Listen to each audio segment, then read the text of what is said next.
Section 10. Rojas. No word from George Thorne had come to Forlorn River in weeks. Gale grew concerned over the fact, and began to wonder if anything serious could have happened to him. Mercedes showed a slow, wearing strain. Thorne's commission expired the end of January, and if he could not get his discharge immediately, he surely could obtain a leave of absence. Therefore, Gale waited, not without growing anxiety, and did his best to cheer Mercedes. The 1st of February came bringing news of rebel activities and bandit operations in and around Castaneda, but not a word from the cavalrymen. Mercedes became silent, mournful. Her eyes were great black windows of tragedy. Nell devoted herself entirely to the unfortunate girl. Dick exerted himself to persuade her that all would yet come well. In fact, the whole household could not have been kinder to a sister or a daughter, but their united efforts were unavailing. Mercedes seemed to accept with fatalistic hopelessness a last and crowning misfortune. A dozen times Gale declared he would ride into Castaneda and find out why they did not hear from Thorne. However, older and wiser heads prevailed over his impetuosity. Belding was not sanguine over the safety of the Castaneda trail. Refugees from there arrived every day in Forlorn River, and if tales they told were true, real war would have been preferable to what was going on along the border. Belding and the Rangers and the Yaqui held a consultation. Not only had the Indian become a faithful servant to Gale, but he was also of value to Belding.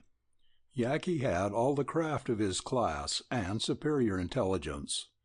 His knowledge of Mexicans was second only to his hate of them. And Yaqui, who had been scouting on all the trails, gave information that made Belding decide to wait some days before sending anyone to Castaneda. He required promises from his Rangers, particularly Gale, not to leave without his consent. It was upon Gale's coming from this conference that he encountered Nell. Since the Interrupted Siesta episode she had been more than ordinarily elusive, and about all he had received from her was a tantalizing smile from a distance. He got the impression now, however, that she had awaited him. When he drew close to her he was certain of it, and he experienced more than surprise. "Dick," she began hurriedly, "Dad's not going to send anyone to see about Thorne?" "No, not yet. He thinks it's best not to. We all think so. I'm sorry. Poor Mercedes." "I knew it. I tried to coax him to send Laddie or even Yaqui. He wouldn't listen to me." "Dick, Mercedes is dying by inches. Can't you see what ails her? It's more than love or fear. It's uncertainty, suspense. Oh, can't we find out for her?" "Nell, I feel as badly as you about her. I wanted to ride into Castaneda. Belding shut me up quick the last time." Nell came close to Gale, clasped his arm. There was no color in her face. Her eyes held a dark, eager excitement. "Dick, will you slip off without Dad's consent?" "Risk it. Go to Castaneda and find out what's happened to Thorne? At least if he ever started for Forlorn River?" "No, Nell, I won't do that." She drew away from him with passionate suddenness. "Are you afraid?" This certainly was not the Nell Burton that Gale knew. "No, I'm not afraid," Gale replied, a little nettled. "Will you go for my sake?" Like lightning her mood changed and she was close to him again, hands on his, her face white, her whole presence sweetly alluring. "Nell, I won't disobey Belding," protested Gale. "I won't break my word." "Dick, it'll not be so bad as that." "But what if it is?" "Go, Dick, if not for poor Mercedes' sake, then for mine, to please me." You won't lose anything by going.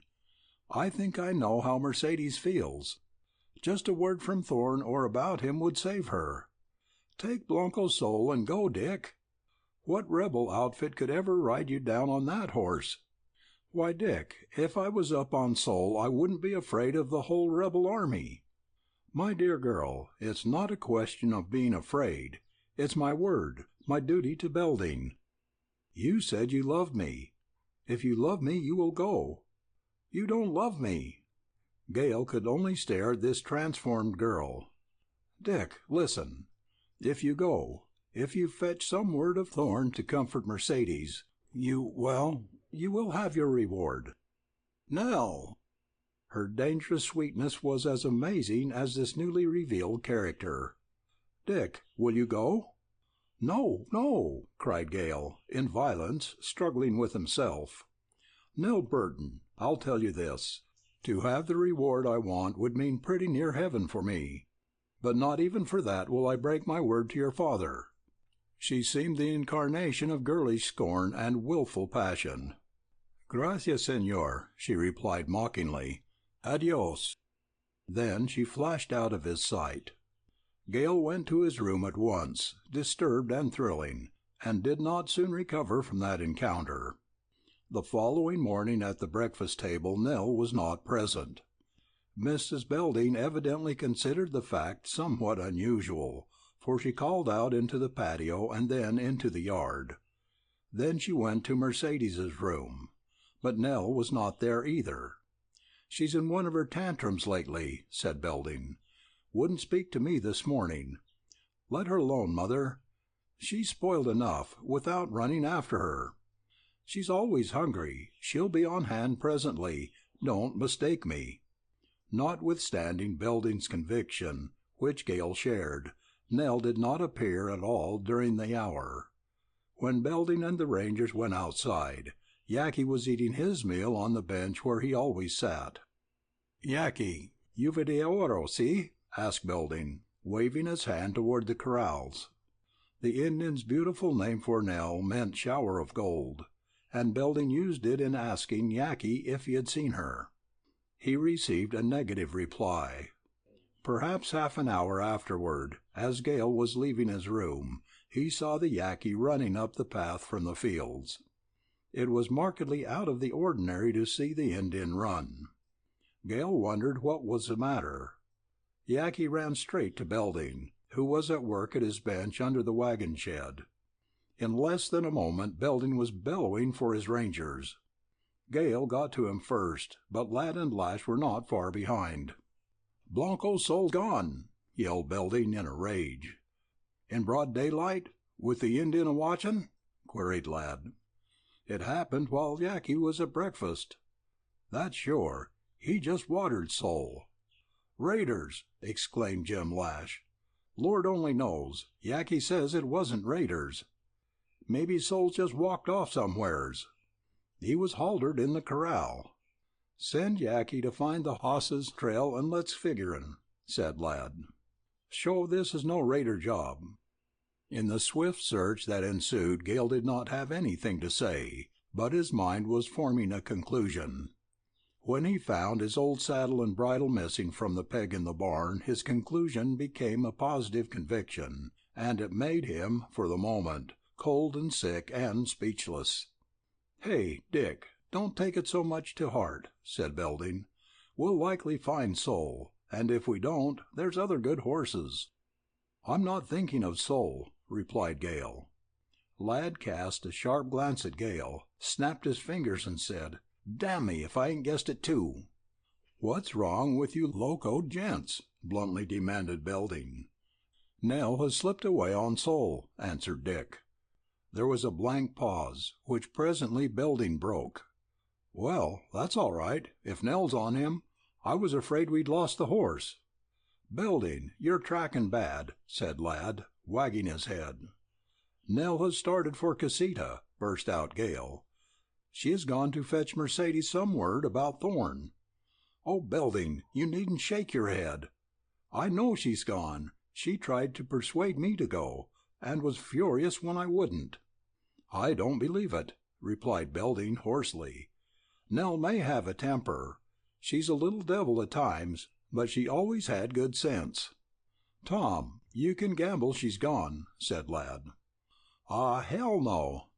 "Jim, what do you think?" implored Belding. "I reckon Sol's white head is pointed level and straight down the Casita trail. and Nell can ride. We're losing time." That roused Belding to action. "I say you're wrong," he yelled, starting for the corrals. "She's only taking a little ride, same as she's done often. But rustle now. Find out. Dick, you ride across the valley. Jim, you hunt up and down river. I'll head up San Felipe way. And you, laddie, take Diablo and hit the Casita trail. If she really has gone after Thorne, you can catch her in an hour or so." "Sure, I'll go," replied Ladd. "But Belden, if you're not plumb crazy, you're close to it. That big white devil can't catch Sol, not in an hour or a day or a week. What's more, at the end of any running time, with an even start, Sol will be farther in the lead. And now Sol's got an hour start." "Laddie, you mean to say Sol is a faster horse than Diablo?" thundered Belding, his face purple. "Sure. I mean to tell you just that there," replied the ranger. I'll bet a—" "We're wasting time," curtly interrupted Ladd. "You can gamble on this if you want to. I'll ride your Blanco devil as he never was rid before, 'cept once when a damn sight better hossman than I am couldn't make him outrun Sol." Without more words the men saddled and were off, not waiting for the Yaqui to come in with possible information as to what trail Blanco Sol had taken. It certainly did not show in the clear sand of the level valley where Gale rode to and fro. When Gale returned to the house he found Belding and Lash awaiting him. They did not mention their own search, but stated that the Yaqui had found Blanco Sol's tracks in the Casita trail. After some consultation, Belding decided to send Lash along after Ladd. The interminable time that followed contained for Gale about as much suspense as he could well bear. What astonished him and helped him greatly to fight off actual distress was the endurance of Nell's mother. Early on the morning of the second day, Gale, who had acquired an unbreakable habit of watching, saw 3 white horses and a bay come wearily stepping down the road. He heard Blanco Sol's familiar whistle, and he leaped up wild with joy. The horse was riderless. Gale's sudden joy received a violent check, then resurged when he saw a limp white form in Jim Lash's arms. Ladd was supporting a horseman who wore a military uniform. Gale shouted with joy and ran into the house to tell the good news. It was the ever-thoughtful Mrs. Belding who prevented him from rushing in to tell Mercedes. Then he hurried out into the yard, closely followed by the Beldings. Lash handed down a ragged, travel-stained, wan girl into Belding's arms. "Dad! Mama!" It was indeed a repentant Nell, but there was spirit yet in the tired blue eyes. Then she caught sight of Gale, and gave him a faint smile. "Hello, Dick." "Nell!" Gale reached for her hand, held it tightly, and found speech difficult. "You needn't worry about your old horse," she said, as Belding carried her toward the door. "Oh, Dick, Blanco Sol is glorious."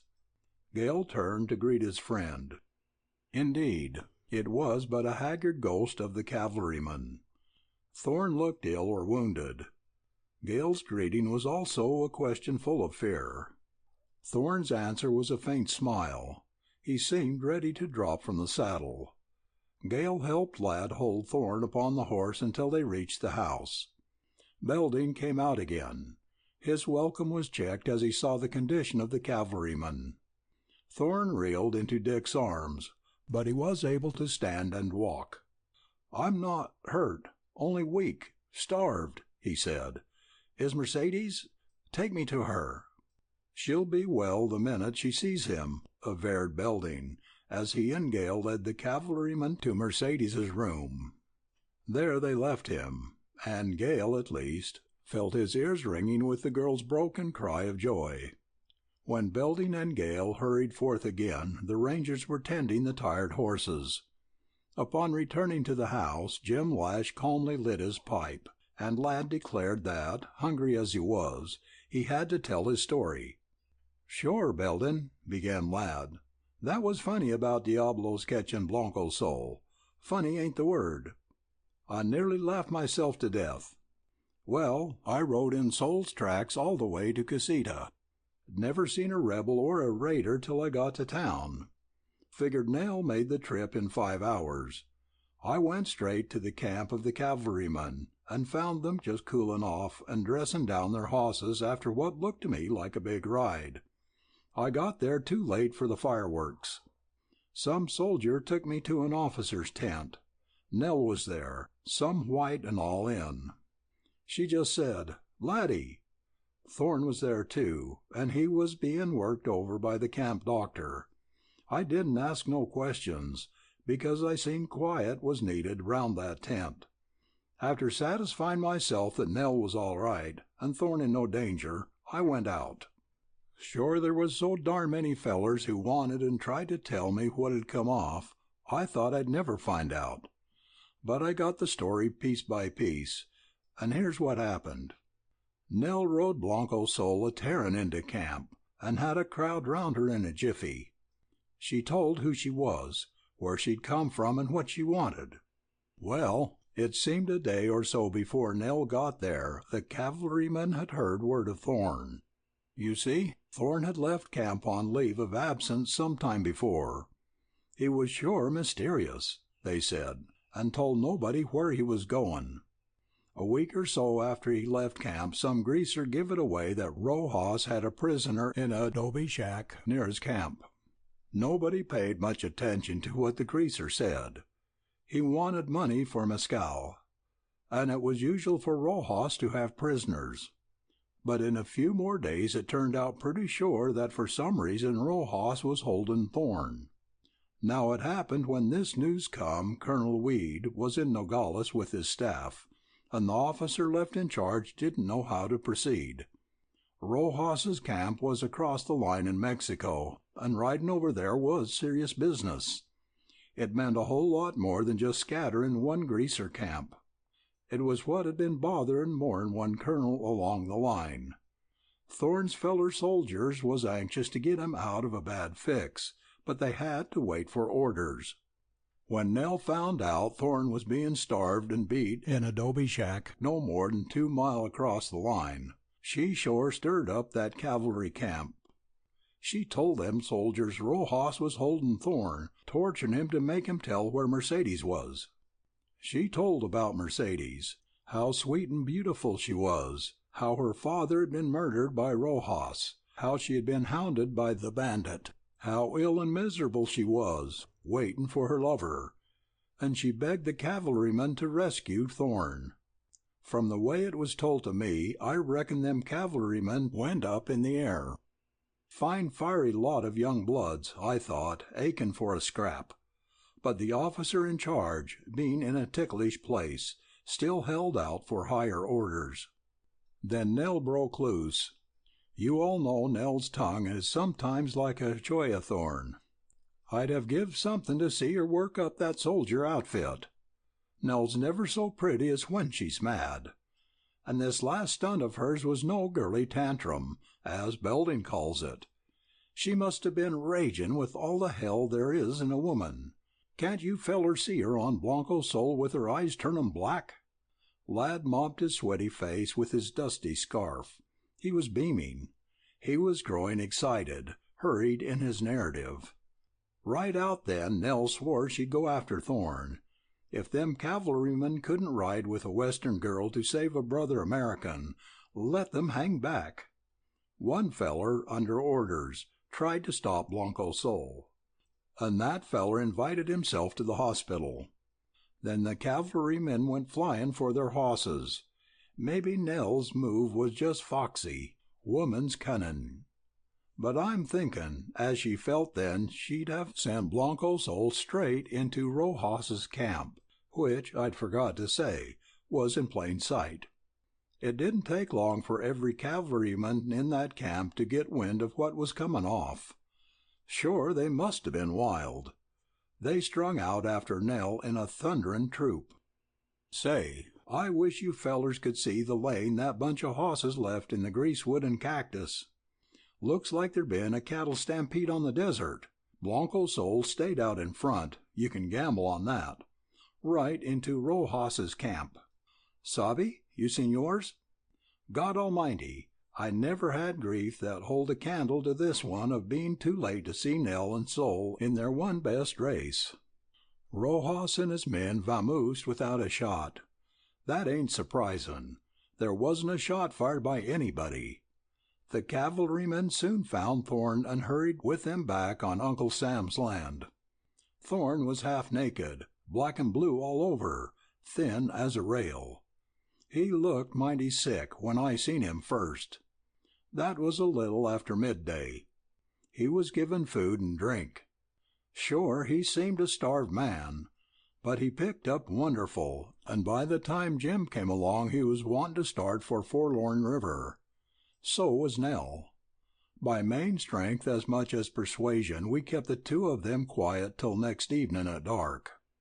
Well, we made as sneaky a start in the dark as Jim and me could manage, and never hit the trail till we was miles from town. Thorne's nerve held him up for a while.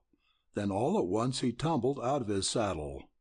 We got him back, and Lash held him on. Nell didn't give out till daybreak. As Lad paused in his story, Belding began to stutter, and finally he exploded. His mighty utterances were incoherent, but plainly the wrath he had felt toward the willful girl was forgotten. Gale remained gripped by silence. "I reckon you'll all be some surprised when you see Casita," went on Lad. "It's half burned and half tore down, and the rebels are livin' fat. There was rumors of another federal force on the road from Casa Grandes. I seen a good many Americans from interior Mexico, and the stories they told would make your hair stand up. They all packed guns, was fightin' mad at greasers, and sore on the good old U.S., but sure glad to get over the line. Some were waitin' for trains, which don't run reg'lar no more, and others were ready to hit the trails north. Laddie, what knocks me is Rojas holding Thorne prisoner, trying to make him tell where Mercedes had been hidden," said Belding. "Sure, it'd knock anybody. The bandit's crazy over her." "That's the Spanish of it," replied Belding, his voice rolling. "Rojas is a peon. He's been a slave to the proud Castilian. He loves Mercedes as he hates her. When I was down in Durango, I saw something of these peons' insane passions. Rojas wants this girl only to have her, then kill her. It's damn strange, boys, and even with Thorne here our troubles have just begun." "Tom, you spoke correct," said Jim Ladd, in his cool drawl. "Sure, I'm not saying what I think," added Ladd, but the look of him was not indicative of a tranquil optimism. Thorne was put to bed in Gale's room.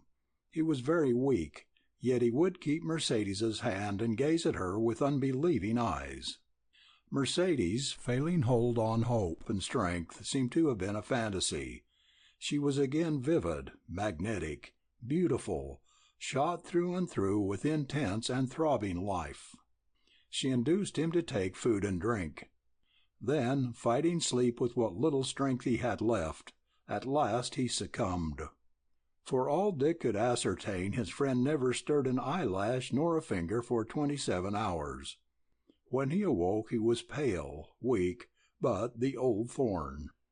"Hello, Dick. I didn't dream it then," he said.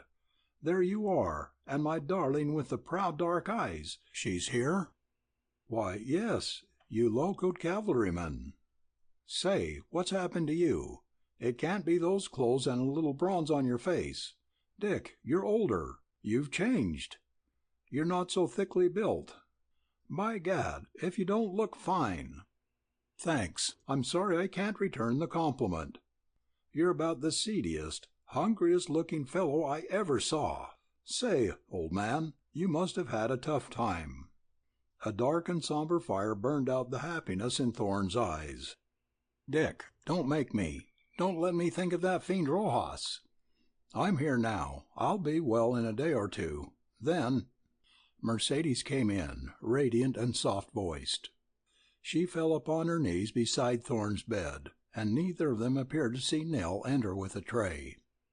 Then Gale and Nell made a good deal of unnecessary bustle in moving the small table close to the bed. Mercedes had forgotten for the moment that her lover had been a starving man. If Thorne remembered it, he did not care. They held hands and looked at each other without speaking. "Nell, I thought I had it bad," whispered Dick, "but I'm not." "Hush! It's beautiful," replied Nell softly, and she tried to coax Dick from the room. Dick, however, thought he ought to remain at least long enough to tell Thorne that a man in his condition could not exist solely upon love. Mercedes sprang up blushing with pretty, penitent manner and moving white hands eloquent of her condition. "Oh, Mercedes, don't go!" cried Thorne, as she stepped to the door. "Señor Dick will stay. He is not mucho malo for you, as I am." Then she smiled and went out. "Good Lord!" exclaimed Thorne. "How I love her! Dick, isn't she the most beautiful, the loveliest, the finest?" "George, I share your enthusiasm," said Dick dryly, "but Mercedes isn't the only girl on earth." Manifestly this was a startling piece of information, and struck Thorne in more than one way. "George," went on Dick, "did you happen to observe the girl who saved your life, who incidentally just fetched in your breakfast?" "Nell Burton? Why, of course. She's brave, a wonderful girl, and really nice looking." "You long, lean, hungry beggar! That was the young lady who might answer the raving eulogy you just got out of your system. Well, you haven't cornered the love market." Thorne uttered some kind of a sound that his weakened condition would not allow to be a whoop. "Dick, do you mean it?" "I sure do, as Laddie says."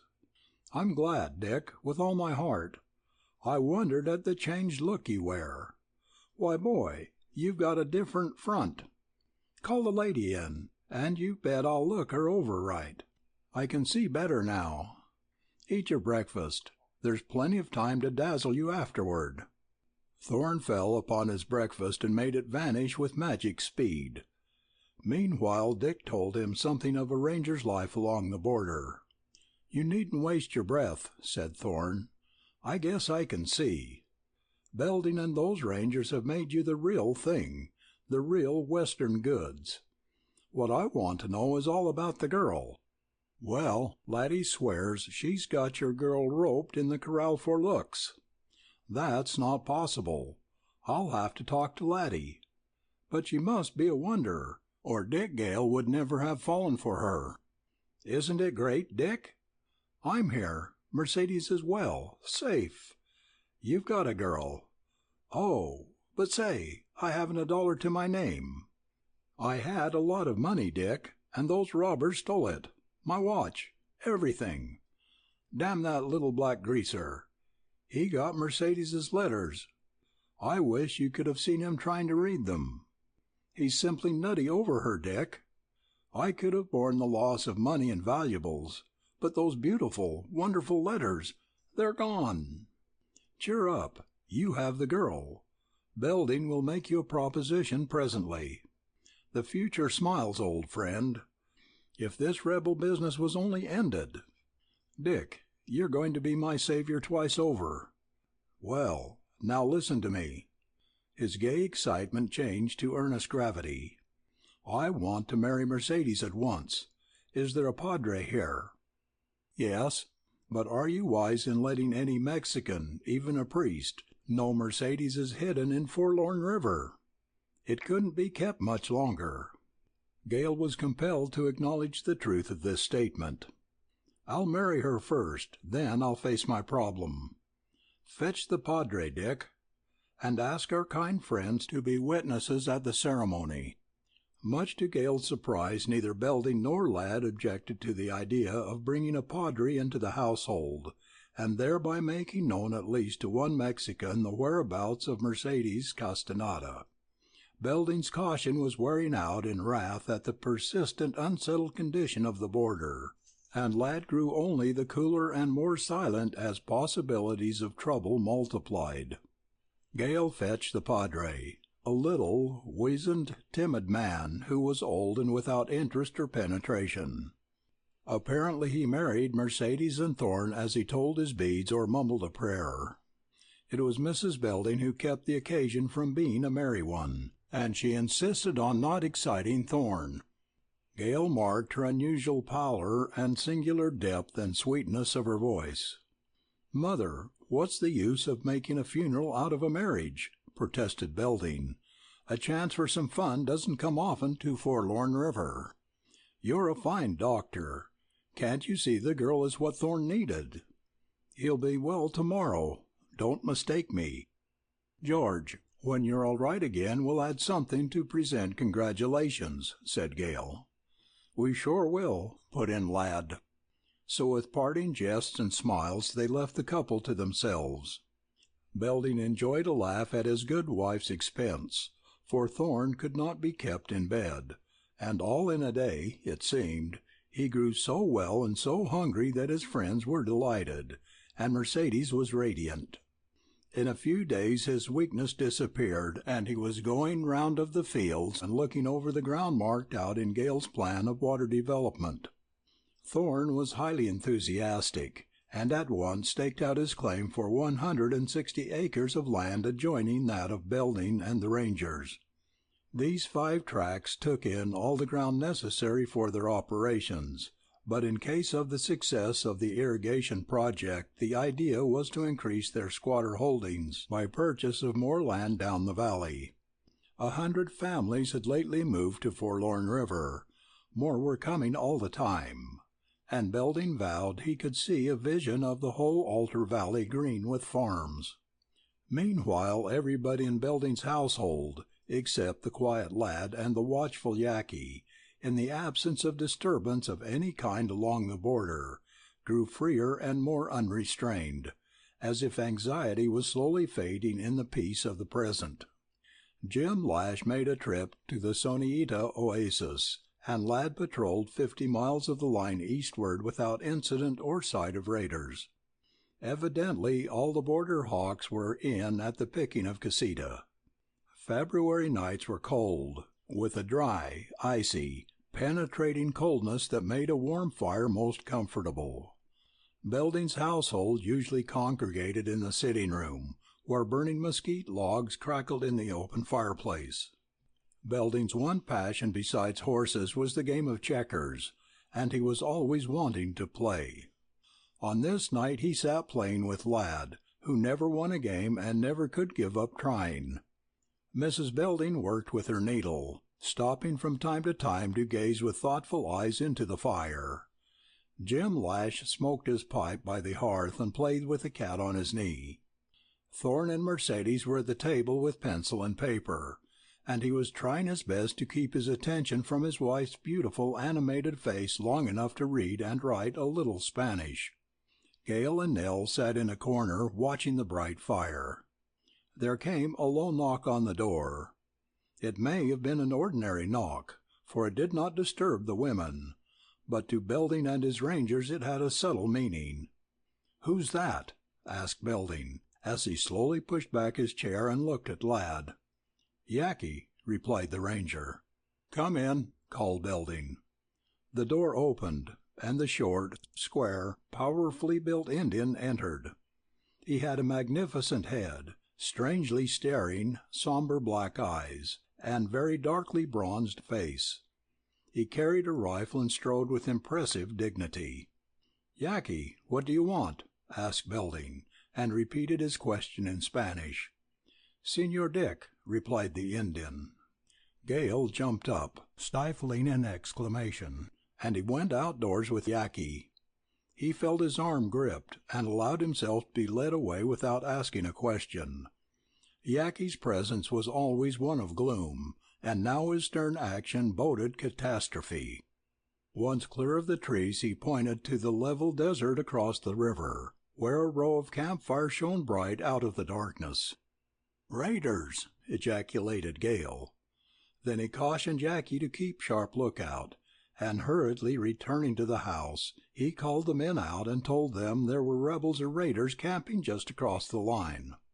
Lad did not say a word. Belding, with an oath, slammed down his cigar. "I knew it was too good to last. Dick, you and Jim stay here while Laddie and I look around." Dick returned to the sitting room.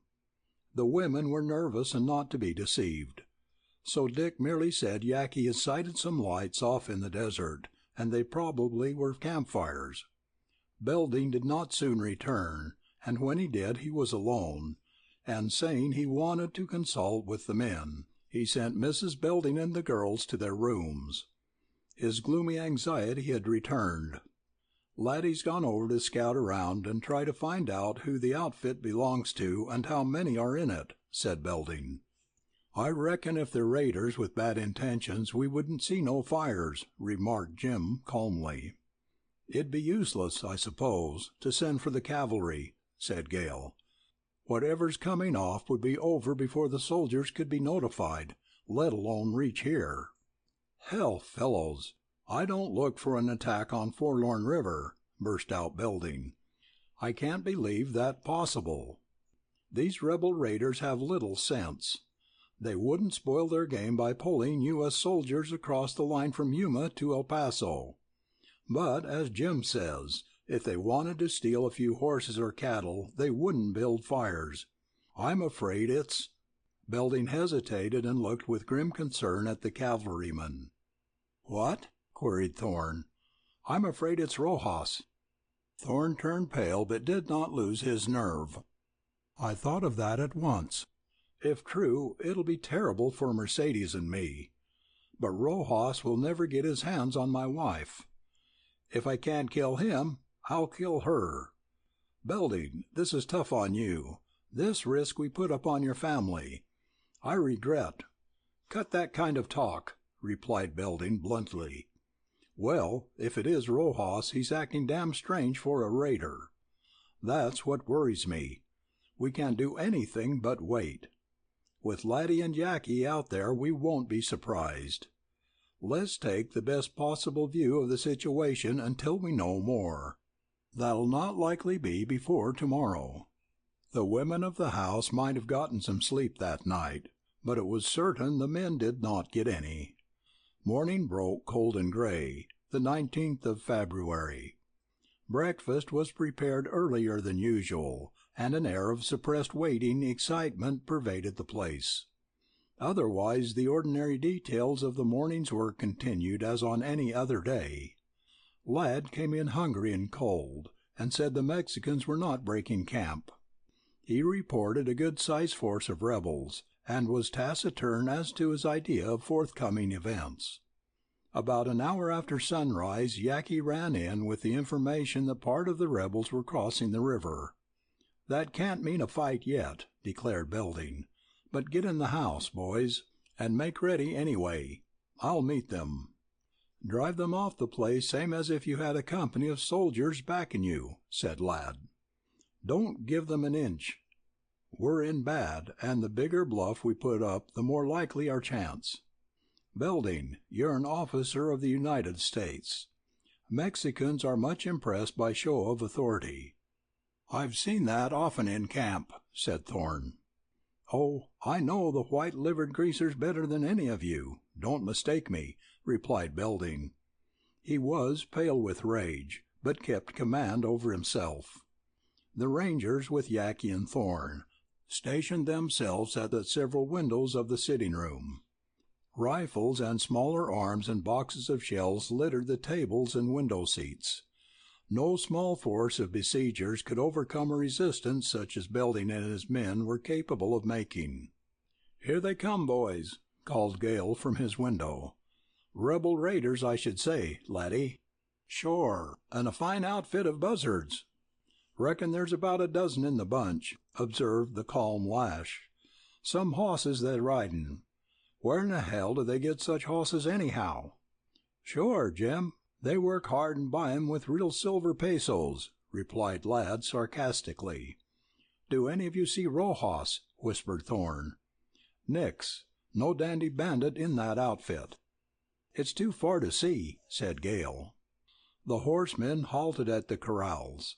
They were orderly and showed no evidence of hostility. They were, however, fully armed. Belding stalked out to meet them.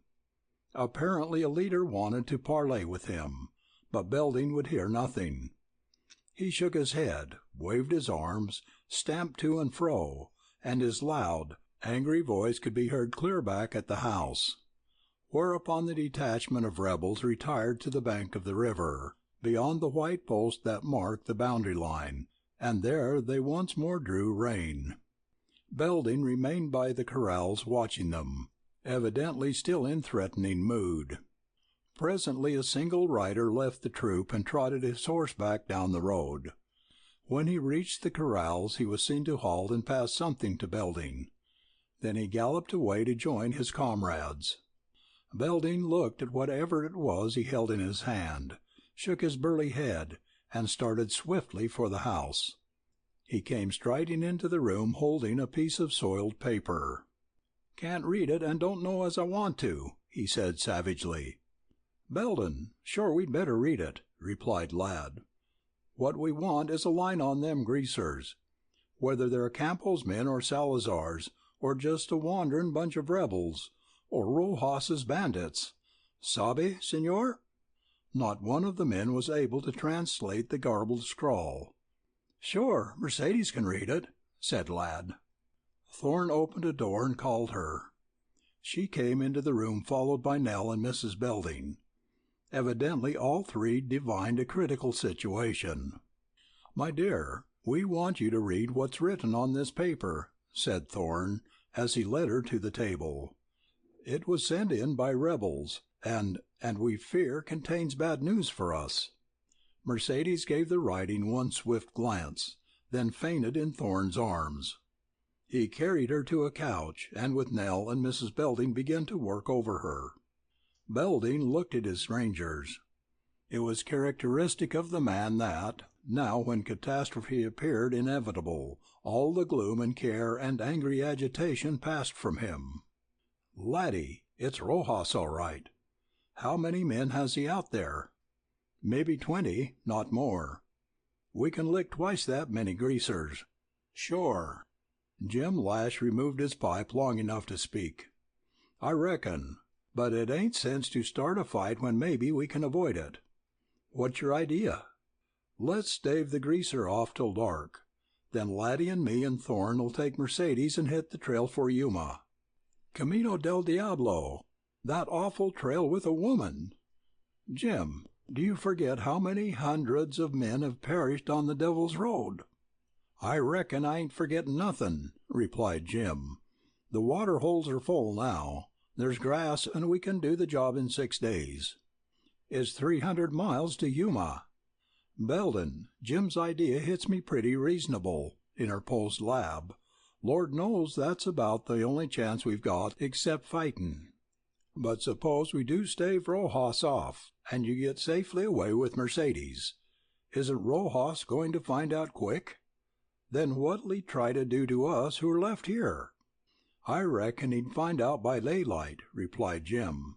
"But Tom, he ain't a-going to start a scrap then. He'd want time and hosses and men to chase us out on the trail. You see, I'm figuring on the crazy greaser wanting the girl. I reckon he'll try to clean up here to get her. But he's too smart to fight you for nothing. Rojas may be nutty about women, but he's afraid of the U.S. Take my word for it, he'd discover the trail in the morning and light out on it. I reckon with 10 hours start we could travel comfortable." Belding paced up and down the room. Jim and Ladd whispered together. Gale walked to the window and looked out at the distant group of bandits, and then turned his gaze to rest upon Mercedes. She was conscious now, and her eyes seemed all the larger and blacker for the whiteness of her face. Thorne held her hands, and the other women were trying to still her tremblings. No one but Gale saw the Yaqui in the background looking down upon the Spanish girl. All of Yaqui's looks were strange, but this singularly so. Gale marked it, and felt he would never forget. Mercedes' beauty had never before struck him as being so exquisite, so alluring as now when she lay stricken. Gale wondered if the Indian was affected by her loveliness, her helplessness, or her terror. Yaqui had seen Mercedes only a few times, and upon each of these he had appeared to be fascinated. Could the strange Indian, because of his hate for Mexicans was so great, be gloating over her misery? Something about Yaqui, a noble austerity of countenance, made Gale feel his suspicion unjust. Presently Belding called his rangers to him, and then Thorne. "Listen to this," he said earnestly. "I'll go out and have a talk with Rojas. I'll try to reason with him, tell him to think a long time before he sheds blood on Uncle Sam's soil, that he's now after an American's wife. I'll not commit myself, nor will I refuse outright to consider his demands, nor will I show the least fear of him. I'll play for time. If my bluff goes through, well and good. After dark, the four of you, Laddie, Jim, Dick, and Thorne, will take Mercedes and my best white horses, and, with Yaqui as guide, circle round through Alder Valley to the trail, and head for Yuma. Wait now, Laddie. Let me finish. I want you to take the white horses for two reasons: to save them and to save you. Savvy? If Rojas should follow on my horses, he'd be likely to catch you. Also, you can pack a great deal more than on the broncs. Also, the big horses can travel faster and farther on little grass and water. I want you to take the Indian, because in a case of this kind he'll be a godsend. If you get headed or lost or have to circle off the trail, think what it'd mean to have Yaqui with you. He knows Sonora as no greaser knows it.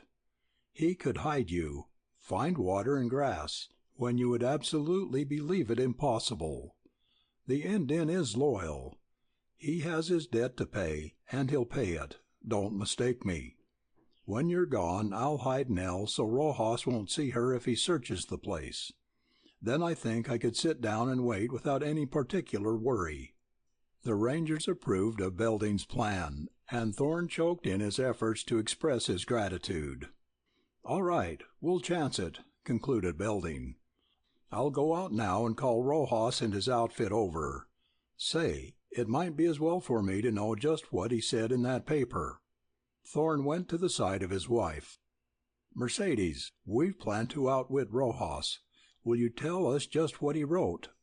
The girl sat up, her eyes dilating, and with her hands clasping Thorne's, she said, "Rojas swore, by his saints and his Virgin, that if I wasn't given to him in 24 hours, he would set fire to the village, kill the men, carry off the women, hang the children on cactus thorns." A moment's silence followed her last halting whisper. "By his saints and Virgin," echoed Ladd. He laughed, a cold, cutting, deadly laugh, significant and terrible. Then the Yaqui uttered a singular cry. Gale had heard this once before, and now he remembered it was at the Papago well. "Look at the Indian," whispered Belding hoarsely. "Damned if I don't believe he understood every word Mercedes said. And, gentlemen, don't mistake me. If he ever gets near Senor Rojas, there'll be some gory Aztec knife work." Yaqui had moved close to Mercedes, and stood beside her as she leaned against her husband. She seemed impelled to meet the Indian's gaze, and evidently it was so powerful or hypnotic that it wrought irresistibly upon her. But she must have seen or divined what was beyond the others, for she offered him her trembling hand. Yaqui took it and laid it against his body in a strange motion, and bowed his head. Then he stepped back into the shadow of the room. Belding went outdoors while the Rangers took up their former position at the west window. Each had his own somber thoughts, Gale imagined, and knew his own were dark enough. A slow fire crept along his veins. He saw Belding halt at the corrals and wave his hand. Then the rebels mounted and came briskly up the road, this time to rein in abreast. Wherever Rojas had kept himself upon the former advance was not clear, but he certainly was prominently in sight now. He made a gaudy, almost a dashing figure. Gale did not recognize the white sombrero, the crimson scarf, the velvet jacket, nor any feature of the dandy's costume, but their general effect, the whole ensemble, recalled vividly to mind its first sight of the bandit. Rojas dismounted and seemed to be listening. He betrayed none of the excitement Gale had seen in him that night at the Del Sol. Evidently this composure struck Lad and Lash as unusual in a Mexican supposed to be laboring under stress of feeling. Belding made gestures, vehemently bobbed his big head, appeared to talk with his body as much as with his tongue. Then Rojas was seen to reply, and after that it was clear that the talk became painful and difficult. It ended finally in what appeared to be a mutual understanding. Rojas mounted and rode away with his men, while Belding came tramping back to the house. As he entered the door his eyes were shining, his big hands were clenched, and he was breathing audibly. "You can rope me if I'm not locoed," he burst out. "I went out to conciliate a red-handed little murderer, and damn me if I didn't need well, I've not a suitable name handy. I started my bluff and got along pretty well, but I forgot to mention that Mercedes was Thorne's wife. And what do you think? Rojas swore he loved Mercedes, swore he'd marry her right here in Forlorn River, swore he would give up robbing and killing people, and take her away from Mexico. He has gold, jewels. He swore if he didn't get her nothing mattered. He'd die anyway without her. And here's the strange thing. I believe him. He was cold as ice, and all hell inside. Never saw a greaser like him. Well, I pretended to be greatly impressed. We got to talking friendly, I suppose, though I didn't understand half he said, and I imagine he gathered less what I said.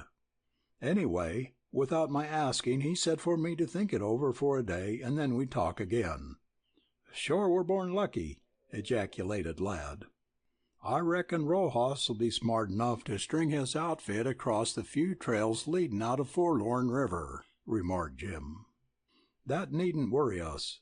All we want is dark to come," replied Belding. "Yaqui will slip through. If we thank any lucky stars, let it be for the Indian. Now, boys, put on your thinking caps. You'll take 8 horses, the pick of my bunch. You must pack all that's needed for a possible long trip. Mind, Yaqui may lead you down into some wild Sonora valley and give Rojas the slip. You may get to Yuma in 6 days, and maybe in 6 weeks. Yet you've got to pack light, a small pack in saddles, larger ones on the 2 free horses. You may have a big fight. Laddie, take the 405. Dick will pack his Remington. All of you go gunned heavy. But the main thing is a pack that'll be light enough for swift travel, yet one that'll keep you from starving on the desert." The rest of that day passed swiftly. Dick had scarcely a word with Nell, and all the time, as he chose and deliberated and worked over his little pack, there was a dull pain in his heart. The sun set, twilight fell, then night closed down, fortunately a night slightly overcast. Gale saw the white horses pass his door like silent ghosts. Even Blanco Diablo made no sound, and that fact was indeed a tribute to the Yaqui. Gale went out to put his saddle on Blanco Sol. The horse rubbed a soft nose against his shoulder. Then Gale returned to the sitting-room. There was nothing more to do but wait and say goodbye. Mercedes came in clad in leather chaps and coat, a slim stripling of a cowboy, her dark eyes flashing. Her beauty could not be hidden, and now hope and courage had fired her blood. Gale drew Nell off into the shadow of the room. She was trembling, and as she leaned toward him she was very different from the coy girl who had so long held him aloof. He took her into his arms. "Dearest, I am going soon, and maybe I'll never—" "Dick, don't say it," sobbed Nell, with her head on his breast. "I might never come back," he went on steadily. "I love you. I've loved you ever since the first moment I saw you. Do you care for me, a little?" "Dear Dick, dear Dick, my heart is breaking. faltered Nell as she clung to him. "It might be breaking for Mercedes, for Laddie and Jim. I want to hear something for myself. Something to have on long marches, round lonely campfires. Something to keep my spirit alive. Oh, Nell, you can't imagine that silence out there, that terrible world of sand and stone. Do you love me?" "Yes, yes. Oh, I love you so. I never knew it till now. I love you so. Dick, I'll be safe, and I'll wait, and hope and pray for your return. If I come back, no, when I come back, will you marry me?" Oh, yes," she whispered, and returned his kiss. Belding was in the room, speaking softly. "Nell, darling, I must go," said Dick. "I'm a selfish little coward," cried Nell. "It's so splendid of you all. I ought to glory in it, but I can't. Fight if you must, Dick. Fight for that lovely, persecuted girl. I'll love you the more. Oh, goodbye, goodbye." With a wrench that shook him, Gale let her go. He heard Belding's soft voice. "Yaqui says the early hour's best. Trust him, laddie. Remember what I say, Yaqui's a godsend." Then they were all outside in the pale gloom under the trees. Yaqui mounted Blanco Diablo. Mercedes was lifted upon White Woman. Thorn climbed astride Queen. Jim Lash was already upon his horse, which was as white as the others but bore no name. Lad mounted the stallion Blanco Torres, and gathered up the long halters of the two pack-horses. Gale came last with Blanco Sol. As he towed the stirrup, hand on mane and pommel, Gale took one more look at the door. Nell stood in the gleam of light, her hair shining, face like ashes, her eyes dark, her lips parted, her arms outstretched. That sweet and tragic picture etched its cruel outlines into Gale's heart. He waved his hand and then fiercely leaped into the saddle. Blanco Sol stepped out. Before Gale stretched a line of moving horses, white against dark shadows. He could not see the head of that column. He scarcely heard a soft hoof-beat. A single star shone out of a rift in thin clouds. There was no wind. The air was cold. The dark space of the desert seemed to yawn. To the left across the river flickered a few campfires. The chill night, silent and mystical, seemed to close in upon Gale, and he faced the wide, quivering, black level with keen eyes and grim intent, and an awakening of that wild rapture which came like a spell to him in the open desert.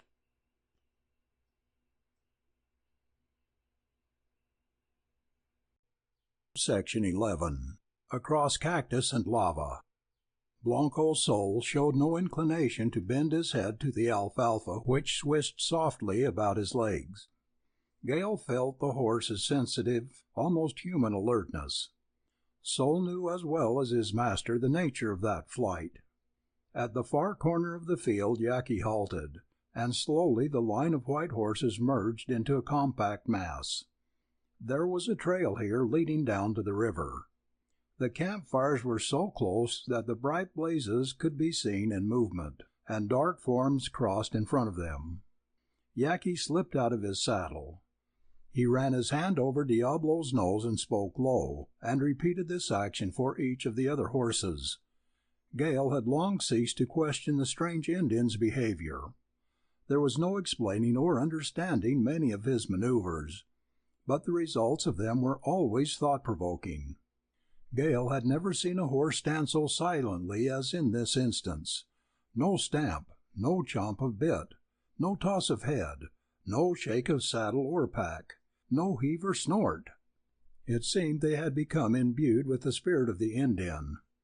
Yaqui moved away into the shadows as noiselessly as if he were one of them. The darkness swallowed him.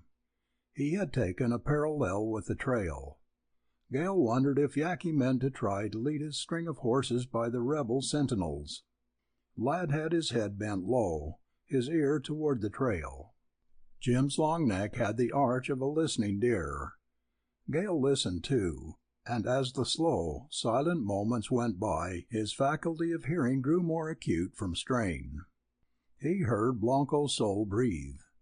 He heard the pound of his own heart. He heard the silken rustle of the alfalfa. He heard a faint, far-off sound of voice, like a lost echo. Then his ears seemed to register a movement of air, a disturbance so soft as to be nameless.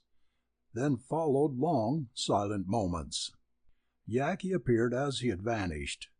He might have been part of the shadows, but he was there. He started off down the trail leading Diablo. Again the white line stretched slowly out. Gale fell in behind. A bench of ground, covered with sparse greasewood, sloped gently down to the deep, wide arroyo of Forlorn River. Blanco Sol shied a few feet out of the trail. Peering low with keen eyes, Gale made out three objects: a white sombrero, a blanket, and a Mexican line face down. The Yaqui had stolen upon this sentinel like a silent wind of death. Just then a desert coyote wailed, and the wild cry fitted the darkness and the Yaqui's deed. Once under the dark lee of the river bank, Yaqui caused another halt, and he disappeared as before. It seemed to Gale that the Indians started to cross the pale, level sand bed of the river, where stones stood out gray, and the darker line opposite shore was visible. But he vanished, and it was impossible to tell whether he went one way or another. Moments passed. The horses held heads up, looked toward the glimmering campfires, and listened. Gale thrilled with the meaning of it all: the night, the silence, the flight, and the wonderful Indians stealing with the slow inevitableness of doom upon another sentinel. An hour passed, and Gale seemed to have become deadened to all sense of hearing. There were no more sounds in the world. The desert was as silent as it was black. Yet again came that strange change in the intensity of Gale's ear strain, a check, a break, a vibration, and this time the sound did not go nameless. It might have been a moan of wind or a wail of far-distant wolf, but Gale imagined it was the strangling death-cry of another guard, or that strange, involuntary utterance of the Yaqui. Blanco's soul trembled in all his great frame, and then Gale was certain the sound was not imagination. That certainty, once for all, fixed in Gale's mind the mood of his flight. The Yaqui dominated the horses and the rangers. Thorne and Mercedes were as persons under a spell. The Indian's strange silence, the feeling of mystery and power he seemed to create, all that was incomprehensible about him were emphasized in the light of his slow, sure, and ruthless action. If he dominated the others, surely he did more for Gale, colored his thoughts, presaged the wild and terrible future of that flight. If Rojas embodied all the hatred and passion of the peon, scourged slave for 1,000 years, then Yaqui embodied all the darkness, the cruelty, the white, sun-heated blood, the ferocity, the tragedy of the desert. Suddenly the Indian stalked out of the gloom. He mounted Diablo and headed across the river. Once more the line of moving white shadows stretched out. The soft sand gave forth no sound at all. The glimmering campfires sank behind the western bank. Yaqui led the way into the willows, and there was faint swishing of leaves, then into the mesquite, and there was faint rustling of branches. The glimmering lights appeared again, and grotesque forms of saguaros loomed darkly. Gale peered sharply along the trail, and presently, on the pale sand under a cactus, there lay a blanketed form, prone, outstretched, a carbine clutched in one hand, a cigarette, still burning, in the other. The cavalcade of white horses passed within 500 yards of campfires, around which dark forms moved in plain sight. Soft pads in sand, faint metallic clickings of steel on thorns, low regular breathing of horses. These were all the sounds the fugitives made, and they could not have been heard at 1/5 the distance. The lights disappeared from time to time, grew dimmer, more flickering, and at last they vanished altogether. Belding's fleet and tireless steeds were out in front. The desert opened ahead wide, dark, vast. Rojas and his rebels were behind, eating, drinking, careless. The somber shadow lifted from Gale's heart. He held now an unquenchable faith in the Yaqui. Belding would be listening back there along the river. He would know of the escape. He would tell Nell, and then hide her safely. As Gale accepted a strange and fatalistic foreshadowing of toil, blood, and agony in this desert journey, so he believed in Mercedes's ultimate freedom and happiness, and his own return to the girl who had grown dearer than life. A cold, gray dawn was fleeing before a rosy sun when Yaqui halted the march at Papago Well. The horses were taken to water, then led down the arroyo into the grass. Here packs were slipped, saddles removed. Mercedes was cold, lame, tired, but happy. It warmed Gale's blood to look at her. The shadow of fear still lay in her eyes, but it was passing. Hope and courage shone there, and affection for her ranger protectors in the Yaqui, and unutterable love for the cavalrymen. Jim Lash remarked how cleverly they had fooled the rebels. "Sure, they'll be coming along," replied Ladd. They built a fire, cooked, and ate. The Yaqui spoke only one word: sleep. Blankets were spread. Mercedes dropped into a deep slumber, her head on Thorne's shoulder.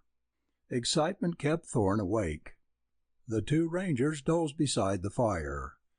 Gale shared the Yaqui's watch. The sun began to climb and the icy edge of dawn to wear away. Rabbits bobbed their cotton tails under the mesquite. Gale climbed a rocky wall above the arroyo bank, and there, with command over the miles of the back trail, he watched. It was a sweeping, rolling, wrinkled, and streaked range of desert that he saw, ruddy in the morning sunlight, with patches of cactus and mesquite rough-etched in shimmering gloom. No-name mountains split the eastern sky, towering high, gloomy, grand, with purple veils upon their slopes. They were 40 miles away and looked 5. Gale thought of the girl who was there under their shadow. Yaqui kept the horses bunched, and he led them from one little park of galleta grass to another. At the end of 3 hours he took them to water. Upon his return Gale clambered down from his outlook. The rangers grew active. Mercedes was awakened, and soon the party faced westward, their long shadows moving before them. Yaqui led with Blanco Diablo in a long, easy lope. The arroyo washed itself out into flat desert, and the green began to shade into gray, and then the gray into red. Only sparse cactus and weathered ledges dotted the great low roll of a rising escarpment. Yaqui suited the gait of his horse to the lay of the land, and his followers accepted his pace. They were canter and trot, and swift walk and slow climb, and long swing, miles up and down and forward. The sun soared hot. The heated air lifted, and incoming currents from the west swept low and hard over the barren earth. In the distance, all around the horizon, accumulations of dust seemed like ranging, mushrooming yellow clouds. Yaqui was the only one of the fugitives who never looked back. Mercedes did it the most. Gale felt what compelled her. He could not resist it himself. But it was a vain search. For 1,000 puffs of white and yellow dust rose from that backward sweep of desert, and any one of them might have been blown from under horses' hoofs. Gale had a conviction that when Yaqui gazed back toward the well and the shining plain beyond, there would be reason for it. But when the sun lost its heat and the wind died down, Yaqui took long and careful surveys westward from the high points on the trail. Sunset was not far off, and there in a bare, spotted valley lay Coyote Tanks, the only water hole between Papago Well and the Soneita oasis. Gale used his glass, told Yaqui there was no smoke, no sign of life. Still the Indian fixed his falcon eyes on distant spots, looked long. It was as if his vision could not detect what reason or cunning or intuition, perhaps an instinct, told him was there. Presently, in a sheltered spot, where blown sand had not obliterated the trail, Yaqui found the tracks of horses. The curve of the iron shoes pointed westward. An intersecting trail from the north came in here. Gale thought the tracks either 1 or 2 days old. Ladd said they were 1 day. The Indian shook his head. No farther advance was undertaken. The Yaqui headed south and traveled slowly, climbing to the brow of a bold height of weathered mesa. There he sat his horse and waited. No one questioned him. The rangers dismounted to stretch their legs, and Mercedes was lifted to a rock, where she rested. Thorne had gradually yielded to the desert's influence for silence. He spoke once or twice to Gale, and occasionally whispered to Mercedes. Gale fancied his friend would soon learn that necessary speech in desert travel meant a few greetings, a few words to make real the fact of human companionship, a few short, terse terms for the business of the day or night, and perhaps a stern order or a soft call to a horse. The sun went down, and the golden, rosy veils turned to blue and shaded darker till twilight was there in the valley. Only the spurs of mountains, spiring the near and far horizon, retained their clear outline. Darkness approached, and the clear peaks faded. The horses stamped to be on the move. "Malo!" exclaimed the Yaqui. He did not point with arm, but his falcon head was outstretched, and his piercing eyes gazed at the blurring spot which marked the location of Coyote tanks. "Jim, can you see anything?" asked Ladd. "Nope, but I reckon he can."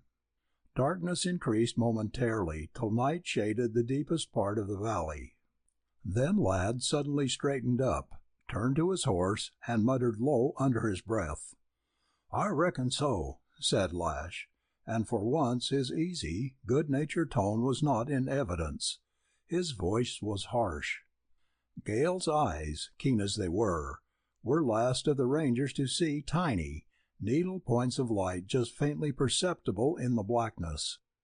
"Laddie, campfires?" he asked quickly. "Sure as you're born, my boy." "How many?" Ladd did not reply, but Yaqui held up his hand, his fingers wide. 5 campfires. A strong force of rebels or raiders or some other desert troop was camping at Coyote tanks. Yaqui sat his horse for a moment, motionless as stone, his dark face immutable and impassive. Then he stretched his wide right arm in the direction of no-name mountains, now losing their last faint traces of the afterglow, and he shook his head. He made the same impressive gesture toward the Soneita oasis with the same somber negation. Thereupon he turned Diablo's head to the south and started down the slope. His manner had been decisive, even stern. Lash did not question it, nor did Ladd. Both rangers hesitated, however, and showed a strange, almost sullen reluctance which Gale had never seen in them before. Raiders were one thing, Rojas was another. Camino del Diablo still another, but that vast and desolate and unwatered waste of cactus and lava, the Sonora Desert, might appall the stoutest heart. Gale felt his own sink, felt himself flinch. "Oh, where's he going?" cried Mercedes. Her poignant voice seemed to break a spell. "Sure, lady, Yaqui's going home," replied Ladd gently. "And considerin' our troubles, I reckon we ought to thank God he knows the way." They mounted and rode down the slope toward the darkening south. Not until night travel was obstructed by a wall of cactus did the Indian halt to make a dry camp. Water and grass for the horses and fire to cook by were not to be had. Mercedes bore up surprisingly, but she fell asleep almost the instant her thirst had been allayed. Thorne laid her upon a blanket and covered her. The men ate and drank. Diablo was the only horse that showed impatience, but he was angry and not in distress. Blanco Sol licked Gale's hand and stood patiently. Many a time he had taken his rest at night without a drink. Yaqui again bade the men sleep. Lad said he would take the early watch, but from the way the Indian shook his head and settled himself against a stone, it appeared if Lad remained awake he would have company. Gale lay down, weary of limb and eye. He heard the soft thump of hoofs, the sough of wind in the cactus, then no more. When he awoke there was bustle and stir about him. Day had not yet dawned, and the air was freezing cold. Yaqui had found a scant bundle of greasewood which served to warm them and to cook breakfast. Mercedes was not aroused till the last moment. Day dawned with the fugitives in the saddle. A picketed wall of cactus hedged them in, yet Yaqui made a tortuous path that, zigzag as it might, in the main always headed south. It was wonderful how he slipped Diablo through the narrow aisles of thorns, saving the horse and saving himself. The others were torn and clutched and held and stung. The way was a flat, sandy pass between low mountain ranges. There were open spots and aisles and squares of sand, and hedging rolls of prickly pear and the huge spider-legged ocotillo and hummocky masses of clustered bisnagi. The day grew dry and hot. A fragrant wind blew through the pass. Cactus flowers bloomed, red and yellow and magenta. The sweet, pale ajo lily gleamed in shady corners. 10 miles of travel covered the length of the pass. It opened wide upon a wonderful scene, an arboreal desert, dominated by its pure light green, yet lined by many merging colors. And it rose slowly to a low, dim, and dark red zone of lava, spurred, peaked, domed by volcano cones, a wild and ragged region, illimitable as the horizon. The Yaqui, if not at fault, was yet uncertain. His falcon eyes searched and roved, and became fixed at length at the southwest, and toward this he turned his horse. The great, fluted saguaros, 50-60 feet high, raised columnal forms, and their branching limbs and curving lines added a grace to the desert. It was the low-bushed cactus that made the toil and pain of travel, yet these thorny forms were beautiful. In the basins between the ridges, to right and left along the floor of low plains, the mirage glistened, wavered, faded, vanished, lakes and trees and clouds. Inverted mountains hung suspended in the lilac air and faint tracery of white-walled cities. At noon Yaqui halted the cavalcade. He had selected a field of bisnagi cactus for the place of rest. Presently his reason became obvious. With long, heavy knife he cut off the tops of these barrel-shaped plants. He scooped out soft pulp, and with stone and hand began to pound the deeper pulp into a juicy mass. When he threw this out there was little water left, sweet, cool water, which man and horse shared eagerly. Thus he made even the desert's fiercest growths minister to their needs. But he did not halt long. Miles of gray-green spiked walls lay between him and that line of ragged, red lava which manifestly he must reach before dark. The travel became faster, straighter, and the glistening thorns clutched and clung to leather and cloth and flesh. The horses reared, snorted, balked, leaped, but they were sent on.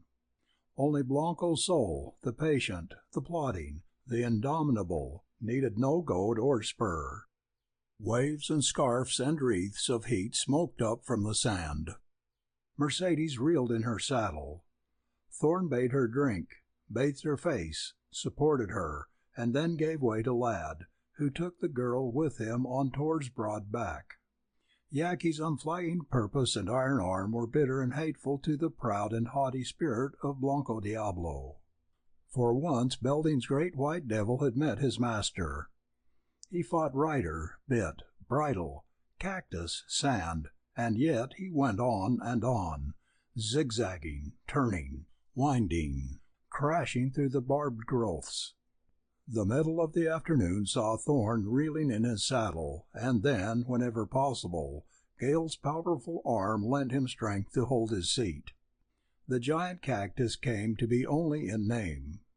These saguaros were thinning out, growing stunted, and most of them were single columns.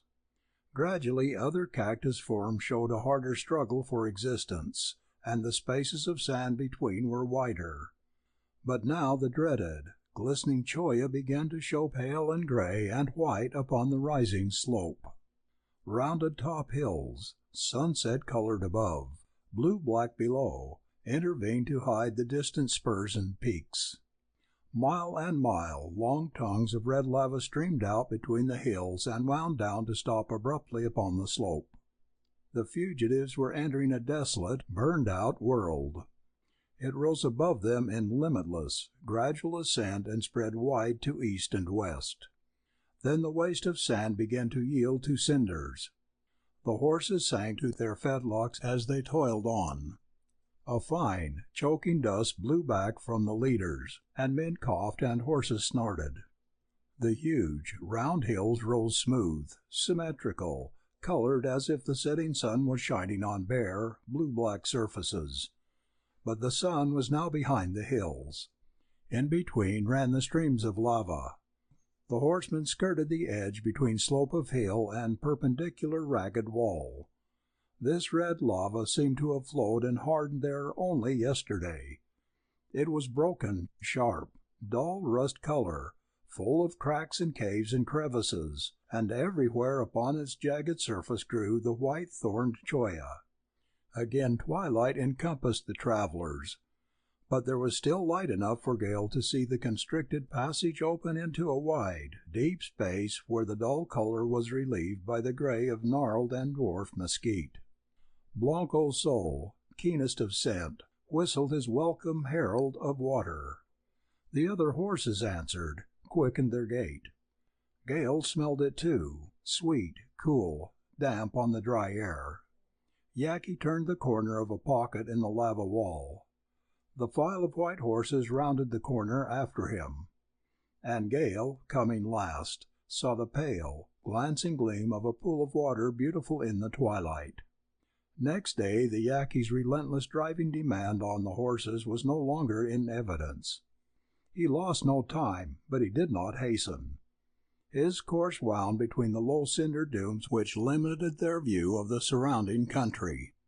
These dunes finally sank down to a black floor as hard as flint with tongues of lava to the left, and to the right the slow descent into the cactus plain.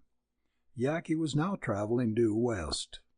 It was Gale's idea that the Indian was skirting the first sharp-toothed slope of a vast volcanic plateau which formed the western half of the Sonora Desert and extended to the Gulf of California.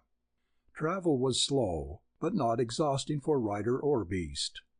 A little sand and meager grass gave a grayish tinge to the strip of black ground between lava and plain.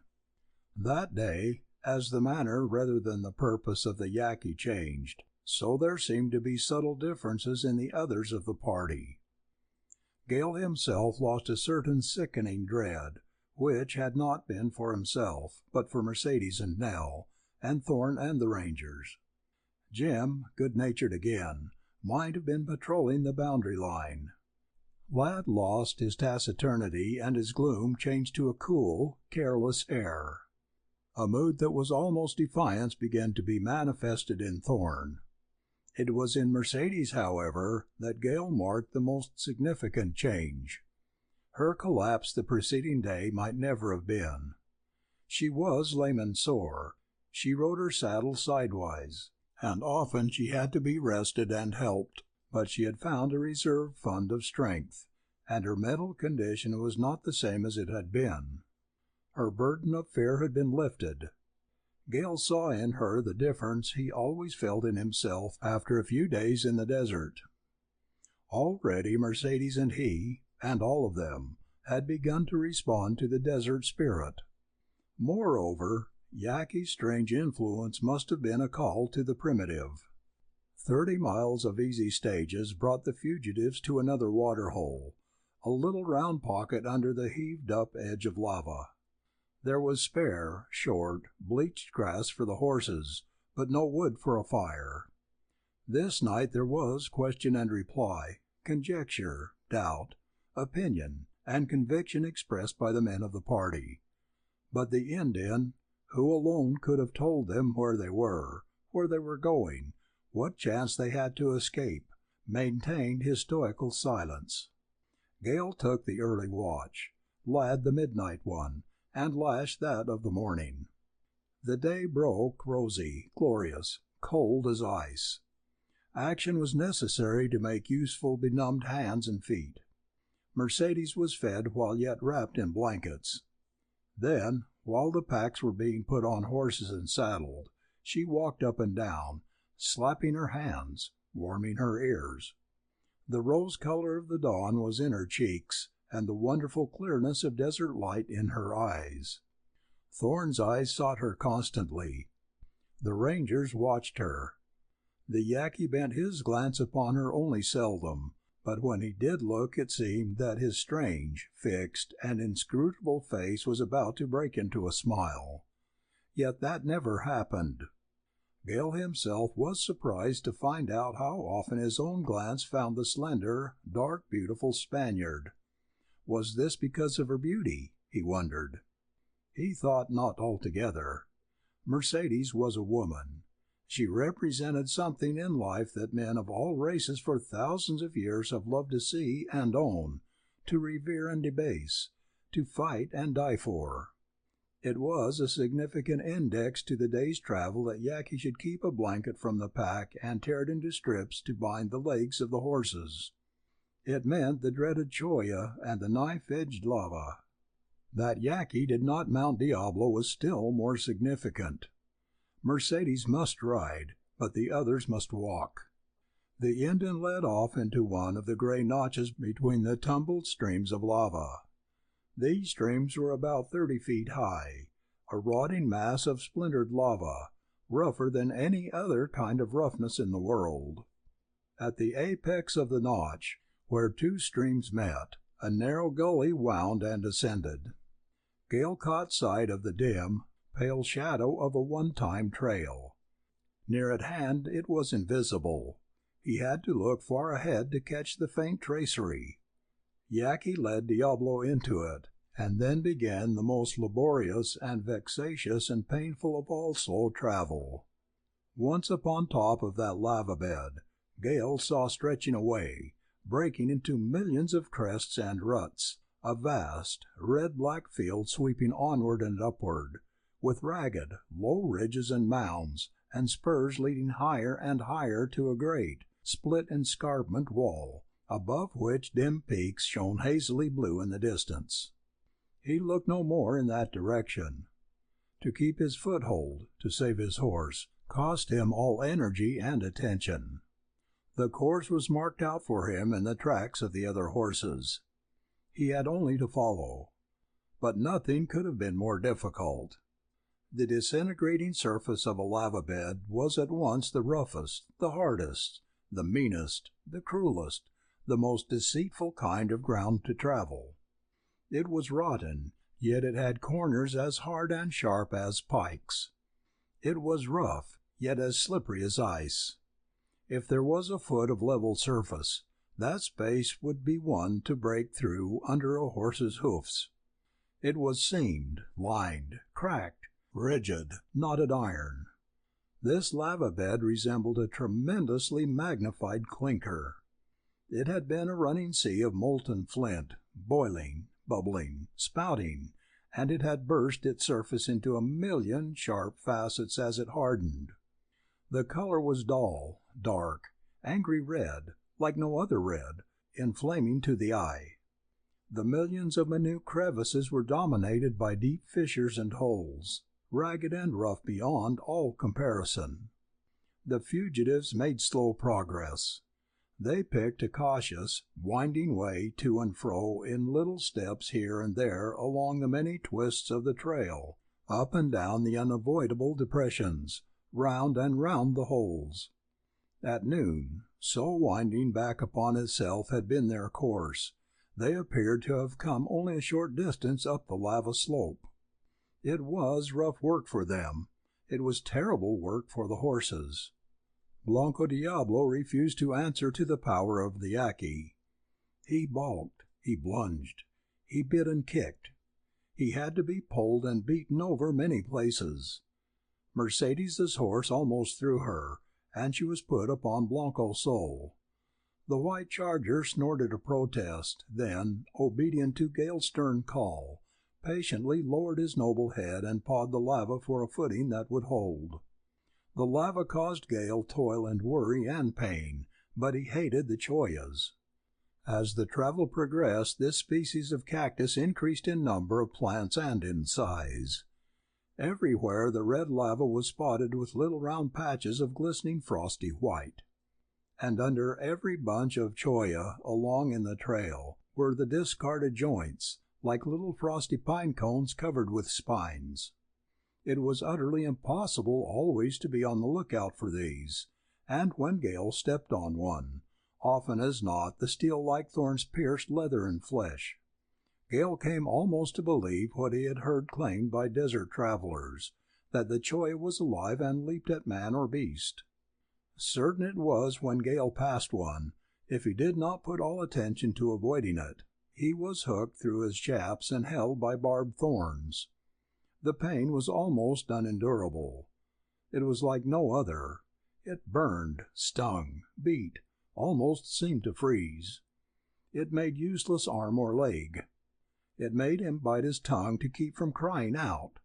It made the sweat roll off him. It made him sick. Moreover, bad as the cholla was for man, it was infinitely worse for beast. A jagged stab from this poison cactus was the only thing Blanco Sol could not stand. Many times that day, before he carried Mercedes, he had wildly snorted, and then stood trembling while Gale picked broken thorns from the muscular legs. But after Mercedes had been put upon Sol, Gale made sure no cholla touched him. The afternoon passed like the morning, in ceaseless winding and twisting and climbing along this abandoned trail. Gale saw many water holes, mostly dry, some containing water, all of them catch basins, full only after rainy season. Little ugly bunched bushes, that Gale scarcely recognized as mesquites, grew near these holes. Also stunted greasewood and prickly pear. There was no grass, and the cholla alone flourished in that hard soil. Darkness overtook the party as they unpacked beside a pool of water deep under an overhanging shelf of lava. It had been a hard day. The horses drank their fill, and then stood patiently with drooping heads. Hunger and thirst appeased, and a warm fire cheered the weary and footsore fugitives. Yaqui said, "Sleep," and so another night passed. Upon the following morning, 10 miles or more up the slow ascending lava slope, Gale's attention was called from his somber search for the less rough places in the trail. "Dick, why does Yaqui look back?" asked Mercedes. Gale was startled. "Does he?"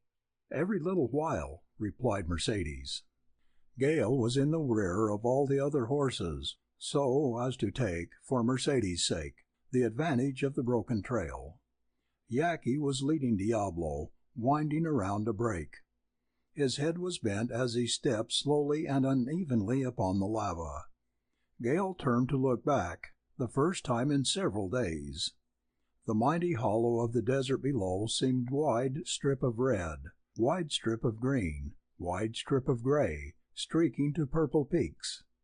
It was all too vast, too mighty to grasp any little details. He thought, of course, of Rojas in certain pursuit, but it seemed absurd to look for him. Yaqui led on, and Gale often glanced up from his task to watch the Indian. Presently he saw him stop, turn, and look back. Lad did likewise, and then Jim and Thorne. Gale found the desire irresistible. Thereafter he often rested Blanco Sol, and looked back the while.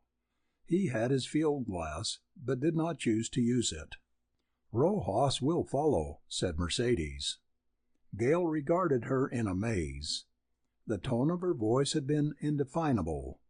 If there were fear, then he failed to detect it. She was gazing back down the colored slope, and something about her, perhaps the steady, falcon gaze of her magnificent eyes, reminded him of Yaqui. Many times during the ensuing hour the Indian faced about, and always his followers did likewise. It was high noon, with the sun beating hot and the lava radiating heat, when Yaqui halted for a rest. The place selected was a ridge of lava, almost a promontory, considering its outlook. The horses bunched here and drooped their heads. The rangers were about to slip the packs and remove the saddles when Yaqui restrained them.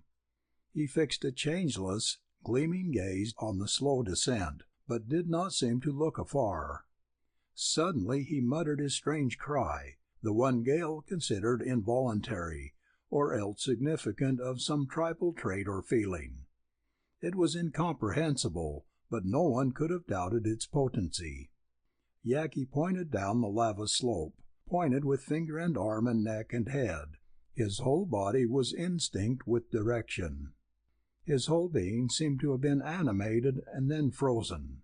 His posture could not have been misunderstood, yet his expression had not altered.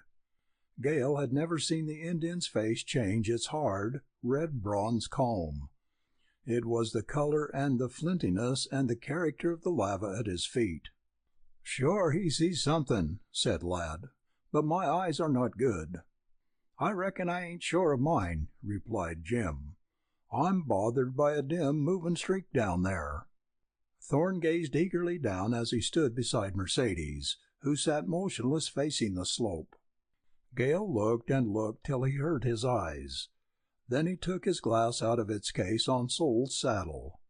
There appeared to be nothing upon the lava but the innumerable dots of cholla shining in the sun. Gale swept his glass slowly forward and back. Then into a nearer field of vision crept a long, white and black line of horses and men. Without a word he handed the glass to Lad. The ranger used it, muttering to himself. "They're on the lava 15 miles down in an airline," he said presently. "Jim, sure they're twice that and more according to the trail." Jim had his look and replied, "I reckon we're a day and a night in the lead." "Is it Rojas?" burst out Thorne, with set jaw. "Yes, Thorne, it's Rojas and a dozen men or more," replied Gale, and he looked up at Mercedes. She was transformed. She might have been a medieval princess embodying all the Spanish power and passion of that time, breathing revenge, hate, unquenchable spirit of fire. If her beauty had been wonderful in her helpless and appealing moments, now, when she looked back white-faced and flame-eyed, it was transcendent. Gale drew a long, deep breath. The mood which had presaged pursuit, strife, blood on the somber desert, returned to him tenfold. He saw Thorne's face corded by black veins, and his teeth exposed like those of a snarling wolf. These rangers, who had coolly risked death many times, and had dealt it often, were white as no fear or pain could have made them. Then, on the moment, Yaqui raised his hand, not clenched or doubled tight, but curled rigid like an eagle's claw, and he shook it in a strange, slow gesture which was menacing and terrible. It was the woman that called to the depths of these men, and their passion to kill and to save was surpassed only by the wild hate which was yet love, the unfathomable emotion of a peon slave. Gale marveled at it, while he felt his whole being cold and tense, as he turned once more to follow in the tracks of his leaders. The fight predicted by Belding was at hand. What a fight that must be! Rojas was traveling light and fast. He was gaining. He had bought his men with gold, with extravagant promises, perhaps with offers of the body and blood of an aristocrat hateful to their kind. Lastly, there was the wild, desolate environment, a tortured wilderness of jagged lava and poisoned cholla, a lonely, fierce, and repellent world, a red stage most somberly and fittingly colored for a supreme struggle between men. Yaqui looked back no more. Mercedes looked back no more. But the others looked, and the time came when Gale saw the creeping line of pursuers with naked eyes. A level line above marked the rim of the plateau. Sand began to show in the little lava pits. On and upward toiled the cavalcade, still very slowly advancing. At last Yaqui reached the rim. He stood with his hand on Blanco Diablo, and both were silhouetted against the sky. That was the outlook for a Yaqui. And his great horse, dazzling white in the sunlight, with head wildly and proudly erect, mane and tail flying in the wind, made a magnificent picture. The others toiled on and upward, and at last Gale led Blanco Sol over the rim. Then all looked down the red slope.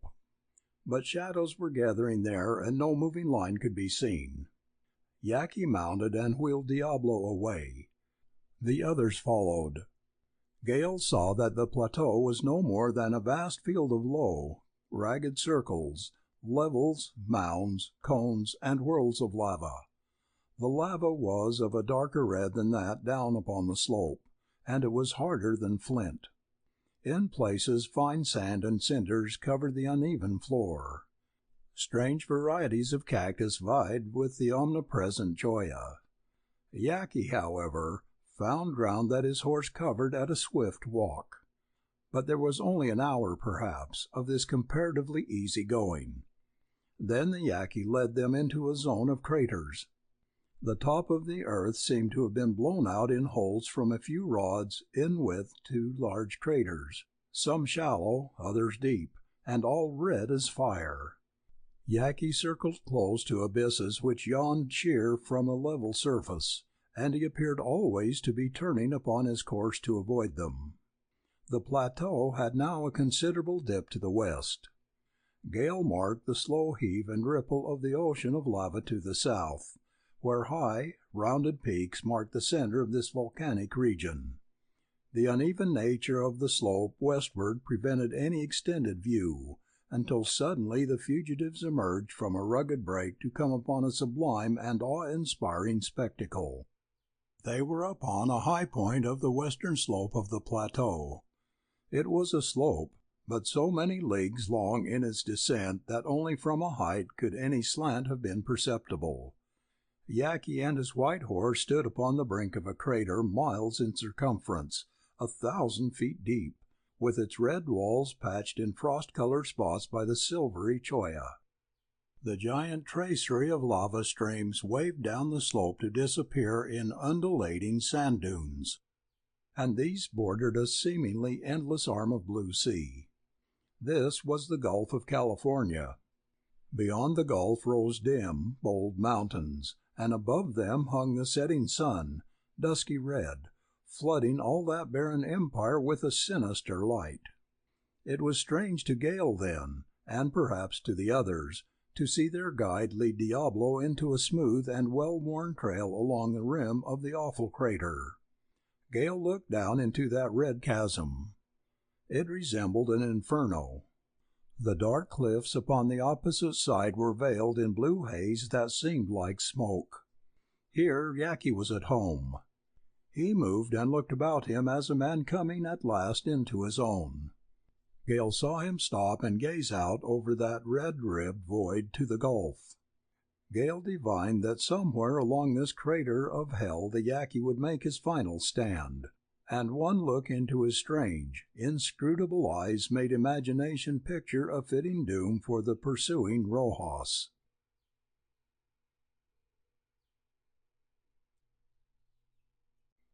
Section 12. The Crater of Hell. The trail led along a gigantic fissure on the side of the crater, and then down and down into a red-walled, blue-hazed labyrinth. Presently Gale, upon turning a sharp corner, was utterly amazed to see that the split in the lava sloped out and widened into an arroyo. It was so green and soft and beautiful in all the angry, contorted red surrounding that Gale could scarcely credit his sight. Blanco Sol whistled his welcome to the scent of water. Then Gale saw a great hole, a pit in the shiny lava, a dark, cool, shady well. There was evidence of the fact that at flood seasons the water had an outlet into the arroyo. The soil appeared to be a fine sand, in which a reddish tinge predominated, and it was abundantly covered with a long grass, still partly green. Mesquites and palo verdes dotted the arroyo and gradually closed in thickets that obstructed the view. "Sure, it all beats me," exclaimed Ladd. "What a place to haul up in! We could have hid here for a long time. Boys, I saw mountain sheep, the old genuine Rocky Mountain bighorn. What do you think of that?" "I reckon it's a Yaqui hunting ground," replied Lash. "That trail we hit must be hundreds of years old. It's worn deep and smooth in iron lava. Well, all I got to say is, Belden was sure right about the Indian, and I can see Rojas's finish somewhere up along that awful hellhole." Camp was made on a level spot. Yaqui took the horses to water, and then turned them loose in the arroyo. It was a tired and somber group that sat down to eat. The strain of suspense equaled the wearing effects of a long ride. Mercedes was calm, but her great dark eyes burned in her white face. Yaqui watched her. The others looked at her with unspoken pride. Presently Thorne wrapped her in his blankets, and she seemed to fall asleep at once. Twilight deepened. The campfire blazed brighter. A cool wind played with Mercedes's black hair, waving strands across her brow. Little of the Yaqui's purpose or plan could be elicited from him, but the look of him was enough to satisfy even Thorne. He leaned against a pile of wood, which he had collected, and his gloomy gaze pierced the campfire, and at long intervals strayed over the motionless form of the Spanish girl. The Rangers and Thorne, however, talked in low tones. It was absolutely impossible for Rojas and his men to reach the waterhole before noon of the next day, and long before that time the fugitives would have decided on a plan of defense. What that defense would be, and where it would be made, were matters over which the men considered gravely. Ladd averred the Yaqui would put them into an impregnable position that at the same time would prove a death trap for their pursuers. They exhausted every possibility, and then, tired as they were, still kept on talking. "What stuns me is that Rojas stuck to our trail," said Thorne, his lined and haggard face expressive of dark passion. "He has followed us into this fearful desert. He'll lose men, horses, perhaps his life.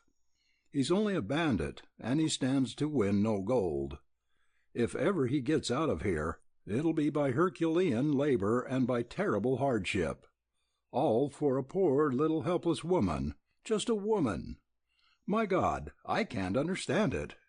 "Sure, just a woman," replied Ladd, solemnly nodding his head.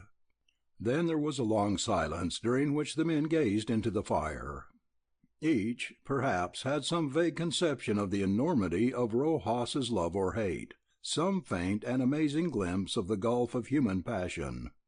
Those were cold, hard, grim faces upon which the light flickered.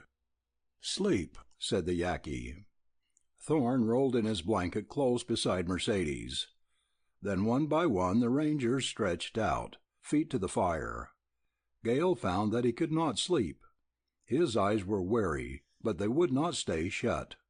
His body ached for rest, yet he could not lie still. The night was so somber, so gloomy, and the lava-encompassed arroyo full of shadows. The dark velvet sky, fretted with white fire, seemed to be close. There was an absolute silence, as of death. Nothing moved. Nothing outside of Gale's body appeared to live. The Yaqui sat like an image carved out of lava. The others lay prone and quiet. Would another night see any of them lie that way, quiet forever? Gale felt a ripple pass over him that was at once a shudder and a contraction of muscles. Used as he was to the desert and its oppression, why should he feel tonight as if the weight of its lava and the burden of its mystery were bearing him down? He sat up after a while and again watched the fire. Nell's sweet face floated like a wraith in the pale smoke, glowed and flushed and smiled in the embers. Other faces shone there, his sister's, that of his mother. Gale shook off the tender memories. This desolate wilderness with its forbidding silence and its dark promise of hell on the morrow, this was not the place to unnerve oneself with thoughts of love and home. But the torturing paradox of the thing was that this was just the place and just the night for a man to be haunted. By and by Gale rose and walked down a shadowy aisle between the mesquites. On his way back the Yaqui joined him. Gale was not surprised. He had become used to the Indian's strange guardianship. But now, perhaps because of Gale's poignancy of thought, the contending tides of love and regret, the deep, burning premonition of deadly strife, he was moved to a keener scrutiny of the Yaqui. That, of course, was futile. The Indian was impenetrable, silent, strange. But suddenly, inexplicably, Gale felt Yaqui's human quality. It was aloof, as was everything about this Indian, but it was there. This savage walked silently beside him, without glance or touch or word. His thought was as inscrutable as if mind had never awakened in his race.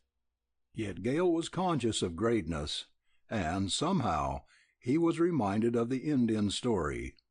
His home had been desolated, his people carried off to slavery, his wife and children separated from him to die. What had life meant to the Yaqui? What had been in his heart? What was now in his mind? Gale could not answer these questions, but the difference between himself and Yaqui, which he had vaguely felt as that between savage and civilized men, faded out of his mind forever. Yaqui might have considered he owed Gale a debt, and, with the Yaqui's austere and noble fidelity to honor, he meant to pay it. Nevertheless, this was not the thing Gale found in the Indian's silent presence. Excepting the desert with its subtle and inconceivable influence, Gale felt that the savage and the white man had been bound in a tie which was no less brotherly because it could not be comprehended. Toward dawn Gale managed to get some sleep. Then the morning broke with the sun hidden back of the uplift of the plateau. The horses trooped up the arroyo and snorted for water. After a hurried breakfast the packs were hidden in holes of the lava. The saddles were left where they were, and the horses allowed to graze and wander at will. Canteens were filled, a small bag of food was packed, and blankets were made into a bundle. Then Yaqui faced the steep ascent of the lava slope.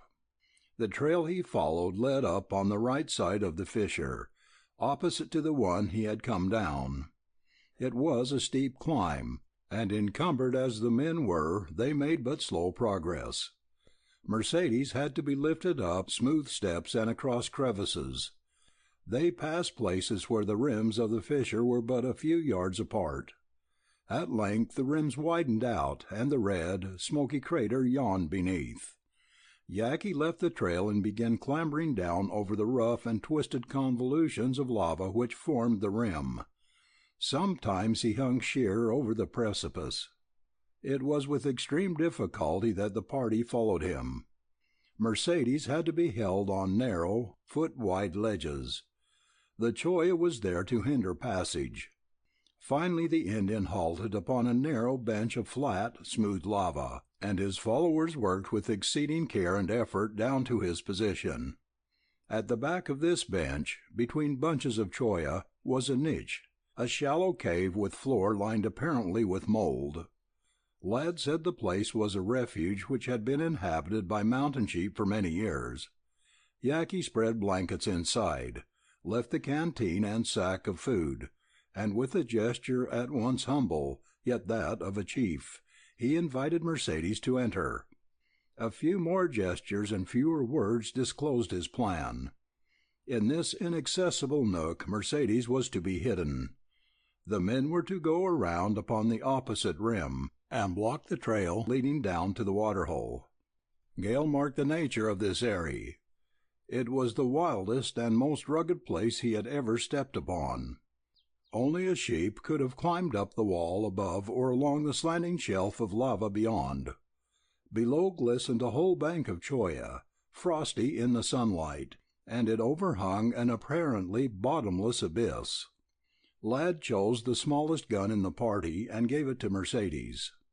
"Sure, it's the best to go to the limit on being ready," he said simply. "The chances are you'll never need it, but if you do—" He left off there, and his break was significant. Mercedes answered him with a fearless and indomitable flash of eyes. Thorne was the only one who showed any shaken nerve. His leave-taking of his wife was affecting and hurried. Then he and the Rangers carefully stepped in the tracks of the Yaqui. They climbed up to the level of the rim and went along the edge. When they reached the fissure and came upon its narrowest point, Yaqui showed in his actions that he meant to leap it. Ladd restrained the Indian. They then continued along the rim till they reached several bridges of lava which crossed it. The fissure was deep in some parts, choked in others. Evidently the crater had no direct outlet into the arroyo below. Its bottom, however, must have been far beneath the level of the waterhole. After the fissure was crossed, the trail was soon found. Here it ran back from the rim.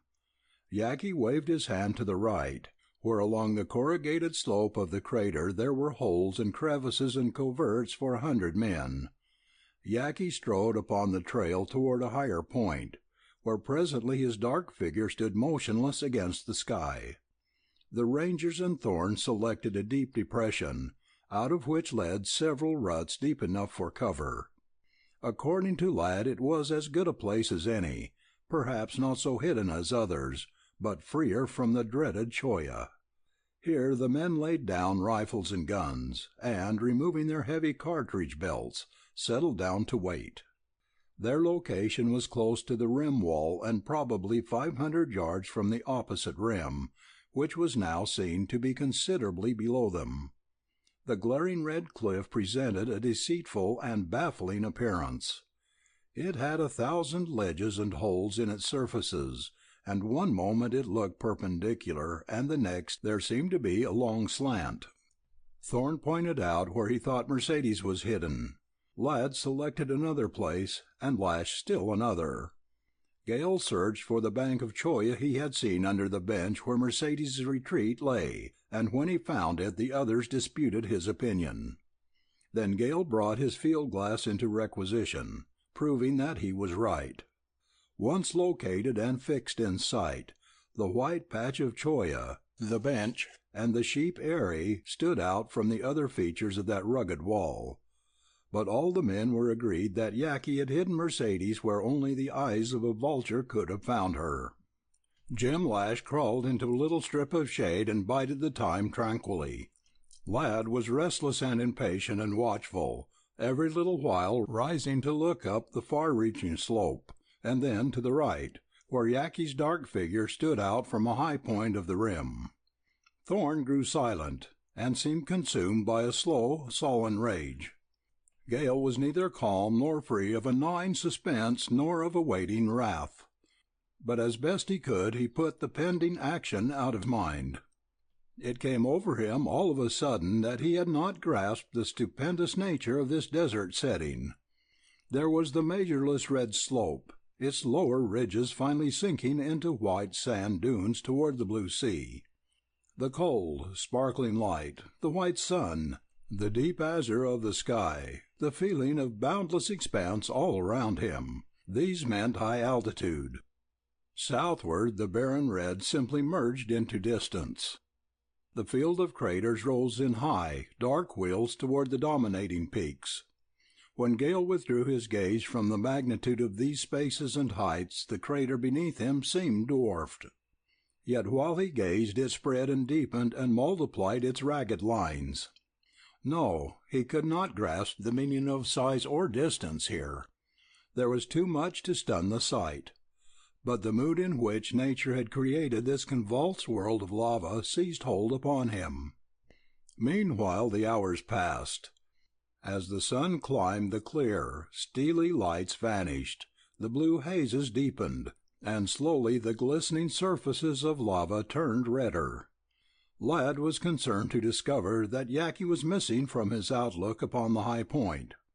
Jim Lash came out of the shady crevice, and stood up to buckle on his cartridge belt. His narrow, gray glance slowly roved from the height of the lava down along the slope, paused in doubt, and then swept on to resurvey the whole vast eastern dip of the plateau. "I reckon my eyes are poor," he said.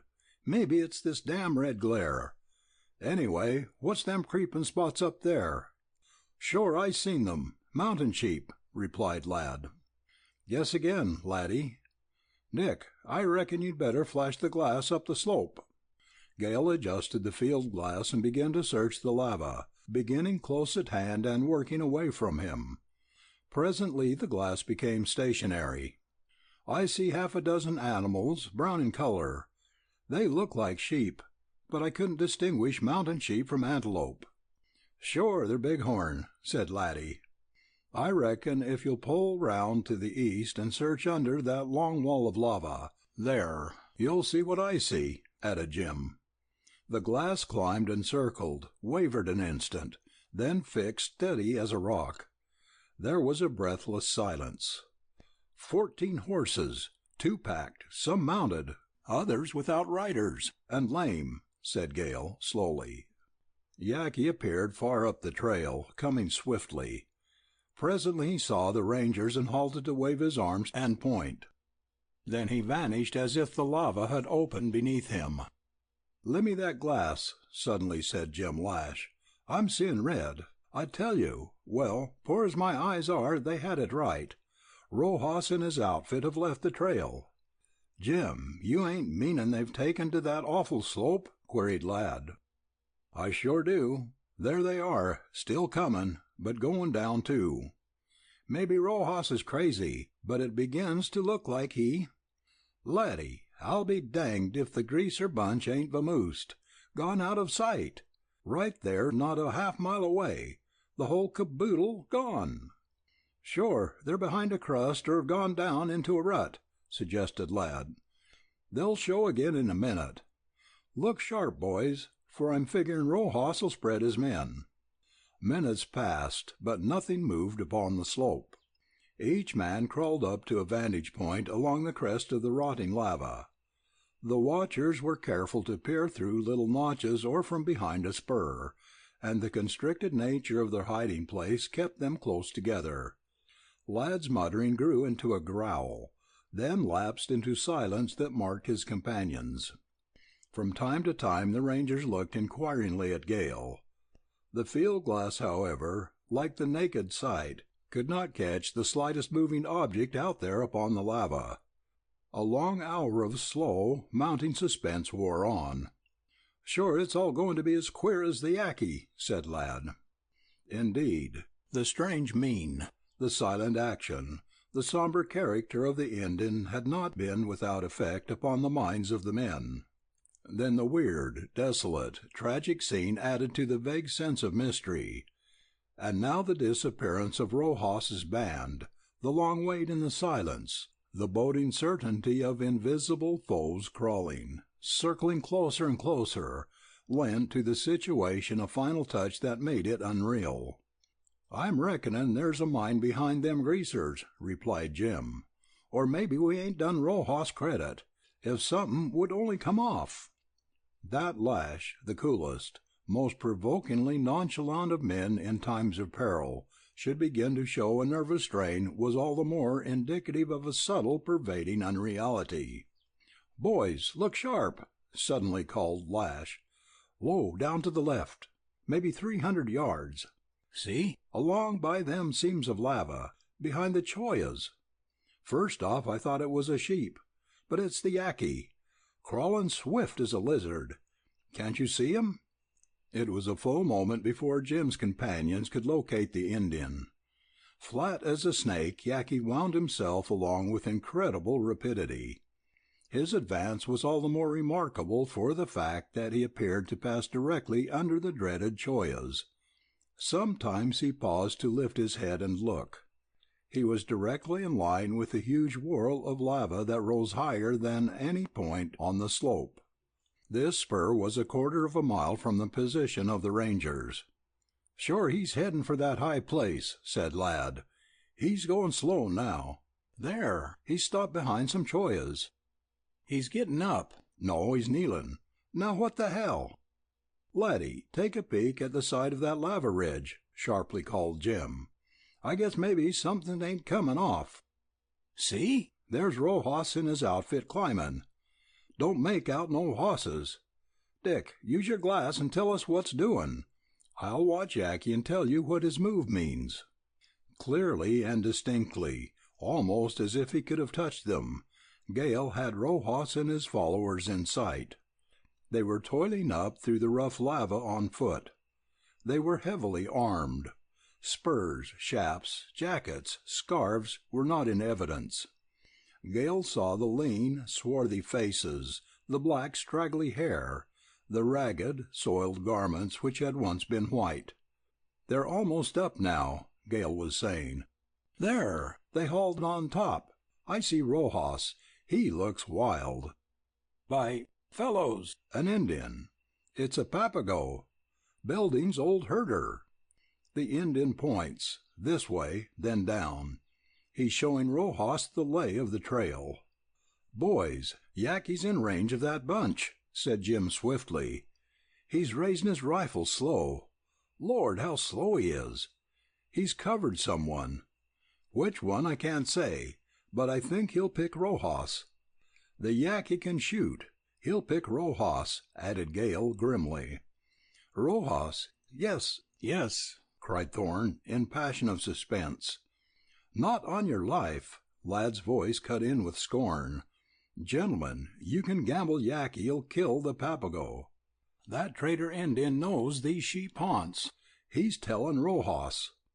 A sharp rifle shot rang out. "Laddie's right," called Gale. "The Papago's hit. His arm falls. There he tumbles." More shots rang out. Yaqui was seen standing erect, firing rapidly at the darting Mexicans. For all Gale could make out, no second bullet took effect. Rojas and his men vanished behind the bulge of lava. Then Yaqui deliberately backed away from his position. He made no effort to run or hide. Evidently he watched cautiously for signs of pursuers in the ruts and behind the chollas. Presently he turned and came straight toward the position of the Rangers, sheered off perhaps 100 paces below it, and disappeared in a crevice. Plainly his intention was to draw pursuers within rifle shot. "Sure, Jim, you had your wish. Something come off," said Ladd. "And I'm saying thank God for the Yaqui. That Papago would have ruined us. Even so, maybe he's told Rojas more'n enough to make us sweat blood." "He had a chance to kill Rojas," cried out the drawn-faced, passionate Thorne. "He didn't take it. He didn't take it." Only Ladd appeared to be able to answer the cavalryman's poignant cry. "Listen, son," he said, and his voice rang. "We all know how you feel. And if I'd had that one shot, never in the world would I have picked the Papago guide. I'd have had to kill Rojas. That's the white man of it. But Yaqui was right. Only an Indian could have done it. You can gamble the Papago alive meant slim chance for us, because he'd led straight to where Mercedes is hidden, and then we'd left cover to fight it out. When you come to think of the Yaqui's hate for greasers, when you just seen him pass up a shot at one, well, I don't know how to say what I mean, but damn me, my sombrero is off to the Indian." "I reckon so, and I reckon the ball's opened," rejoined Lash, and now that former nervous impatience so unnatural to him was as if it had never been. He was smiling cool, and his voice had almost a caressing note. He tapped the breech of his Winchester with a sinewy brown hand, and he did not appear to be addressing anyone in particular. "Yaqui's opened the ball. Look up your partners there, gents, and get ready to dance." Another wait set in, and judging by the more direct rays of the sun and a receding of the little shadows cast by the chollas, Gale was of the opinion that it was a long wait. But it seemed short. The four men were lying under the bank of a half-circular hole in the lava. It was notched and cracked, and its rim was fringed by chollas. It sloped down and opened to an unobstructed view of the crater. Gale had the upper position, farthest to the right, and therefore was best shielded from possible fire from the higher ridges of the rim, some 300 yards distant. Jim came next, well hidden in a crack. The positions of Thorne and Ladd were most exposed. They kept sharp lookout over the uneven rampart of their hiding place. The sun, past the zenith, began to slope westward, and to grow hotter as it sloped. The men waited and waited. Gale saw no impatience even in Thorne. The sultry air seemed to be laden with some burden or quality that was at once composed of heat, menace, color, and silence. Even the light glancing up from the lava seemed red, and the silence had substance. Sometimes Gale felt that it was unbearable, yet he made no effort to break it. Suddenly this dead stillness was rent by a shot, clear and stinging, close at hand. It was from a rifle, not a carbine. With startling quickness a cry followed, a cry that pierced Gale. It was so thin, so high-keyed, so different from all other cries. It was the involuntary human shriek at death. "Yaqui's called out another partner," said Jim Lash laconically. Carbines began to crack. The reports were quick, light, like sharp spats without any ring. Gale peered from behind the edge of his covert. Above the ragged wave of lava floated faint whitish clouds, all that was visible of smokeless powder. Then Gale made out round spots, dark against the background of red, and in front of them leaped out small tongues of fire. Ladd's .405 began to spang with its beautiful sound of power. Thorne was firing, somewhat wildly, Gale thought. Then Jim Lash pushed his Winchester over the rim under a cholla, and between shots Gale could hear him singing, "Turn the lady, turn the lady, turn. Alaman left, swing your partners, forward and back, turn the lady, turn." Gale got into the fight himself, not so sure that he hit any of the round, bobbing objects he aimed at, but growing sure of himself as action liberated something forced and congested within his breast. Then over the position of the Rangers came a hail of steel bullets. Those that struck the lava hissed away into the crater. Those that came biting through the chollas made a sound which resembled a sharp ripping of silk. Bits of cactus stung Gale's face, and he dreaded the flying thorns more than he did the flying bullets. "Hold on, boys," called Ladd, as he crouched down to reload his rifle. "Save your shells. The greasers are spreading on us, some going down below Yaqui, others moving up for that high ridge. When they get up there, I'm damned if it won't be hot for us. There ain't room for all of us to hide here." Ladd raised himself to peep over the rim. Shots were now scattering, and all appeared to come from below. Emboldened by this, he rose higher. A shot from in front, a rip of bullet through the cholla, a spat of something hitting Ladd's face, a steel missile hissing onward. These inseparably blended sounds were all registered by Gale's sensitive ear. With a curse, Ladd tumbled down into the hole. His face showed a great gray blotch, and starting blood. Gale felt a sickening assurance of desperate injury to the Ranger. He ran to him calling, "Laddie, Laddie!" "Sure I ain't plugged. It's a damn cholla burr. The bullet knocked it in my face. Pull it out." The oval, long-spiked cone was firmly embedded in Ladd's cheek. Blood streamed down his face and neck. Carefully, yet with no thought of pain to himself, Gale tried to pull the cactus joint away.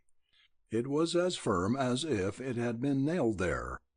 That was the damnable feature of the barbed thorns. Once set, they held on as that strange plant held to its desert life. Ladd began to writhe, and sweat mingled with the blood on his face. He cursed and raved, and his movements made it almost impossible for Gale to do anything. "Put your knife blade under and tear it out," shouted Ladd hoarsely.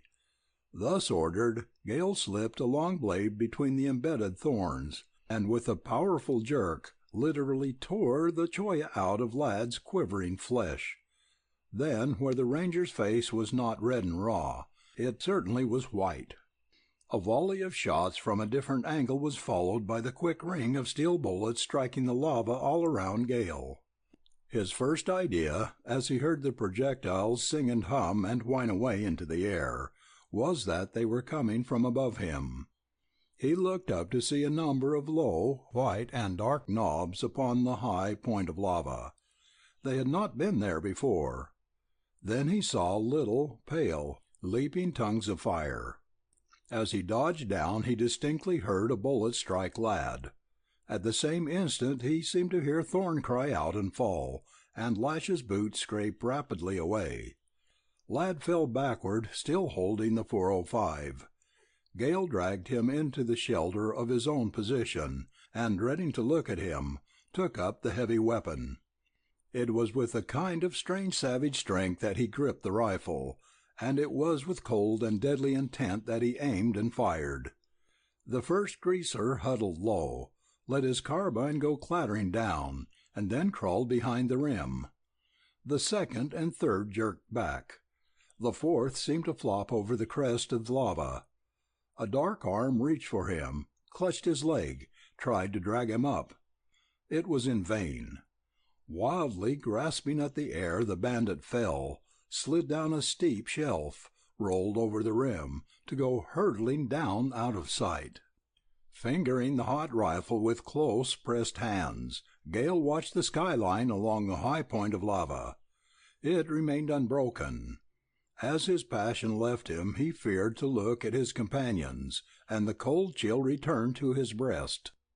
"Sure, I'm damn glad them greasers ain't using soft-nosed bullets," drawled a calm voice.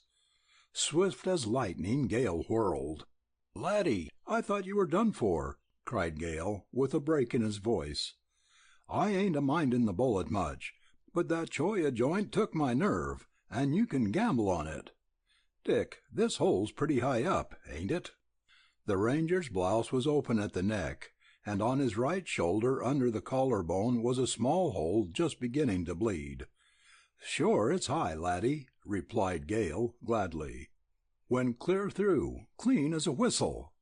He tore a handkerchief into two parts, made wads, and pressing them close over the wounds, he bound them there with Ladd's scarf.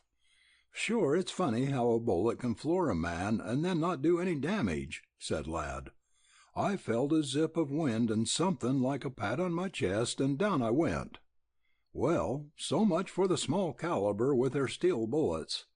Supposin' I'd connected with the .405. "Laddie, I'm afraid Thorne's done for," whispered Gale. "He's lying over there in that crack. I can see part of him. He doesn't move.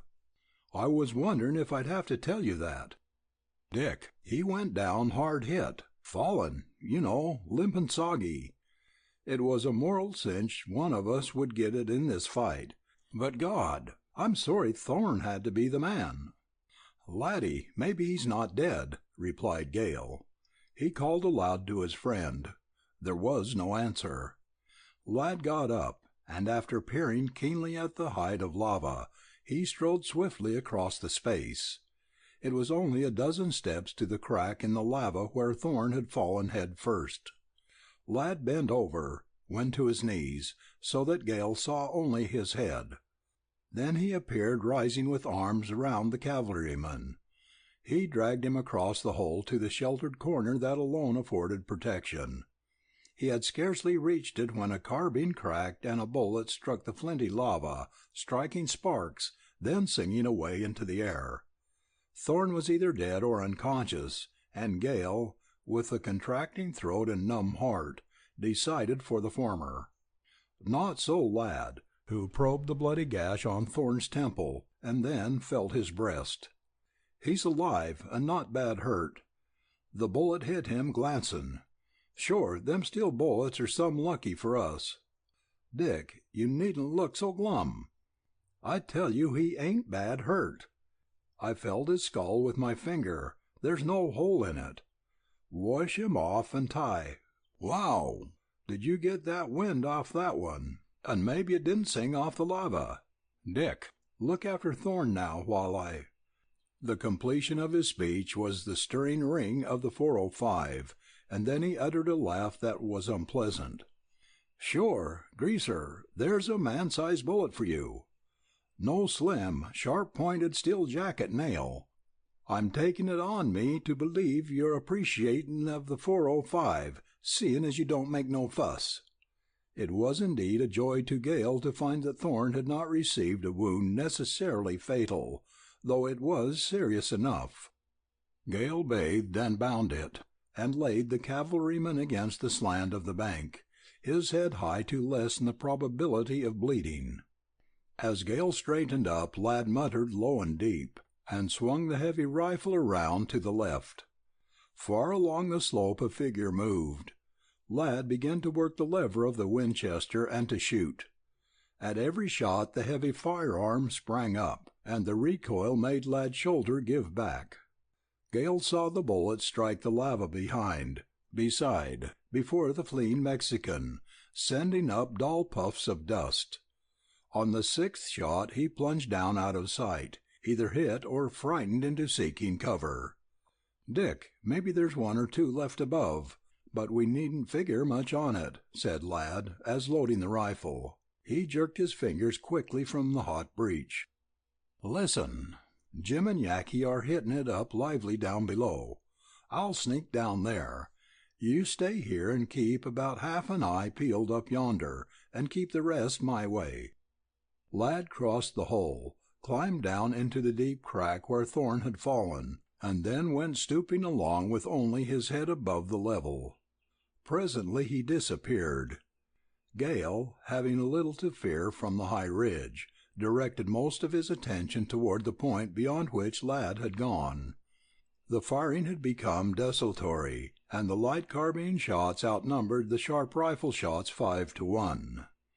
Gale made a note of the fact that for some little time he had not heard the unmistakable report of Jim Lash's automatic. Then ensued a long interval in which the desert silence seemed to recover its grip. The 405 ripped it asunder. Spang, spang, spang. Gale fancied he heard yells. There were a few pattering shots still farther down the trail. Gale had an uneasy conviction that Rojas and some of his band might go straight to the waterhole. It would be hard to dislodge even a few men from that retreat. There seemed a lull in the battle. Gale ventured to stand high, and screened behind choyas, he swept the three-quarter circle of lava with his glass. In the distance he saw horses, but no riders. Below him, down the slope along the crater rim and the trail, the lava was bare of all except tufts of choya. Gale gathered assurance. It looked as if the day was favoring his side.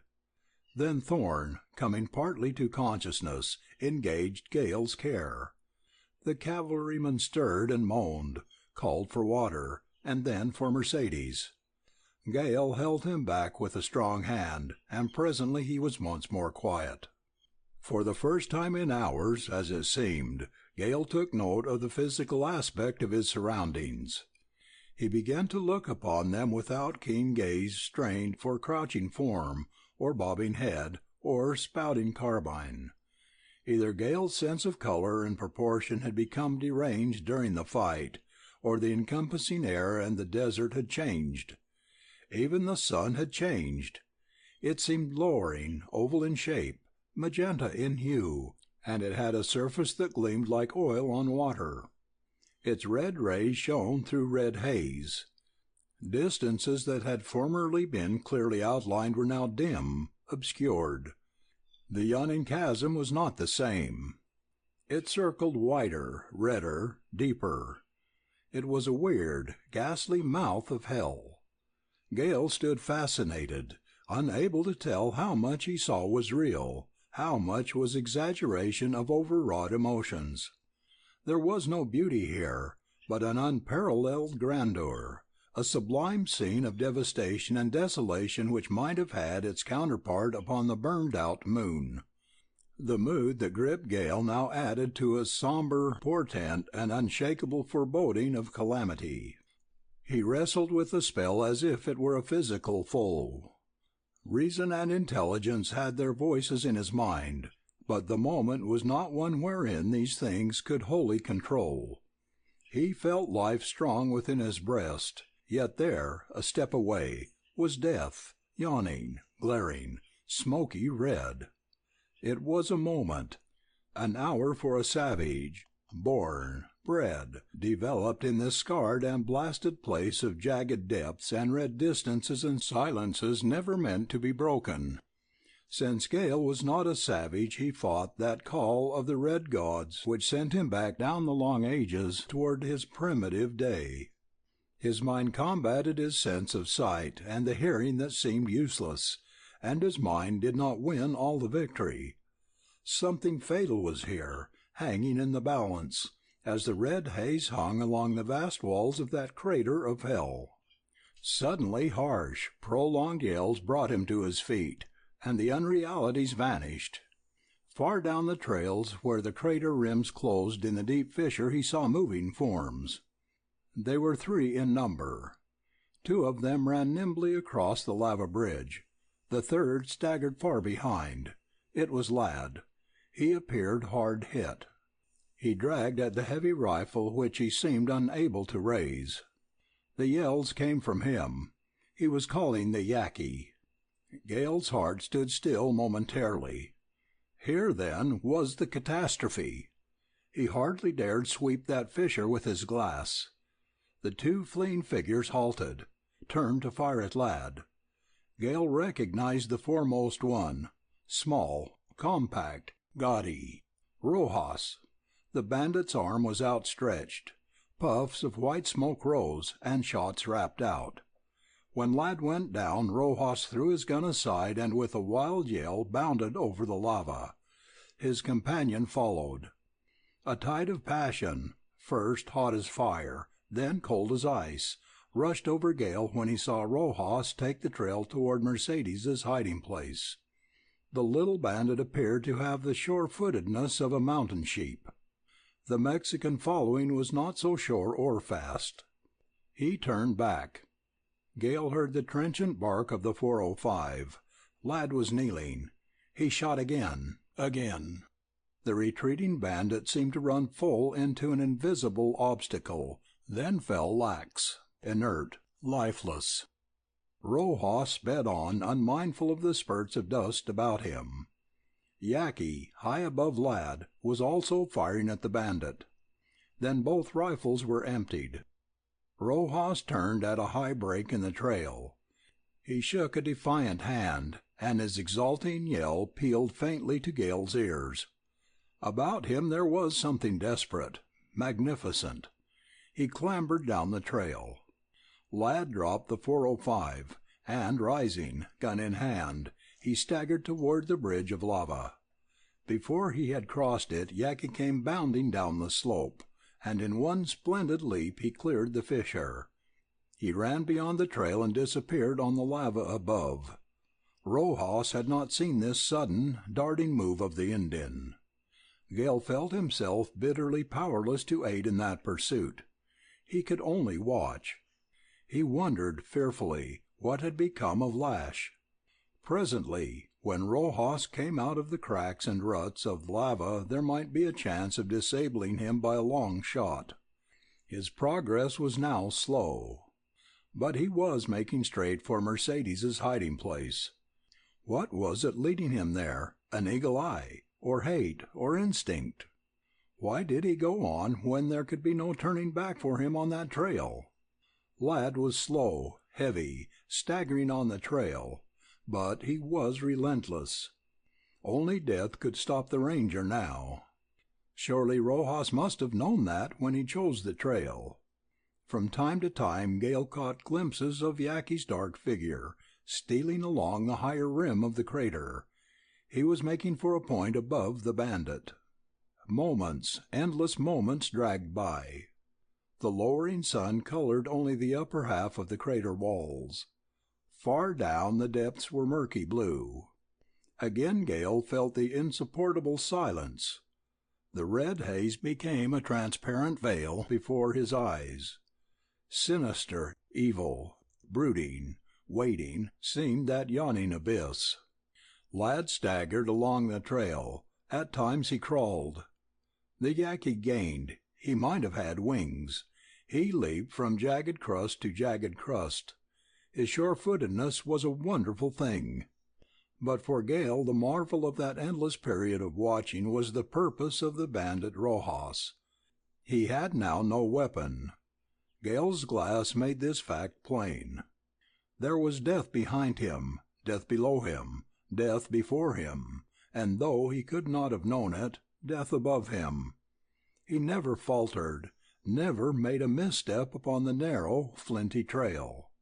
When he reached the lower end of the level ledge, Gale's poignant doubt became a certainty. Rojas had seen Mercedes. It was incredible, yet Gale believed it. Then, his heart clamped as in an icy vice, Gale threw forward the Remington, and sinking on one knee, began to shoot. He emptied the magazine. Puffs of dust near Rojas did not even make him turn. As Gale began to reload, he was horror-stricken by a low cry from Thorne. The cavalryman had recovered consciousness. He was half-raised, pointing with shaking hand at the opposite ledge.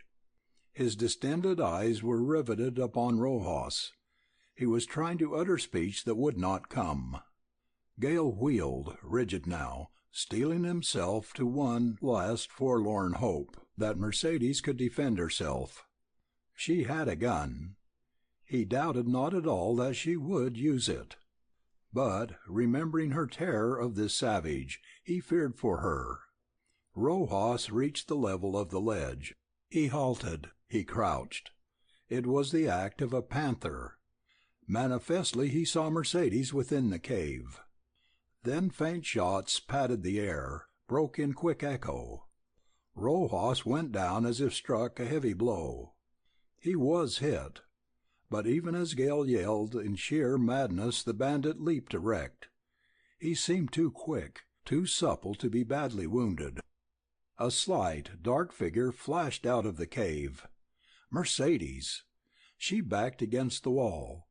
Gale saw a puff of white, heard a report. But the bandit lunged at her. Mercedes ran, not to try to pass him, but straight for the precipice.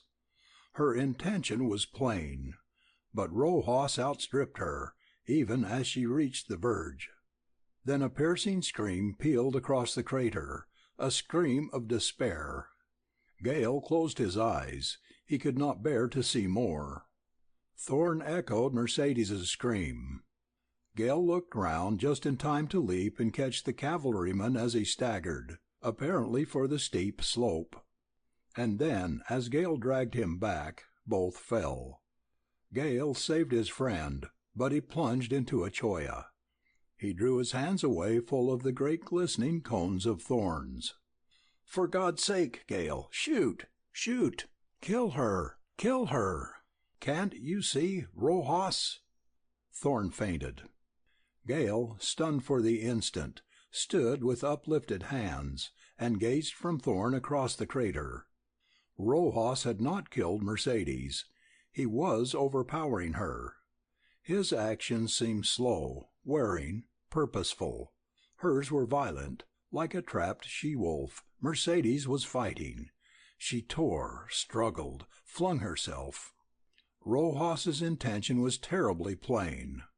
In agony now, both mental and physical, cold and sick and weak, Gale gripped his rifle and aimed at the struggling forms on the ledge. He pulled the trigger. The bullet struck up a cloud of red dust close to the struggling couple. Again Gale fired, hoping to hit Rojas, praying to kill Mercedes. The bullet struck high. A third, fourth, fifth time the Remington spoke, in vain. The rifle fell from Gale's racked hands.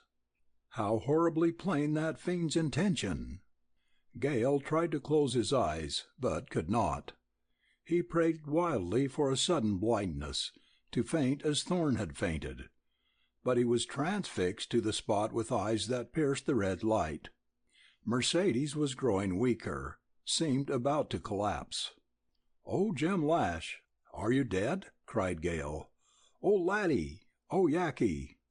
Suddenly a dark form literally fell down the wall behind the ledge where Rojas fought the girl. It sank in a heap, then bounded erect. "Yaqui!" screamed Gale, and he waved his bleeding hands till the blood bespattered his face. Then he choked. Utterance became impossible.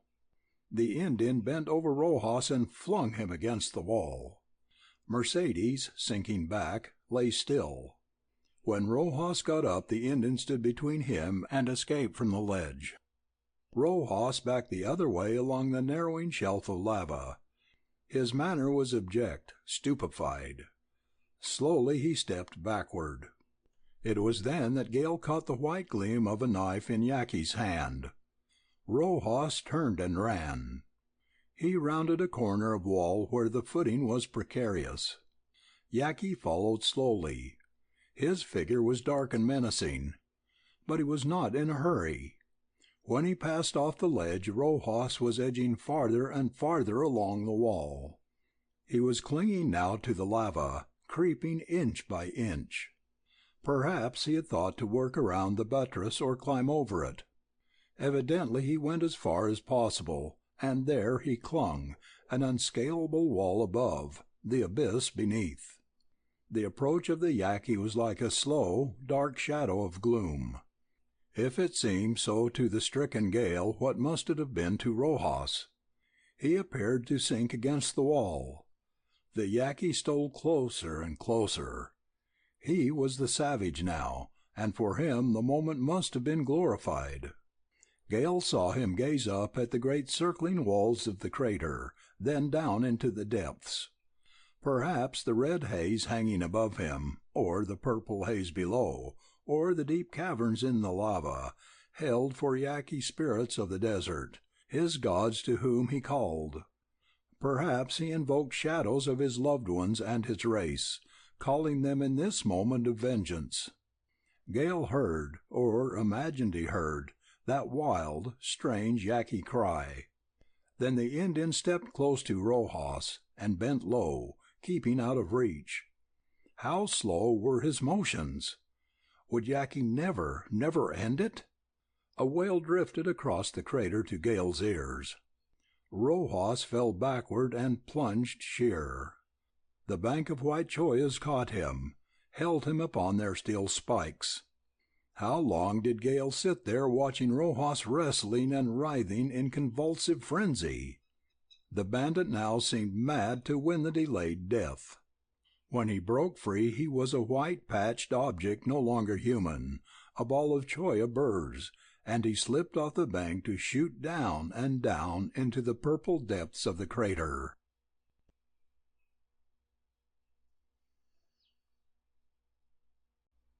Section 13. Changes at Forlorn River. The 1st of March saw the Federal occupation of the garrison at Castaneda. After a short, decisive engagement, the rebels were dispersed into small bands and driven eastward along the boundary line toward Nogales. It was the destiny of Forlorn River, however, never to return to the slow, sleepy tenor of its former existence. Belding's predictions came true. That straggling line of home-seekers was but a forerunner of the real invasion of Altar Valley.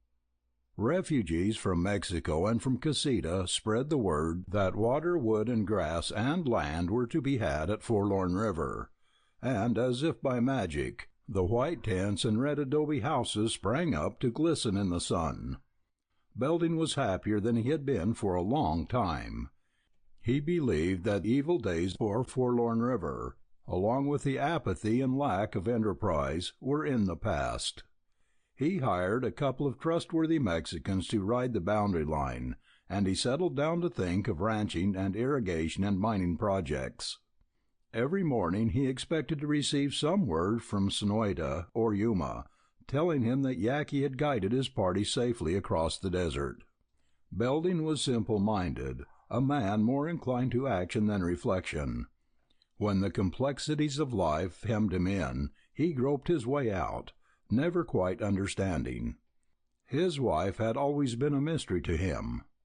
Nell was sunshine most of the time, but like the sun-dominated desert, she was subject to strange changes, willful, stormy, sudden. It was enough for Belding now to find his wife in a lighter, happier mood, and to see Nell dreamily turning a ring round and round the third finger of her left hand and watching the west. Every day both mother and daughter appeared farther removed from the past darkly threatening days. Belding was hearty in his affections, but undemonstrative. If there was any sentiment in his make-up, it had an outlet in his memory of Blanco Diablo and a longing to see him. Often Belding stopped his work to gaze out over the desert toward the west. When he thought of his Rangers and Thorne and Mercedes, he certainly never forgot his horse. He wondered if Diablo was running, walking, resting, if Yaqui was finding water and grass. In March, with the short desert winter over, the days began to grow warm. The noon hours were hot, and seemed to give promise of the white summer blaze and blasting furnace wind soon to come. No word was received from the Rangers. But this caused Belding no concern, and it seemed to him that his womenfolk considered no news good news. Among the many changes coming to pass in Forlorn River were the installing of post-office service and the building of a mescal drinking house. Belding had worked hard for the post office, but he did not like the idea of a saloon for Forlorn River. Still, that was an inevitable evil. The Mexicans would have mescal. Belding had kept the little border hamlet free of an establishment for distillation of the fiery cactus drink. A good many Americans drifted into Forlorn River, miners, cowboys, prospectors, outlaws, and others of nondescript character, and these men, of course, made the saloon, which was also an inn, their headquarters. Belding, with Carter and other old residents, saw the need of a sheriff for Forlorn River. One morning early in this spring month, while Belding was on his way from the house to the corrals, he saw Nell running Blanco Jose down the road at a gait that amazed him. She did not take the turn of the road to come by the gate. She put Jose at a 4-foot wire fence, and came clattering into the yard. "Nell must have another tantrum," said Belding. "She's long past due." Blanco Jose, like the other white horses, was big of frame and heavy, and thunder rolled from under his great hoofs. Nell pulled him up, and as he pounded and slid to a halt in a cloud of dust, she swung lightly down. It did not take more than half an eye for Belding to see that she was furious. "Nell, what's come off now?" asked Belding. "I'm not going to tell you," she replied, and started away, leading Jose toward the corral. Belding leisurely followed. She went into the corral, removed Jose's bridle, and led him to the watering trough. Belding came up, and without saying anything began to unbuckle Jose's saddle girths. But he ventured a look at Nell. The red had gone from her face, and he was surprised to see her eyes brimming with tears. Most assuredly this was not one of Nell's tantrums.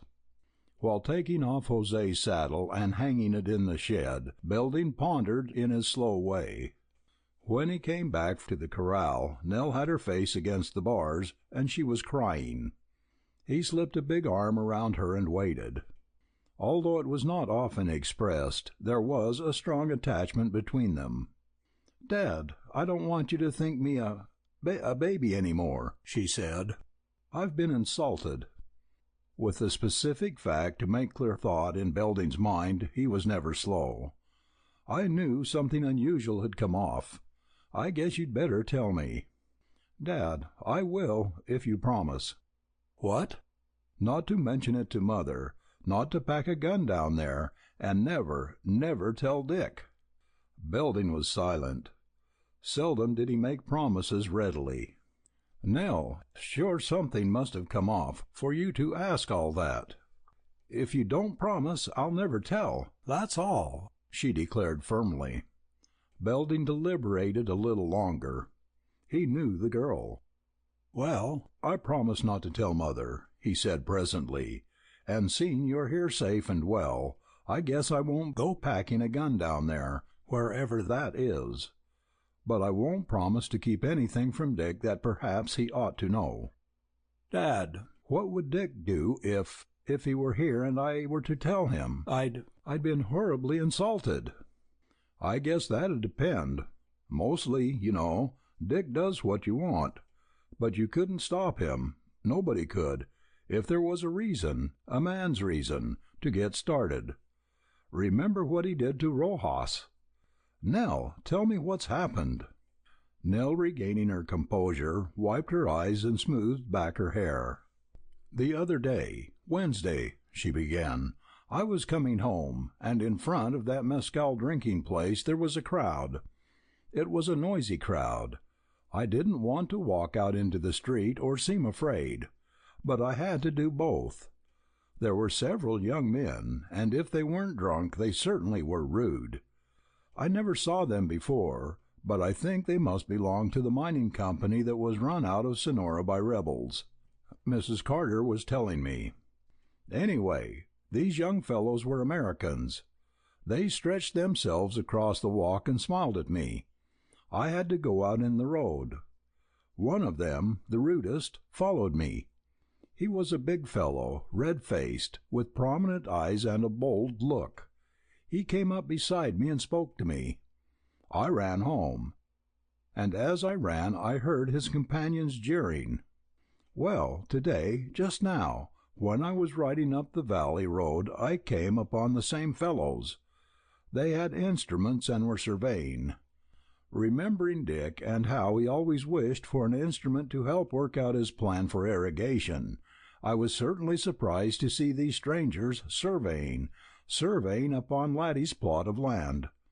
It was a sandy road there, and Jose happened to be walking. So I reined in and asked these engineers what they were doing. The leader, who was that same bold fellow who had followed me, seemed much pleased at being addressed. He was swaggering, too friendly. Not my idea of a gentleman at all. He said he was glad to tell me he was going to run water all over Altar Valley. Dad, you can bet that made me wild. That was Dick's plan, his discovery, and here were surveyors on Laddie's claim. Then I told him that he was working on private land and he'd better get off. He seemed to forget his flirty proclivities in amazement. Then he looked cunning. I read his mind. It was news to him that all the land along the valley had been taken up. He said something about not seeing any squatters on the land, and then he shut up tight on that score. But he began to be flirty again. He got hold of Jose's bridle, and before I could catch my breath he said I was a peach, and that he wanted to make a date with me, that his name was Chase, that he owned a gold mine in Mexico. He said a lot more I didn't gather, but when he called me dearie, I lost my temper. I jerked on the bridle and told him to let go. He held on and rolled his eyes at me. I dare say he imagined he was a gentleman to be infatuated with. He seemed sure of conquest. One thing certain, he didn't know the least bit about horses. It scared me the way he got in front of Jose. I thank my stars I wasn't up on Blanco Diablo. Well, Dad, I'm a little ashamed now, but I was mad. I slashed him across the face with my quirt. Jose jumped and knocked Mr. Chase into the sand. I didn't get the horse under control till I was out of sight of those surveyors, and then I let him run home. Nell, I guess you punished the fellow enough. Maybe he's only a conceited softy, but I don't like that sort of thing. It isn't Western. I guess he won't be so smart next time. Any fellow would remember being hit by Blanco Jose. If you'd been up on Diablo, we'd have to bury Mr. Chase." Thank goodness I wasn't. I'm sorry now, Dad. Perhaps the fellow was hurt. But what could I do? Let's forget all about it, and I'll be careful where I ride in the future. Dad, what does it mean, this surveying around Forlorn River? I don't know, Nell, replied Belding thoughtfully. It worries me. It looks good for Forlorn River, but bad for Dick's plan to irrigate the valley. Lord, I'd hate to have someone forestall Dick on that. No, we won't let anybody have Dick's rights, declared Nell. Where have I been keeping myself not to know about these surveyors? Muttered Belding. They must have just come. Go see Mrs. Carter. She told me there were strangers in town, Americans, who had mining interests in Sonora, and were run out by Orozco. Find out what they're doing, Dad. Belding discovered that he was, indeed, the last man of consequence in Forlorn River to learn of the arrival of Ben Chase and Son, mine owners and operators in Sonora. They, with a force of miners, had been besieged by rebels and finally driven off their property. This property was not destroyed, but held for ransom. And the Chases, pending developments, had packed outfits and struck for the border. Castaneda had been their objective point, but for some reason, which Belding did not learn, they had arrived instead at Forlorn River. It had taken Ben Chase just 1 day to see the possibilities of Altar Valley, and in 3 days he had men at work. Belding returned home without going to see the Chases and their operations. He wanted to think over the situation. Next morning he went out to the valley to see for himself. Mexicans were hastily erecting adobe houses upon Ladd's 160 acres, upon Dick Gale's, upon Jim Lash's and Thorne's. There were men staking the valley floor and the riverbed.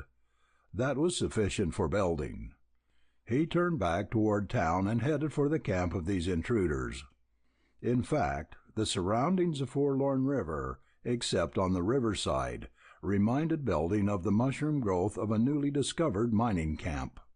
Tents were everywhere. Adobe shacks were in all stages of construction. Rough clapboard houses were going up.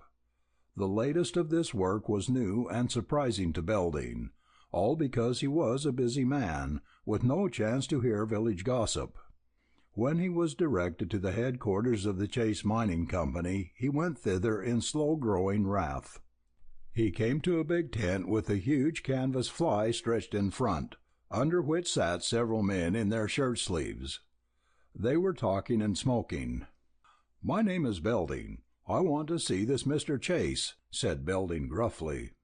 Slow-witted as Belding was, and absorbed in his own feelings, he yet saw plainly that his advent was disturbing to these men.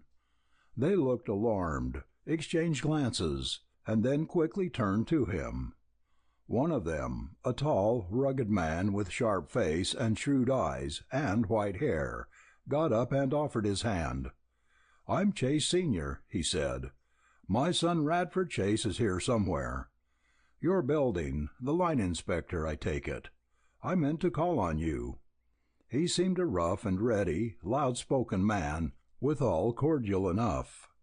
"Yes, I'm the inspector," replied Belding, ignoring the proffered hand, "and I'd like to know what the hell you mean by taking up land claims, state ground that belongs to my rangers."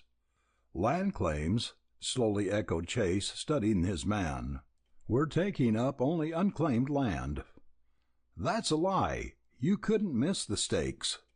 "Well, Mr. Belding, as to that, I think my men did run across some staked ground. But we recognize only squatters. If your rangers think they've got property just because they drove a few stakes in the ground, they're much mistaken.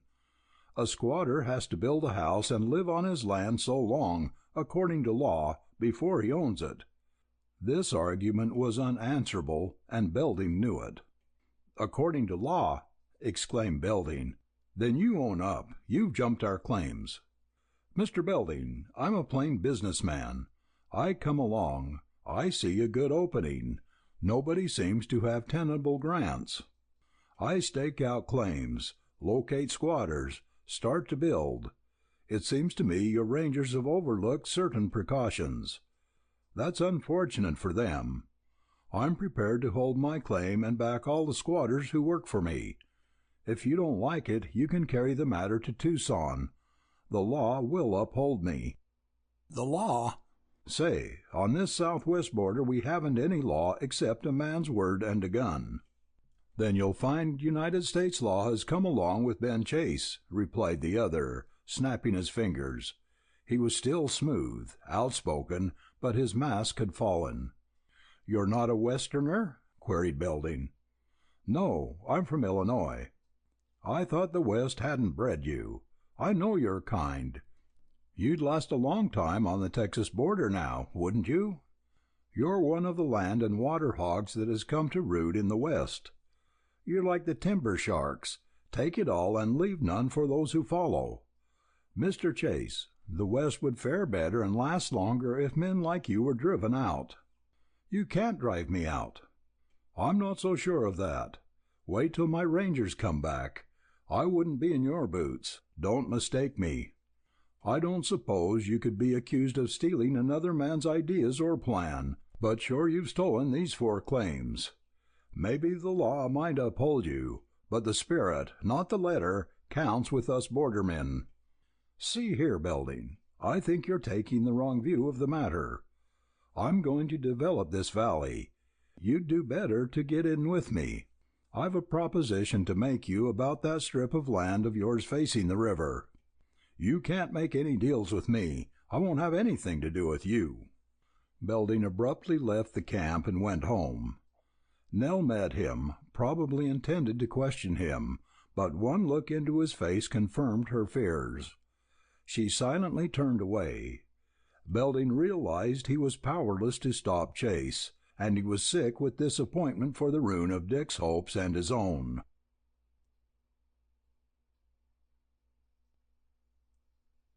Section 14. A Lost Son. Time passed. The population of Forlorn River grew apace. Belding, who had once been the head of the community, found himself a person of little consequence. Even had he desired it, he would not have had any voice in the selection of postmaster, sheriff, and a few other officials. The Chases divided their labors between Forlorn River and their Mexican gold mine, which had been restored to them. The desert trips between these 2 places were taken in automobiles. A month's time made the motor cars almost as familiar a sight in Forlorn River as they had been in Casita before the Revolution. Belding was not so busy as he had been formerly. As he lost ambition, he began to find less work to do. His wrath at the usurping Chases increased as he slowly realized his powerlessness to cope with such men. They were promoters, men of big interests and wide influence in the Southwest. The more they did for Forlorn River, the less reason there seemed to be for his own grievance. He had to admit that it was personal, that he and Gale and the Rangers would never have been able to develop the resources of the valley as these men were doing it. All day long he heard the heavy booming blasts and the rumble of avalanches up in the gorge. Chase's men were dynamiting the cliffs in the narrow box canyon. They were making the dam just as Gale had planned to make it. When this work of blasting was over, Belding experienced a relief. He would not now be continually reminded of his and Gale's loss. Resignation finally came to him, but he could not reconcile himself to misfortune for Gale. Moreover, Belding had other worry and strain. April arrived with no news of the Rangers. From Casita came vague reports of raiders in the Sonita country, reports impossible to verify until his Mexican Rangers returned. When these men rode in, one of them, Gonzales, an intelligent and reliable half-breed, said that he had met prospectors at the oasis. They had just come in on the Camino del Diablo, reported a terrible trip of heat and drought, and not a trace of the Yaqui's party. "That settles it," declared Belding. "Yaqui never went to Sonoita. He circled round to the Devil's Road. And the rangers, Mercedes, Thorne, the horses, I'm afraid they've been lost in the desert. It's an old story on Camino del Diablo.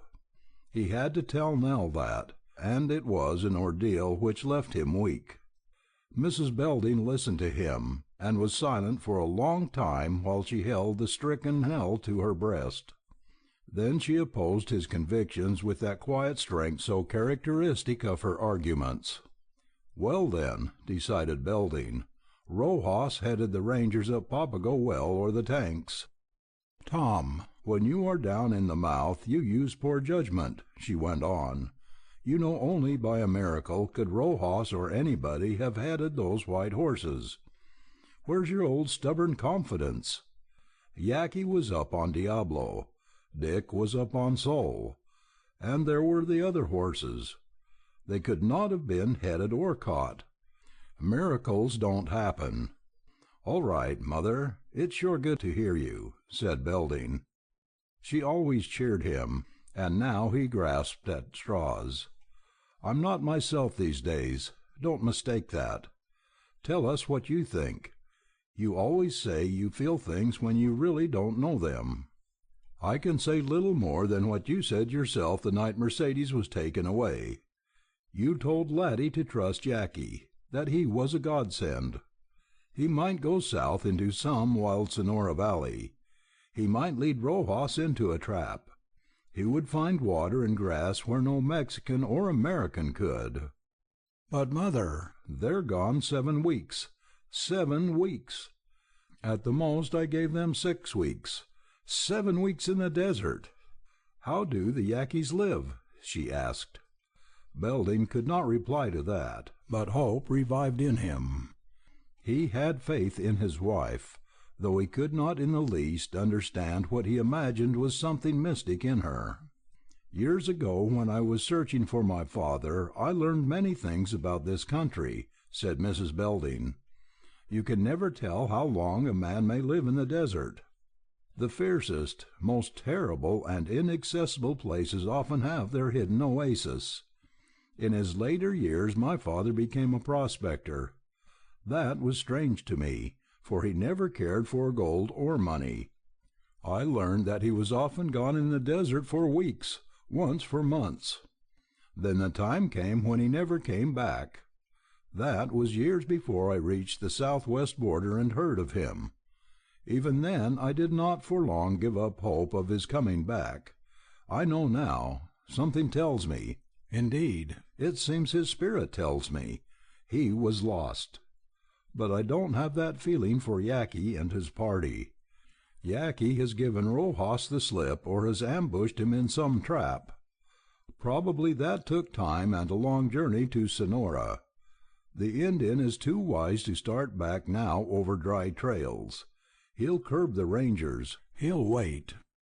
I seem to know this, dear Nell, so be brave, patient. Dick Gale will come back to you. Oh, Mother, cried Nell, I can't give up hope while I have you. That talk with the strong mother worked a change in Nell and Belding. Nell, who had done little but brood and watch the west and take violent rides, seemed to settle into a waiting patience that was sad yet serene. She helped her mother more than ever. She was a comfort to Belding. She began to take active interest in the affairs of the growing village. Belding, who had been breaking under the strain of worry, recovered himself so that to outward appearance he was his old self. He alone knew, however, that his humour was forced, and that the slow-burning wrath he felt for the chases was flaming into hate. Belding argued with himself that if Ben Chase and his son Radford had turned out to be big men in other ways than in the power to carry on great enterprises, he might have become reconciled to them. But the father was greedy, grasping, hard, cold. The son added to those traits an overbearing disposition to rule, and he showed a fondness for drink and cards. These men were developing the valley, to be sure, and a horde of poor Mexicans and many Americans were benefiting from that development. Nevertheless, These chases were operating in a way which proved they cared only for themselves. Belding shook off a lethargic spell and decided he had better set about several by no means small tasks, if he wanted to get them finished before the hot months. He made a trip to the Sonoita oasis. He satisfied himself that matters along the line were favorable, and that there was absolutely no trace of his rangers. Upon completing this trip he went to Castaneda with a number of his white thoroughbreds and shipped them to ranchers and horse breeders in Texas. Then, being near the railroad, and having time, he went up to Tucson.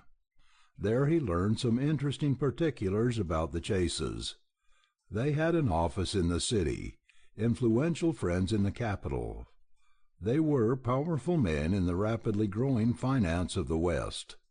They had interested the Southern Pacific Railroad, and in the near future a branch line was to be constructed from San Felipe to Forlorn River. These details of the chase development were insignificant when compared to a matter striking close to home to Belding. His responsibility had been subtly attacked. A doubt had been cast upon his capability of executing the duties of immigration inspector to the best advantage of the state. Belding divined that this was only an entering wedge. The chases were bent upon driving him out of Forlorn River, but perhaps to serve better their own ends, they were proceeding at leisure. Belding returned home consumed by rage, but he controlled it. For the first time in his life he was afraid of himself. He had his wife and Nell to think of, and the old law of the West had gone forever. "Dad, there's another Rojas round these diggings," was Nell's remark, after the greetings were over and the usual questions and answers passed. Belding's exclamation was cut short by Nell's laugh. She was serious with a kind of amused contempt. "Mr. Radford Chase."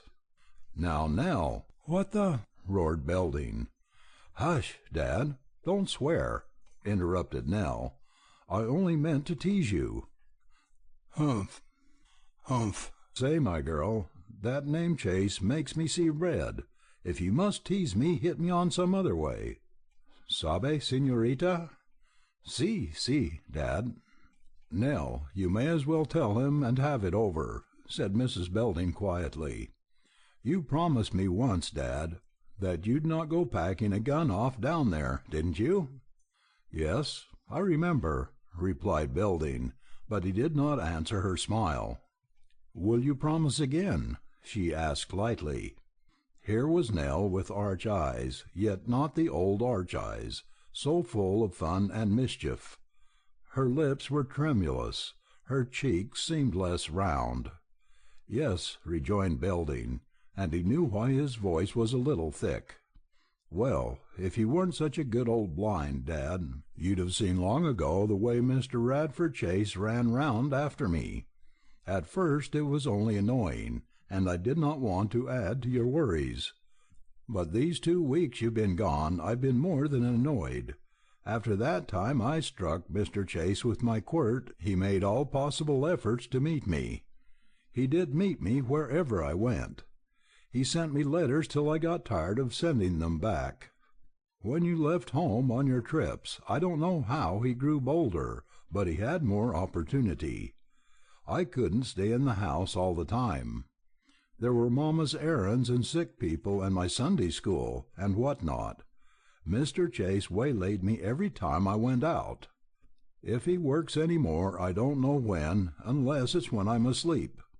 He followed me until it was less embarrassing for me to let him walk with me and talk his head off. He made love to me. He begged me to marry him. I told him I was already in love and engaged to be married. He said that didn't make any difference. Then I called him a fool. Next time he saw me he said he must explain. He meant that I was being true to a man who, everybody on the border knew, had been lost in the desert. That hurt. Maybe it's true. Sometimes it seems terribly true. Since then, of course, I have stayed in the house to avoid being hurt again. But, Dad, a little thing like a girl sticking close to her mother and room doesn't stop Mr. Chase. I think he's crazy. Anyway, he's a most persistent fool. I want to be charitable, because the man swears he loves me, and maybe he does, but he is making me nervous. I don't sleep. I'm afraid to be in my room at night. I've gone to Mother's room. He's always hanging around. Bold. Why, that isn't the thing to call Mr. Chase. He's absolutely without a sense of decency. He bribes our servants. He comes into our patio. Think of that. He makes the most ridiculous excuses. He bothers Mother to death. I feel like a poor little rabbit holed by a hound, and I daren't peep out. Somehow the thing struck Belding as funny, and he laughed. He had not had a laugh for so long that it made him feel good. He stopped only at sight of Nell's surprise and pain. Then he put his arms around her. "Never mind, dear. I'm an old bear. But it tickled me, I guess. I sure hope Mr. Radford Chase has got it bad. Nell, it's only the old story. The fellows fall in love with you. It's your good looks, Nell. What a price women like you and Mercedes have to pay for beauty. I'd a good deal rather be ugly as a mud fence." "So would I, Dad, if Dick would still love me." "He wouldn't. You can gamble on that, as Laddie says. Well, the first time I catch this locoed Romeo sneaking round here, I'll... Dad, you promised." "Confound it, Nell, I promised not to pack a gun. That's all. I'll only shoo this fellow off the place. Gently, mind you, gently. I'll leave the rest for Dick Gale." "Oh, Dad," cried Nell, and she clung to him, wistful, frightened, yet something more. "Don't mistake me, Nell. You have your own way, generally. You pull the wool over Mother's eyes, and you wind me round your little finger. But you can't do either with Dick Gale. You're tender-hearted. You overlook the doings of this hound Chase. But when Dick comes back, you just make up your mind to a little hell in the Chase camp. Oh, he'll find it out, and I sure want to be round when Dick hands Mr. Radford the same as he handed Rojas." Belding kept a sharp lookout for young Chase, and then, a few days later, learned that both son and father had gone off on one of their frequent trips to Casa Grandes, near where their mines were situated. April grew apace, and soon gave way to May. One morning Belding was called from some garden work by the whirring of an automobile and an hola. He went forward to the front yard, and there saw a car he thought resembled one he had seen in Casita. It contained a familiar-looking driver, but the three figures in grey coats and veils were strange to him. By the time he had gotten to the road, he decided two were women and the other a man. At the moment their faces were emerging from the dusty veils. Belding saw an elderly, sallow-faced, rather frail-appearing man who was an entire stranger to him, a handsome, dark-eyed woman whose hair showed white through her veil, and a superbly built girl, whose face made Belding at once think of Dick Gale. "Is this Mr. Tom Belding, Inspector of Immigration?" inquired the gentleman courteously. "I'm Belding, and I know who you are," replied Belding in hearty amaze, as he stretched forth his big hand. "You're Dick Gale's dad, the governor, Dick used to say. I'm sure glad to meet you." "Thank you, yes, I'm Dick's governor, and here, Mr. Belding, Dick's mother and his sister Elsie." Beaming with pleasure, Belding shook hands with the ladies, who showed their agitation clearly. "Mr. Belding, I've come west to look up my lost son," said Mr. Gale. "His sister's letters were unanswered. We haven't heard from him in months. Is he still here with you?" "Well, now, sure I'm awful sorry," began Belding, his slow mind at work. "Dick's away just now. Been away for a considerable spell. I'm expecting him back any day. Won't you come in? You're all dusty and hot and tired. Come in, and let Mother and Nell make you comfortable. Of course you'll stay. We've a big house. You must stay till Dick comes back. Maybe that'll be. I guess it won't be long. Let me handle the baggage, Mr. Gale. Come in. I'm sure glad to meet you all. Eager, excited, delighted, Belding went on talking as he ushered the Gales into the sitting-room, presenting them in his hearty way to the astounded Mrs. Belding and Nell. For the space of a few moments his wife and daughter were bewildered. Belding did not recollect any other occasion when a few callers had thrown them off their balance. But of course this was different. He was a little flustered himself, a circumstance that dawned upon him with surprise. When the Gales had been shown to rooms, Mrs. Belding gained the poise momentarily lost, but Nell came rushing back, wilder than a deer, in a state of excitement strange even for her. "Oh, Dick's mother, his sister!" whispered Nell. Belding observed the omission of the father in Nell's exclamation of mingled delight and alarm. "His mother," went on Nell. "Oh, I knew it. I always guessed it. Dick's people are proud, rich. They're somebody. I thought I'd faint when she looked at me. She was just curious, but so cold and proud. She was wondering about me. I'm wearing his ring. It was his mother's, he said. I can't take it off. And I'm scared. But the sister, oh, she's lovely and sweet, proud too. I felt warm all over when she looked at me. I wanted to kiss her. She looks like Dick when he first came to us. But he's changed. They'll hardly recognize him. To think they've come. And I had to be looking a fright, when of all times on earth I'd want to look my best." Nell, out of breath, ran away evidently to make herself presentable, according to her idea of the exigency of the case. Belding caught a glimpse of his wife's face as she went out, and it wore a sad, strange, anxious expression. Then Belding sat alone, pondering the contracting emotions of his wife and daughter. It was beyond his understanding. Women were creatures of feeling. Belding saw reason to be delighted to entertain Dick's family, and for the time being no disturbing thought entered his mind. Presently the Gales came back into the sitting-room, looking very different without the long grey cloaks and veils. Belding saw distinction and elegance.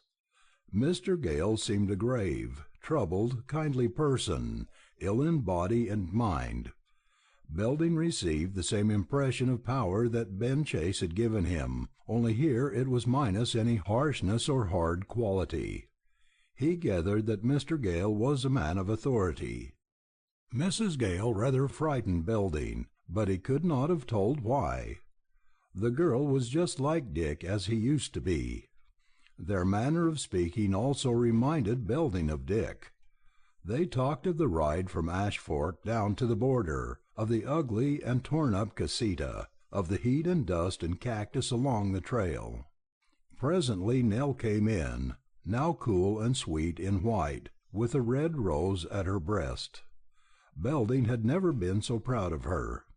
He saw that she meant to appear well in the eyes of Dick's people, and began to have a faint perception of what the ordeal was for her. Belding imagined the sooner the Gales were told that Dick was to marry Nell, the better for all concerned, and especially for Nell.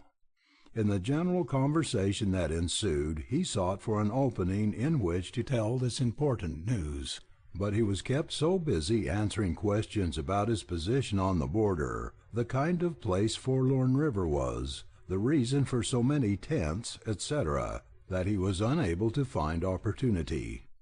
"It's very interesting, said Mr. Gale. "At another time I want to learn all you tell me about the West. It's new to me. I'm surprised, amazed, sir, I may say. But, Mr. Belding, what I want to know most is about my son. I'm broken in health. I've worried myself ill over him. I don't mind telling you, sir, that we quarreled. I laughed at his threats. He went away, and I've come to see that I didn't know Richard. I was wrong to upbraid him. For a year we've known nothing of his doings, and now for almost 6 months we've not heard from him at all. Frankly, Mr. Belding, I weakened first, and I've come to hunt him up. My fear is that I didn't start soon enough. The boy will have a great position some day, God knows, perhaps soon. I should not have allowed him to run all over this wild country for so long. But I hoped, though I hardly believed, that he might find himself. Now I'm afraid he's—" Mr. Gale paused, and the white hand he raised expressively shook a little. Belding was not so thick-witted where men were concerned. He saw how the matter lay between Dick Gale and his father. "Well, Mr. Gale, sure most young bucks from the East go to the bad out here," he said bluntly. "I've been told that," replied Mr. Gale, and a shade overspread his worn face.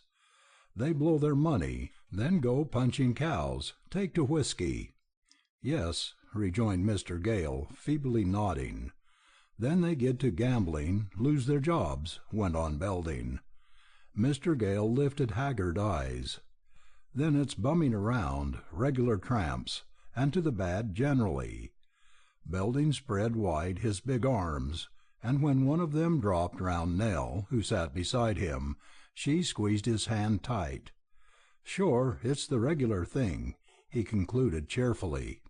He rather felt a little glee at Mr. Gale's distress, and Mrs. Gale's crushed I-told-you-so woe in no wise bothered him, but the look in the big, dark eyes of Dick's sister was too much for Belding. He choked off his characteristic oath when excited and blurted out, "Say, but Dick Gale never went to the bad. Listen." Belding had scarcely started Dick Gale's story when he perceived that never in his life had he such an absorbed and breathless audience. Presently they were awed, and at the conclusion of that story they sat white-faced, still, amazed beyond speech. Dick Gale's advent in Casita, his rescue of Mercedes, his life as a border ranger certainly lost no picturesque or daring or even noble detail in Belding's telling. He kept back nothing but the present doubt of Dick's safety. Dick's sister was the first of the three to recover herself. "Oh, father!" she cried, and there was a glorious light in her eyes. "Deep down in my heart I knew Dick was a man." Mr. Gale rose unsteadily from his chair. His frailty was now painfully manifest. "Mr. Belding, do you mean my son, Richard Gale, has done all that you told us?" he asked incredulously. "I sure do," replied Belding with hearty good will. "Martha, do you hear?" Mr. Gale turned to question his wife. She could not answer. Her face had not yet regained its natural color. "He faced that bandit and his gang alone. He fought them?" demanded Mr. Gale, his voice stronger. "Dick mopped up the floor with the whole outfit. He rescued a Spanish girl, went into the desert without food, weapons, anything but his hands? Richard Gale, whose hands were always useless?" Belding nodded with a grin. "He's a ranger now, riding, fighting, sleeping on the sand, preparing his own food? Well, I should smile," rejoined Belding. "He cares for his horse with his own hands?" This query seemed to be the climax of Mr. Gale's strange hunger for truth. He had raised his head a little higher, and his eye was brighter. Mention of a horse fired Belding's blood. "Does Dick Gale care for his horse?"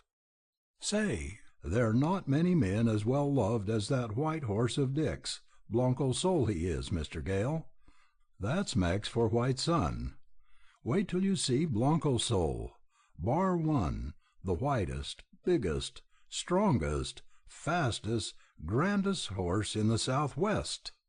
So he loves a horse. I shall not know my own son. Mr. Belding, you say Richard works for you? May I ask at what salary?" "He gets $40, board and outfit," replied Belding proudly. "$40?" echoed the father. "By the day or week?" "The month, of course," said Belding, somewhat taken aback.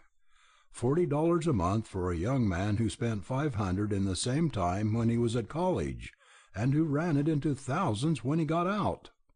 Mr. Gale laughed for the first time, and it was the laugh of a man who wanted to believe what he heard yet scarcely dared to do it. "What does he do with so much money? Money earned by peril, toil, sweat and blood! $40 a month!" "He saves it," replied Belding. Evidently this was too much for Dick Gale's father, and he gazed at his wife in sheer speechless astonishment. Dick's sister clapped her hands like a little child. Belding saw that the moment was propitious. "Sure, he saves it. Dick's engaged to marry Nell here, my stepdaughter, Nell Burton." Oh, Dad," faltered Nell, and she rose, white as her dress. How strange it was to see Dick's mother and sister rise also, and to turn to Nell with dark, proud, searching eyes. Belding vaguely realized some blunder he had made. Nell's white, appealing face gave him a pang. What had he done? Surely this family of Dick's ought to know his relation to Nell. There was a silence that positively made Belding nervous. Then Elsie Gale stepped close to Nell. "Miss Burton, are you really Richard's betrothed?" Nell's tremulous lips framed an affirmative, but never uttered it. She held out her hand, showing the ring Dick had given her. Miss Gale's recognition was instant, and her response was warm, sweet, gracious. "I think I'm going to be very, very glad," she said, and kissed Nell. "Miss Burton, we are learning wonderful things about Richard," added Mr. Gale, in an earnest though shaken voice. "If you have had to do with making a man of him, and now I begin to see, to believe so, may God bless you, my dear girl. I have not really looked at you. Richard's fiancée. Mother, we have not found him yet, but I think we have found his secret. We believed him a lost son, but here's his sweetheart."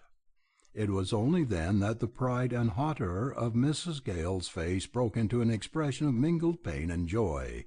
She opened her arms.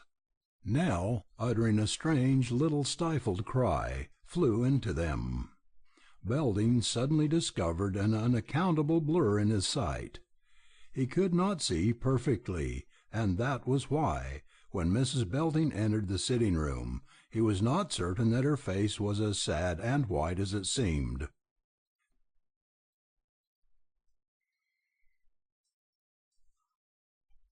Section 15. Bound in the Desert.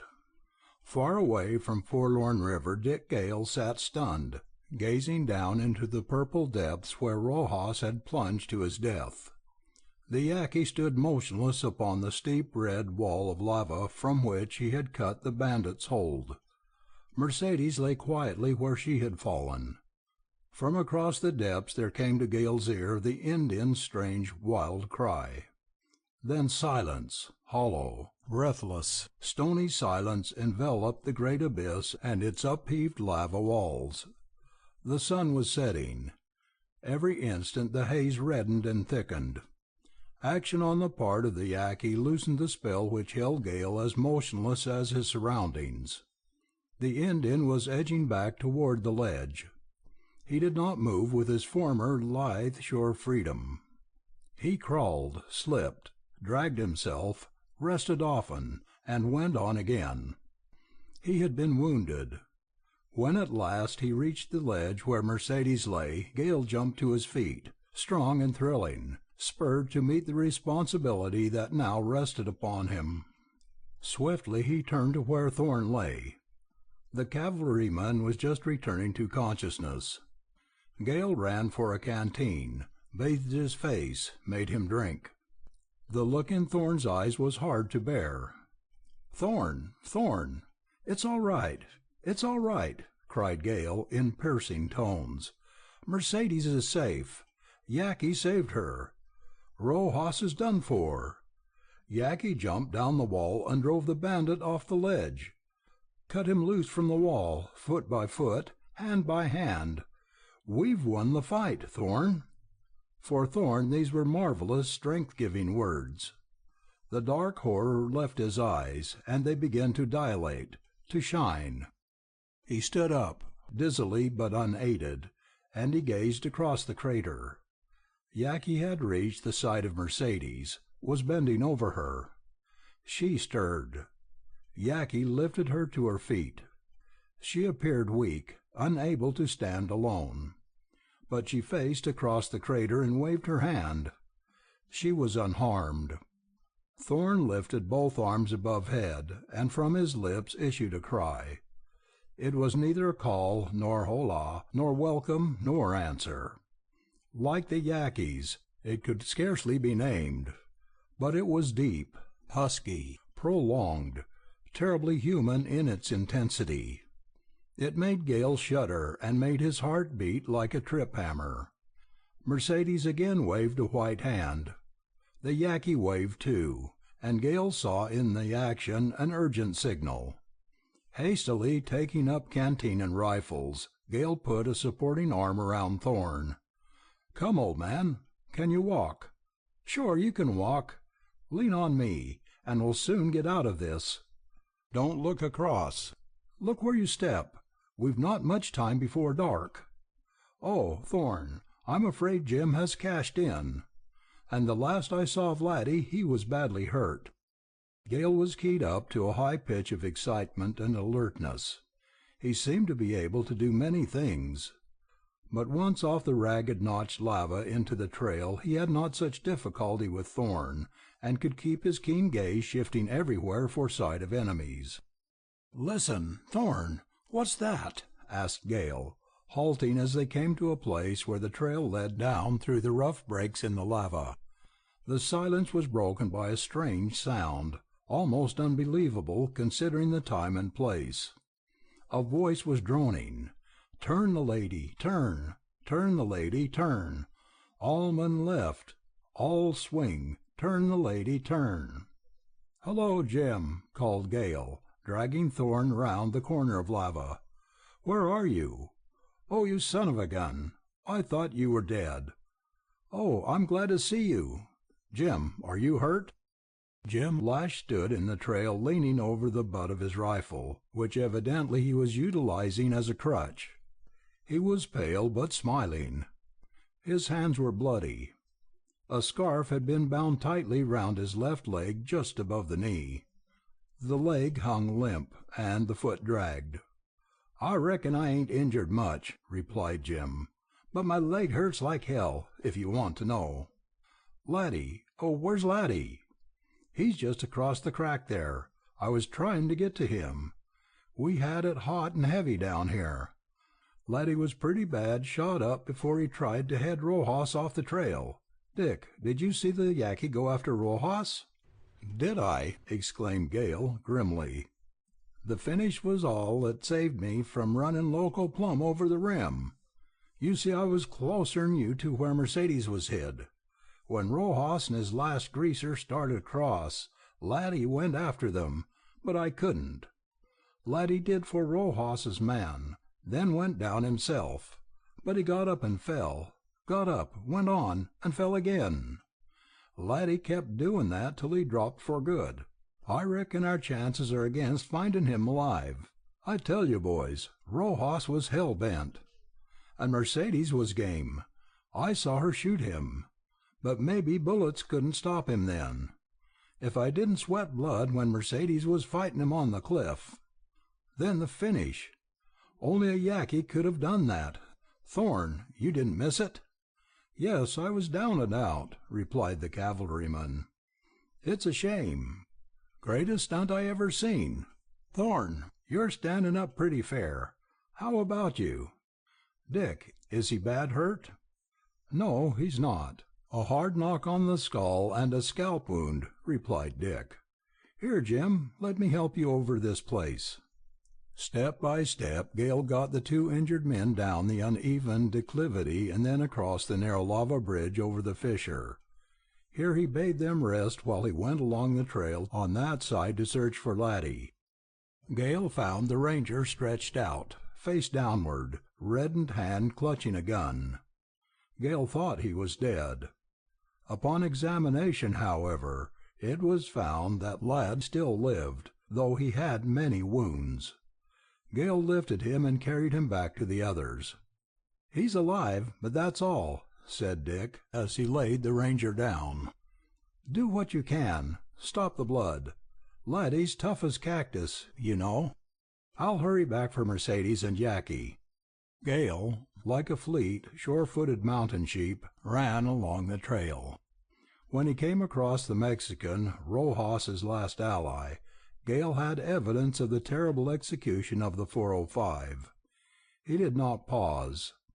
On the first part of that descent he made faster time than had Rojas, but he exercised care along the hard, slippery, ragged slope leading to the edge. Presently he came upon Mercedes and the Yaqui. She ran right into Dick's arms, and there her strength, if not her courage, broke, and she grew lax. "Mercedes, you're safe. Thorne's safe. It's all right now." "Rojas," she whispered. "Gone to the bottom of the crater. A Yaqui's vengeance, Mercedes." He heard the girl whisper the name of the Virgin. Then he gathered her up in his arms. "Come, Yaqui." The Indian grunted. He had one hand pressed close over a bloody place in his shoulder. Gale looked keenly at him. Yaqui was inscrutable, as of old, yet Gale somehow knew that wound meant little to him. The Indian followed him. Without pausing, moving slowly in some places, very carefully in others, and swiftly on the smooth part of the trail, Gale carried Mercedes up to the rim and along to the others. Jim Lash worked awkwardly over Ladd. Thorne was trying to assist. Ladd himself was conscious, but he was a pallid, apparently death-stricken man. The greeting between Mercedes and Thorne was calm, strangely so, it seemed to Gale. But he was calm himself. Ladd smiled at him, and evidently would have spoken had he the power. Yaqui then joined the group, and his piercing eyes roved from one to the other, lingering longest over Ladd. "Dick, I'm figuring hard," said Jim faintly. "In a minute it'll be up to you and Mercedes. I've 'bout shot my bolt. Reckon you'll do, best by bringing up blankets, water, salt, firewood. Laddie's got one chance in 100. Fix him up first. Use hot salt water. If my leg's broke, set it best you can. That hole in Yaqui, only bother him a day. Thorne's bad hurt. Now rustle, Dick, old boy." Lash's voice died away in a husky whisper, and he quietly lay back, stretching out all but the crippled leg.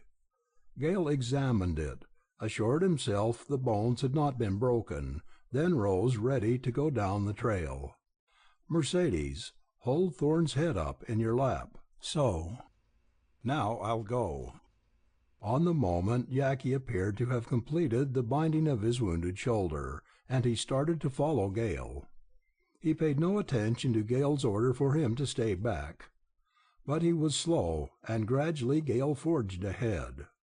The lingering brightness of the sunset lightened the trail, and the descent to the arroyo was swift and easy. Some of the white horses had come in for water. Blanco Sol spied Gale and whistled, and came pounding toward him. It was twilight down in the arroyo. Yaqui appeared and began collecting a bundle of mesquite sticks. Gale hastily put together the things he needed, and packing them all in a tarpaulin, he turned to retrace his steps up the trail.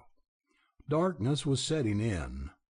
The trail was narrow, exceedingly steep, and in some places fronted on precipices.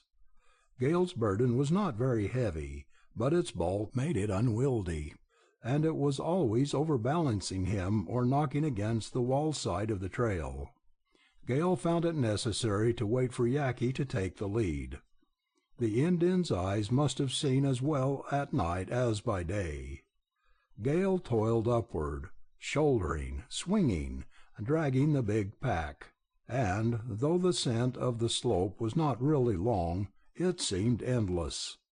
At last they reached a level, and were soon on the spot with Mercedes and the injured men. Gale then set to work. Yaqui's part was to keep the fire blazing and the water hot. Mercedes's to help Gale in what way she could. Gale found Lad had many wounds, yet not one of them was directly in a vital place. Evidently, the ranger had almost bled to death. He remained unconscious through Gale's operations. According to Jim Lash, Lad had 1 chance in 100, but Gale considered it 1 in 1,000. Having done all that was possible for the ranger, Gale slipped blankets under and around him, and then turned his attention to Lash. Jim came out of his stupor. A mushrooming bullet had torn a great hole in his leg. Gale, upon examination, could not be sure the bones had been missed, but there was no bad break. The application of hot salt water made Jim groan. When he had been bandaged and laid beside Lad, Gale went on to the cavalryman. Thorne was very weak and scarcely conscious. A furrow had been plowed through his scalp down to the bone. When it had been dressed, Mercedes collapsed. Gale laid her with the 3 in a row and covered them with blankets and the tarpaulin. Then Yaqui submitted to examination. A bullet had gone through the Indian's shoulder. To Gale it appeared serious.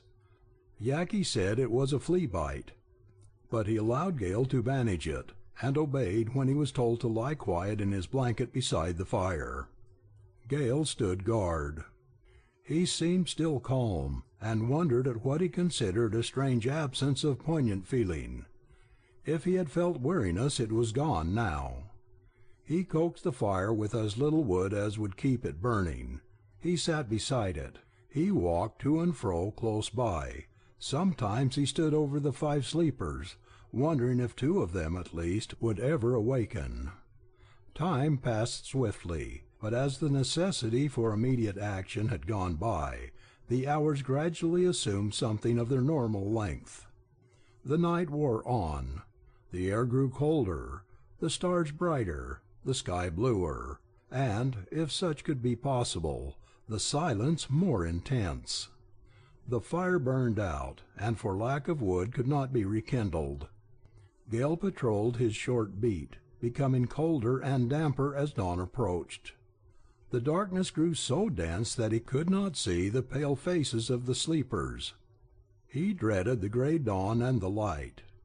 Slowly the heavy black belt close to the lava changed to a pale gloom, then to gray, and after that morning came quickly. The hour had come for Dick Gale to face his great problem. It was natural that he hung back a little at first, natural that when he went forward to look at the quiet sleepers he did so with a grim and stern force urging him. Yaqui stirred, roused, yawned, got up, and though he did not smile at Gale, a light shone swiftly across his dark face. His shoulder drooped and appeared stiff. Otherwise he was himself. Mercedes lay in deep slumber. Thorne had a high fever, and was beginning to show signs of restlessness. Lad seemed just barely alive. Jim Lash slept as if he was not much the worse for his wound. Gale rose from his examination with a sharp breaking of his cold mood. While there was life in Thorne and Lad, there was hope for them. Then he faced his problem, and his decision was instant. He awoke Mercedes. How wondering, wistful, beautiful was that first opening flash of her eyes! Then the dark, troubled thought came. Swiftly she sat up. "Mercedes, come. Are you all right? Laddie is alive. Thorne's not so bad. But we've got a job on our hands. You must help me." She bent over Thorne and laid her hands on his hot face. Then she rose. a woman such as he had imagined she might be in an hour of trial. Gale took up Laddie as carefully and gently as possible. "Mercedes, bring what you can carry and follow me," he said. Then, motioning for Yaqui to remain there, he turned down the slope with Lad in his arms. Neither pausing nor making a misstep, nor conscious of great effort, Gale carried the wounded man down into the arroyo. Mercedes kept at his heels, light, supple, lithe as a panther. He left her with Lad and went back. When he had started off with Thorne in his arms, he felt the tax on his strength. Surely and swiftly, however, he bore the cavalryman down the trail to lay him beside Lad. Again he started back, and when he began to mount the steep lava steps, he was hot, wet, breathing hard. As he reached the scene of that night's camp, a voice greeted him. Jim Lash was sitting up. "Hello, Dick. I woke some late this morning." "Where's Laddie?" "Dick, you ain't going to say—" "Laddie's alive, that's about all," replied Dick. "Where's Thorne and Mercedes?" "Look here, man, I reckon you ain't packing this crippled outfit down that awful trail." "Had to, Jim. An hour's sun would kill both Laddie and Thorne. Come on now." For once Jim Lash's cool good nature and careless indifference gave precedence to amaze and concern. "Always knew you was a husky chap." "But, Dick, you're no hoss." "Give me a crutch and give me a lift on one side." "Come on," replied Gale. "I've no time to monkey." He lifted the Ranger, called to Yaqui to follow with some of the camp outfit, and once more essayed the steep descent. Jim Lash was the heaviest man of the three, and Gale's strength was put to enormous strain to carry him on that broken trail. Nevertheless, Gale went down, down, walking swiftly and surely over the bad places, and at last he staggered into the arroyo with bursting heart and red blinded eyes. When he had recovered, he made a final trip up the slope for the camp effects which Yaqui had been unable to carry. Then he drew Jim and Mercedes and Yaqui also into an earnest discussion of ways and means whereby to fight for the life of Thorne. Lad's case Gale now considered hopeless, though he meant to fight for him too, as long as he breathed. In the labor of watching and nursing, it seemed to Gale that 2 days and 2 nights slipped by like a few hours. During that time the Indian recovered from his injury, and became capable of performing all except heavy tasks. Then Gale succumbed to weariness. After his much-needed rest he relieved Mercedes of the care and watch over Thorne which, up to that time, she had absolutely refused to relinquish. The cavalryman had high fever, and Gale feared he had developed blood poisoning. He required constant attention. His condition slowly grew worse, and there came a day which Gale thought surely was the end. But that day passed, and the night, and the next day, and Thorne lived on, ghastly, stricken, raving. Mercedes hung over him with jealous, passionate care, and did all that could have been humanly done for a man. She grew wan, absorbed, silent. But suddenly, and to Gale's amaze and thanksgiving, there came an abatement of Thorne's fever. With it some of the heat and redness of the inflamed wound disappeared. Next morning he was conscious, and Gale grasped some of the hope that Mercedes had never abandoned. He forced her to rest while he attended to Thorne. That day he saw that the crisis was past. Recovery for Thorne was now possible, and would perhaps depend entirely upon the care he received. Jim Lash's wound healed without any aggravating symptoms. It would be only a matter of time until he had the use of his leg again. All these days, however, there was little apparent change in Lad's condition, unless it was that he seemed to fade away as he lingered. At first his wounds remained open. They bled a little all the time outwardly, perhaps internally also. The blood did not seem to clot, and so the bullet holes did not close. Then Yaqui asked for the care of Lad. Gale yielded it with opposing thoughts, that Lad would waste slowly away till life ceased, and that there never was any telling what might lie in the power of this strange Indian. Yaqui absented himself from camp for a while, and when he returned he carried the roots and leaves of desert plants unknown to Gale. From these the Indian brewed an ointment. Then he stripped the bandages from Lad and applied the mixture to his wounds. That done, he let him lie with the wounds exposed to the air, at night covering him. Next day he again exposed the wounds to the warm, dry air. Slowly they closed, and Lad ceased to bleed externally. Days passed and grew into what Gale imagined must have been weeks. Yaqui recovered fully. Jim Lash began to move about on a crutch.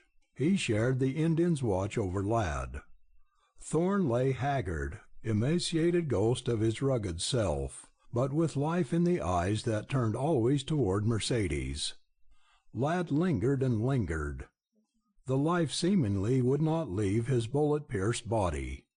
He faded, withered, shrunk till he was almost a skeleton.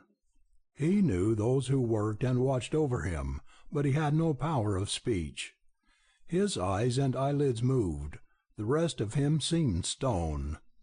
All those days nothing except water was given him. It was marvelous how tenaciously, however feebly, he clung to life.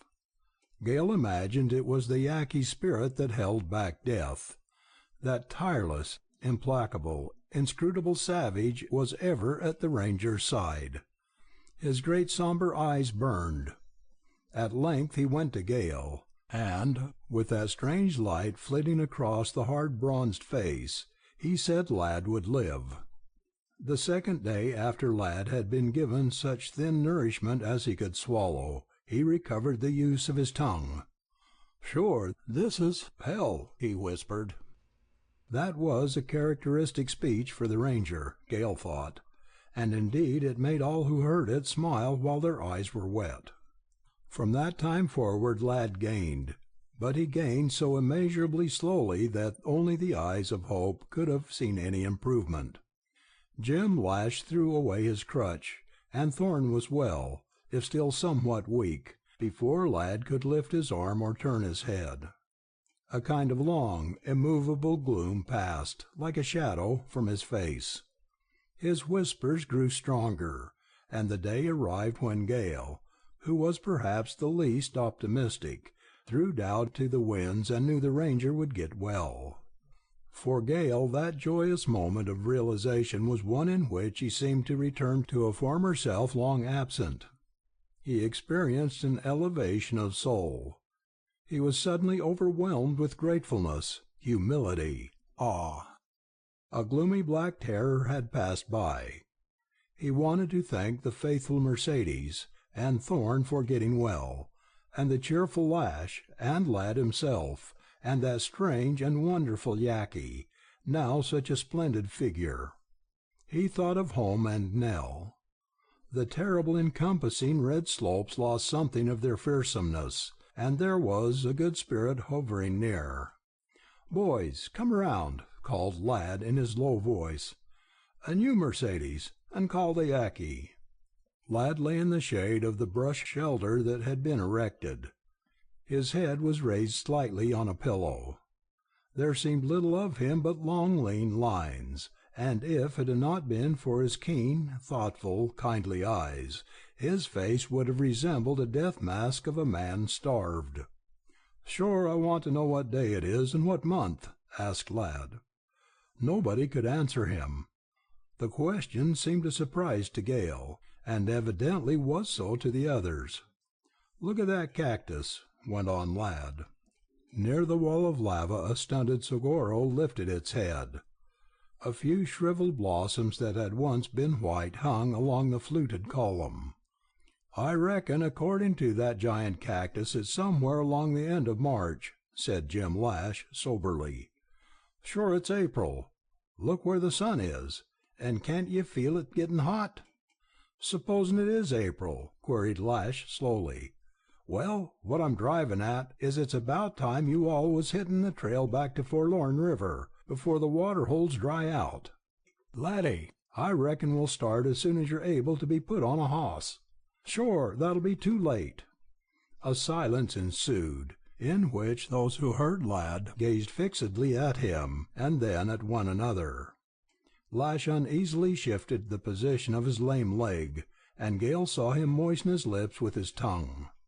"Charlie, lad, I ain't reckoning you mean we're to ride off and leave you here? What else is there to do? The hot weather's close.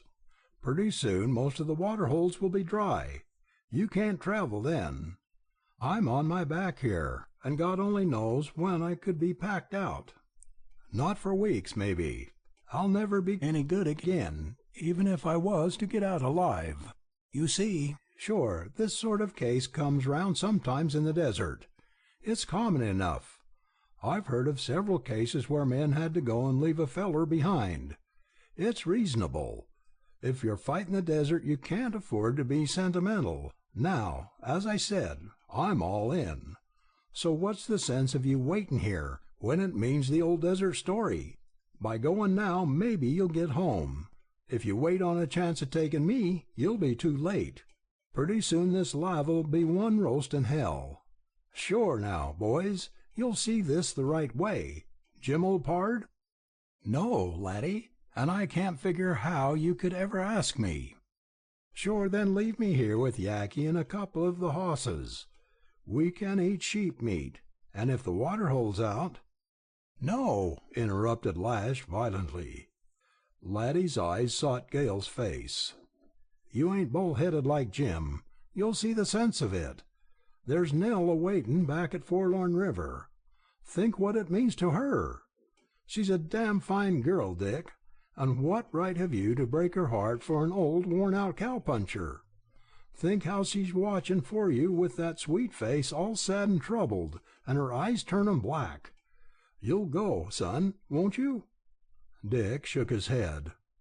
The ranger turned his gaze upon Thorne, and now the keen, glistening light of his gray eyes had blurred. "Thorne, it's different with you. Jim's a fool, and young Gale's been punctured by choya-thorns. He's got the desert poison in his blood. But you now, you have no call to stick. You can find that trail out. It's easy to follow, made by so many shod hosses. Take your wife and go. Sure, you'll go, Thorne."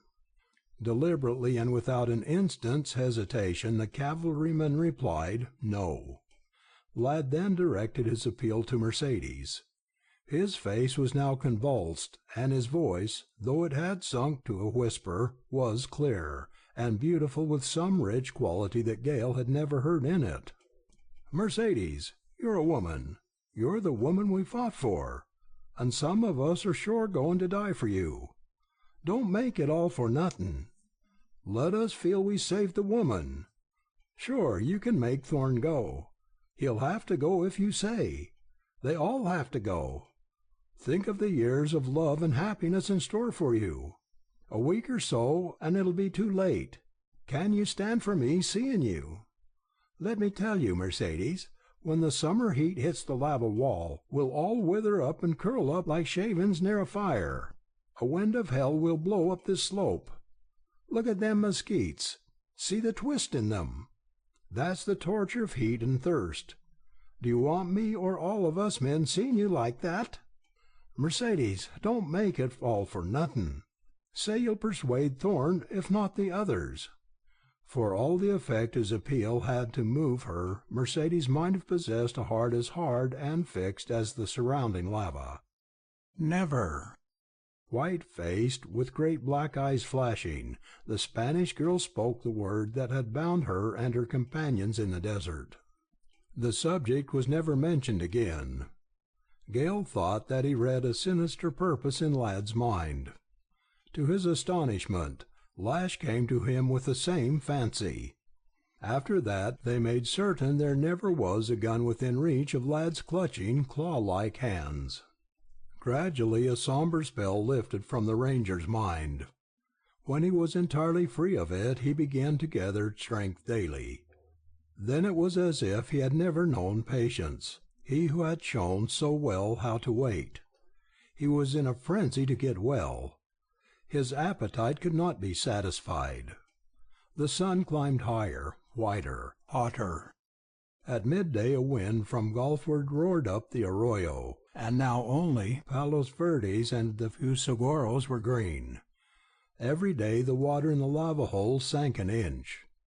The Yaqui alone spent the waiting time in activity. He made trips upon the lava slope, and each time he returned with guns or boots or sombreros, or something belonging to the bandits that had fallen. He never fetched in a saddle or bridle, and from that the rangers concluded Rojas's horses had long before taken their back trail.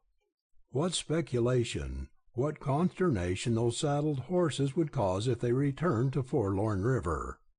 As Lad improved, there was one story he had to hear every day. It was the one relating to what he had missed, the sight of Rojas pursued and plunged to his doom. The thing had a morbid fascination for the sick ranger. He reveled in it. He tortured Mercedes.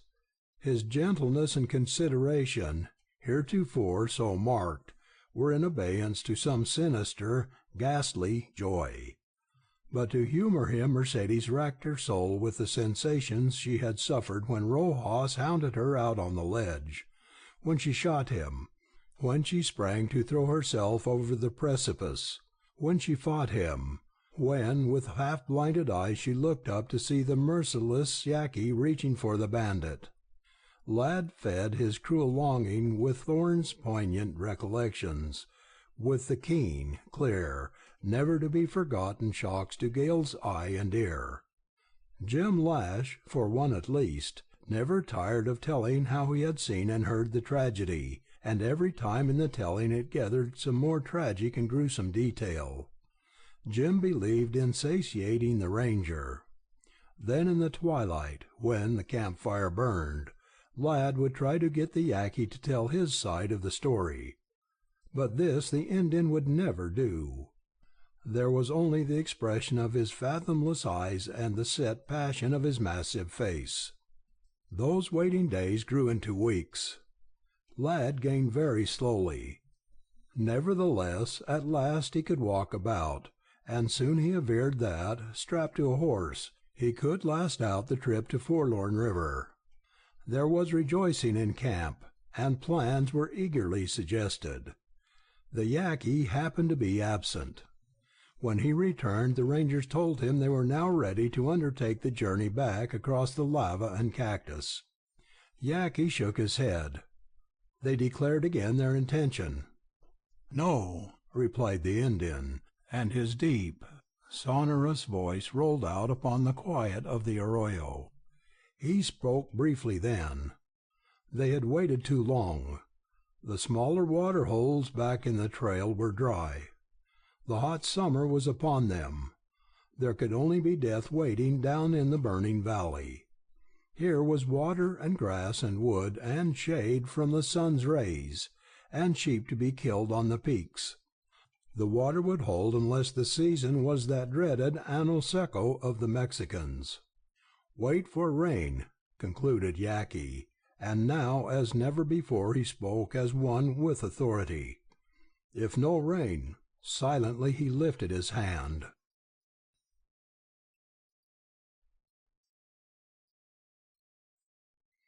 Section 16. Mountain Sheep. What Gale might have thought an appalling situation, if considered from a safe and comfortable home away from the desert, became, now that he was shut in by the red-ribbed lava walls and great dry wastes, a matter calmly accepted as inevitable. So he imagined it was accepted by the others. Not even Mercedes uttered a regret. No word was spoken of home. If there was thought of loved one, it was locked deep in their minds. In Mercedes there was no change in womanly quality, perhaps because all she had to love was there in the desert with her. Gale had often pondered over this singular change in character. He had trained himself, in order to fight a paralyzing something in the desert's influence, to oppose with memory and thought an insidious, primitive retrogression to what was scarcely consciousness at all, merely a savage's instinct of sight and sound. He felt the need now of redoubled effort, for there was a sheer happiness in drifting. Not only was it easy to forget, it was hard to remember. His idea was that a man laboring under a great wrong, a great crime, a great passion might find the lonely desert a fitting place for either remembrance or oblivion, according to the nature of his soul.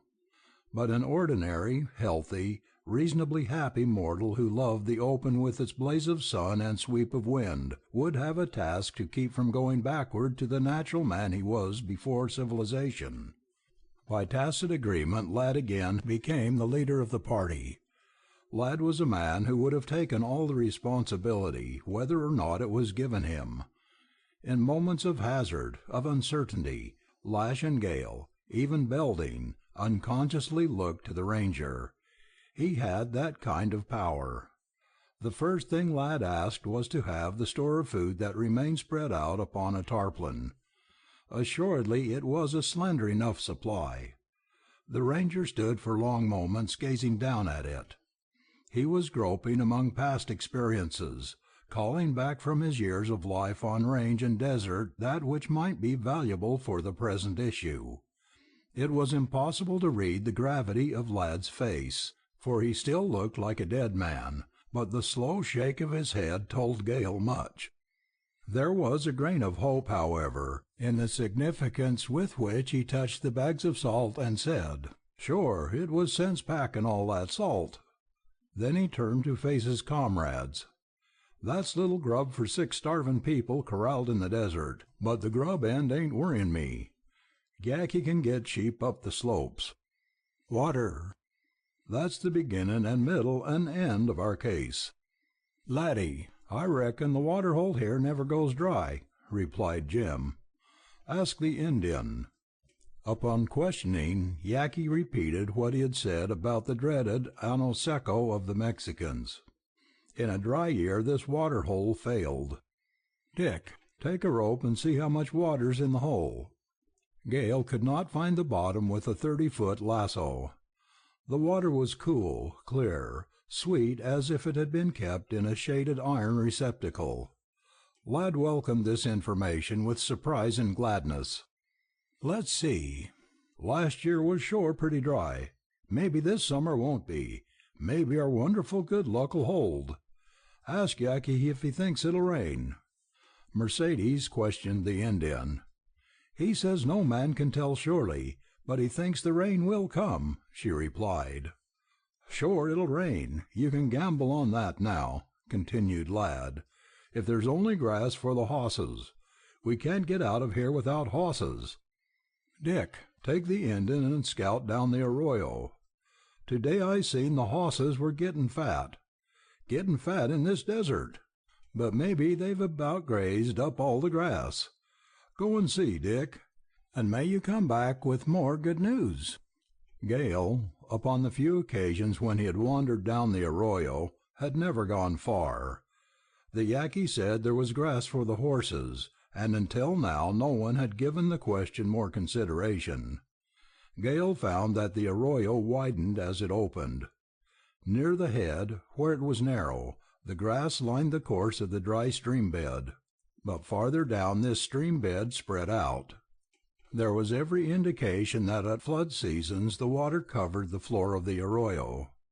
The farther Gale went, the thicker and larger grew the gnarled mesquites and palo verdes, the more cactus and greasewood there were, and other desert growths.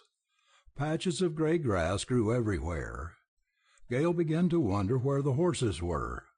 Finally the trees and brush thinned out, and a mile-wide gray plain stretched down to reddish sand dunes.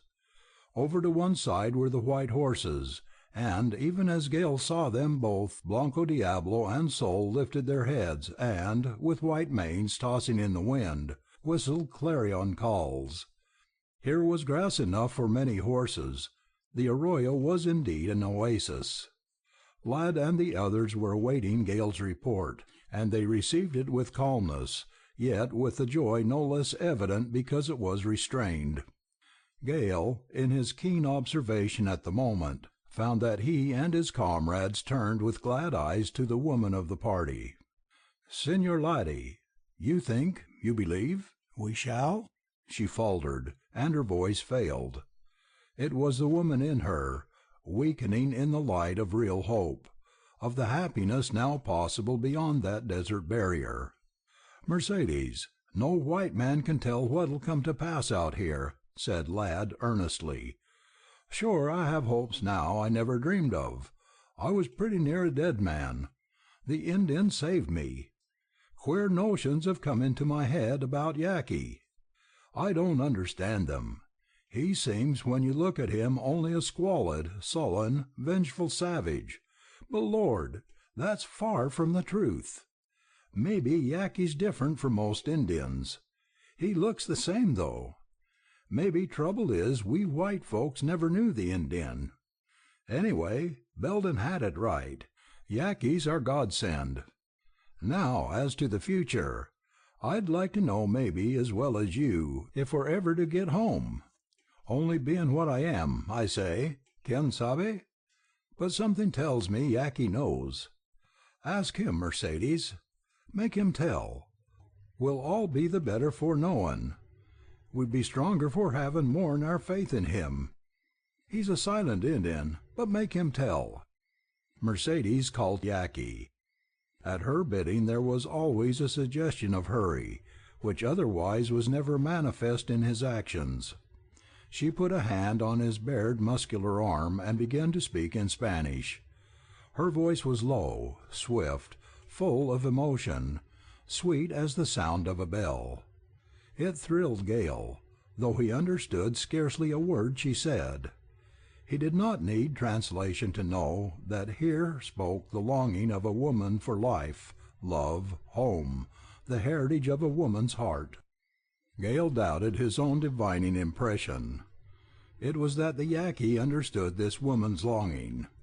In Gale's sight the Indian stoicism, his inscrutability, the lava-like hardness of his face, although they did not change, seemed to give forth light, gentleness, loyalty. For an instant Gale seemed to have a vision, but it did not last, and he failed to hold some beautiful elusive thing. "See," rolled out the Indian's reply, full of power and depth. Mercedes drew a long breath, and her hand sought Thorne's. "He says yes," she whispered. "He answers he'll save us. He'll take us all back. He knows." The Indian turned away to his tasks, and the silence that held the little group was finally broken by Ladd. "Sure, I said so. Now all we got to do is use sense. Friends, I'm the commissary department of this outfit, and what I say goes. You all won't eat except when I tell you. Maybe it'll not be so hard to keep our health. Starved beggars don't get sick. But there's the heat comin', and we can all go loco, you know. To pass the time. Lord, that's our problem. Now, if you all only had a hankerin' for checkers. Sure, I'll make a board and make you play. Thorne, you're the luckiest. You've got your girl, and this can be a honeymoon. Now, with a few tools and a little material, see what a grand house you can build for your wife. Dick, you're lucky too. You like to hunt, and up there you'll find the finest bighorn huntin' in the West. Take Yaqui and the 405. We need the meat, but while you're getting it, have your sport. The same chance will never come again. I wish we was all able to go. But crippled men can't climb the lava. Sure, you'll see some country from the peaks. There's no wilder place on earth except the poles. And when you're older, you and Nell, with a couple of fine boys, think what it'll be to tell them about being lost in the lava and hunting sheep with a Yaqui. Sure, I've hit it. You can take yours out in hunting and thinking. Now, if I had a girl like Nell, I'd never go crazy. That's your game, Dick. Hunt and think of Nell, and how you'll tell those fine boys about it all, and about the old cowman you knowed, laddie, who'll by then be long past the divide. Rustle now, son. Get some enthusiasm, for sure you'll need it for yourself and us." Gale climbed the lava slope, away round to the right of the arroyo, along an old trail that Yaqui said the Papagos had made before his own people had hunted there. Part way it led through spike-crested, upheaved lava that would have been almost impassable even without its silver coating of cholla cactus. There were benches and ledges and ridges bare and glistening in the sun. From the crests of these Yaqui's searching falcon gaze roved near and far for signs of sheep, and Gale used his glass on the reaches of lava that slanted steeply upward to the corrugated peaks, and down over endless heave and roll and red-waved slopes. The heat smoked up from the lava, and this, with the red color and the shiny chollas, gave the impression of a world of smoldering fire. Farther along the slope Yaqui halted and crawled behind projections to a point commanding a view over an extraordinary section of country. The peaks were off to the left. In the foreground were gullies, ridges, and canyons, arroyos, all glistening with chollas and some other and more numerous white bushes, and here and there towered a green cactus. This region was only a splintered and more devastated part of the volcanic slope, but it was miles in extent. Yaqui peeped over the top of a blunt block of lava and searched the sharp-billowed wilderness. Suddenly he grasped Gale and pointed across a deep wide gully. With the aid of his glass Gale saw 5 sheep. They were much larger than he had expected, dull brown in color, and 2 of them were rams with great curved horns. They were looking in his direction. Remembering what he had heard about the wonderful eyesight of these mountain animals, Gale could only conclude that they had seen the hunters. Then the Yaqui's movements attracted and interested him. The Indian had brought with him a red scarf and a mesquite branch. He tied the scarf to the stick, and propped this up in a crack of the lava. The scarf waved in the wind. That done, the Indian bade Gale watch. Once again he leveled the glass at the sheep. All 5 were motionless, standing like statues, heads pointed across the gully. They were more than a mile distant. When Gale looked without his glass, they merged into the roughness of the lava. He was intensely interested.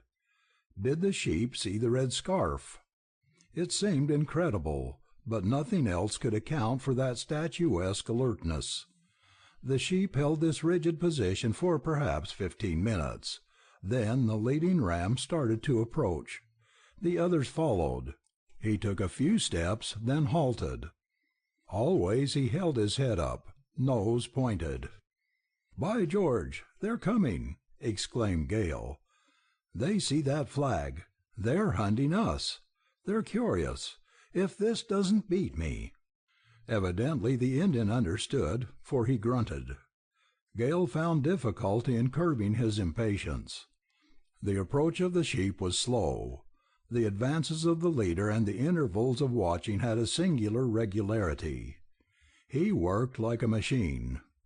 Gale followed him down the opposite wall, around holes, across gullies, over ridges. Then Gale shifted the glass back to find the others.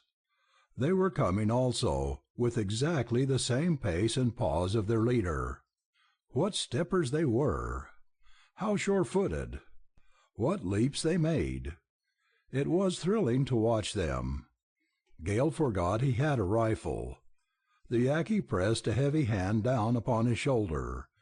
He was to keep well hidden and to be quiet. Gale suddenly conceived the idea that the sheep might come clear across to investigate the puzzling red thing fluttering in the breeze. Strange, indeed, would that be for the wildest creatures in the world. The big ram led on with the same regular persistence, and in half an hour's time he was in the bottom of the great gulf, and soon he was facing up the slope. Gale knew then that the alluring scarf had fascinated him. It was no longer necessary now for Gale to use his glass. There was a short period when an intervening crest of lava hid the sheep from view. After that the two rams and their smaller followers were plainly in sight for perhaps a quarter of an hour. Then they disappeared behind another ridge. Gale kept watching, sure that they would come out farther on. A tense period of waiting passed. Then a suddenly electrifying pressure of Yaqui's hand made Gale tremble with excitement. Very cautiously he shifted his position. There, not 50 feet distant upon a high mound of lava, stood the leader of the sheep. His size astounded Gale. He seemed all horns, but only for a moment did the impression of horns overbalancing body remain with Gale. The sheep was graceful, sinewy, slender, powerfully built, and in poise magnificent. As Gale watched, spellbound, the second ram leaped lightly upon the mound, and presently the three others did likewise. Then, indeed, Gale feasted his eyes with the spectacle for a hunter. It came to him suddenly that there had been something he expected to see in this Rocky Mountain bighorn, and it was lacking. They were beautiful, as wonderful as even lad's encomiums had led him to suppose. He thought perhaps it was the contrast these soft, sleek, short-furred, graceful animals afforded what he imagined the barren, terrible lava mountains might develop. The splendid leader stepped closer, his round, protruding amber eyes, which Gale could now plainly see, intent upon that fatal red flag. Like automatons the other four crowded into his tracks. A few little slow steps, then the leader halted.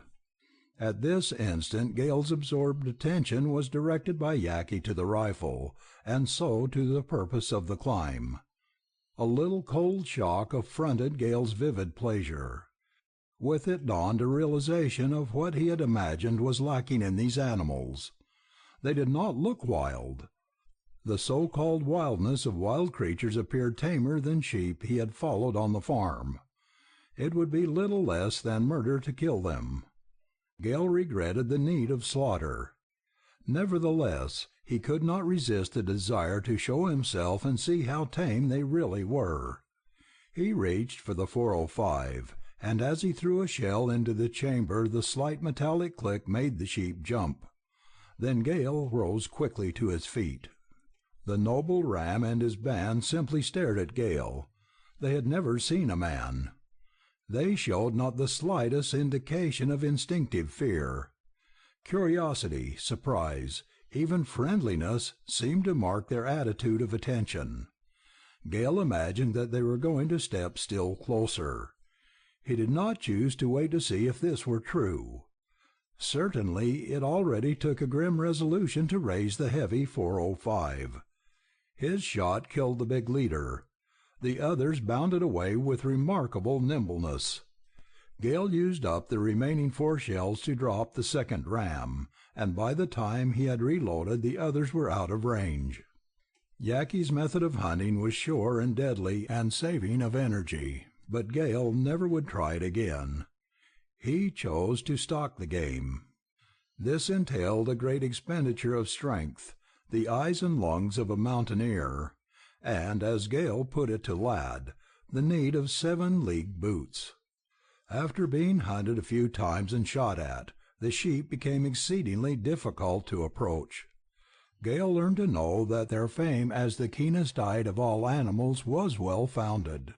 If he worked directly toward a flock, crawling over the sharp lava, always a sentinel ram espied him before he got within range. The only method of attack that he found successful was to locate sheep with his glass, work round to windward of them, and then, getting behind a ridge or buttress, crawl like a lizard to a vantage point. He failed often. The stalk called forth all that was in him of endurance, cunning, speed.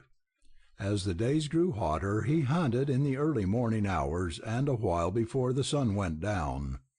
More than one night he lay out on the lava, with the great stars close overhead and the immense void all beneath him. This pursuit he learned to love. Upon those scarred and blasted slopes the wild spirit that was in him had free rein, and like a shadow the faithful Yaqui tried ever to keep at his heels. One morning the rising sun greeted him as he surmounted the higher cone of the volcano. He saw the vastness of the east aglow with a glazed rosy whiteness, like the changing hue of an ember. At this height there was a sweeping wind, still cool. The western slopes of lava lay dark, and all that world of sand and gulf and mountain barrier beyond was shrouded in the mystic cloud of distance. Gale had assimilated much of the loneliness and the sense of ownership and the love of lofty heights that might well belong to the great condor of the peak. Like this wide-winged bird, he had an unparalleled range of vision. The very corners whence came the wind seemed pierced by Gale's eyes. Yaqui spied a flock of sheep far under the curved broken rim of the main crater. Then began the stalk. Gale had taught the Yaqui something, that speed might win as well as patient cunning. Keeping out of sight, Gale ran over the spike-crusted lava, leaving the Indian far behind. His feet were magnets, attracting supporting holds, and he passed over them too fast to fall.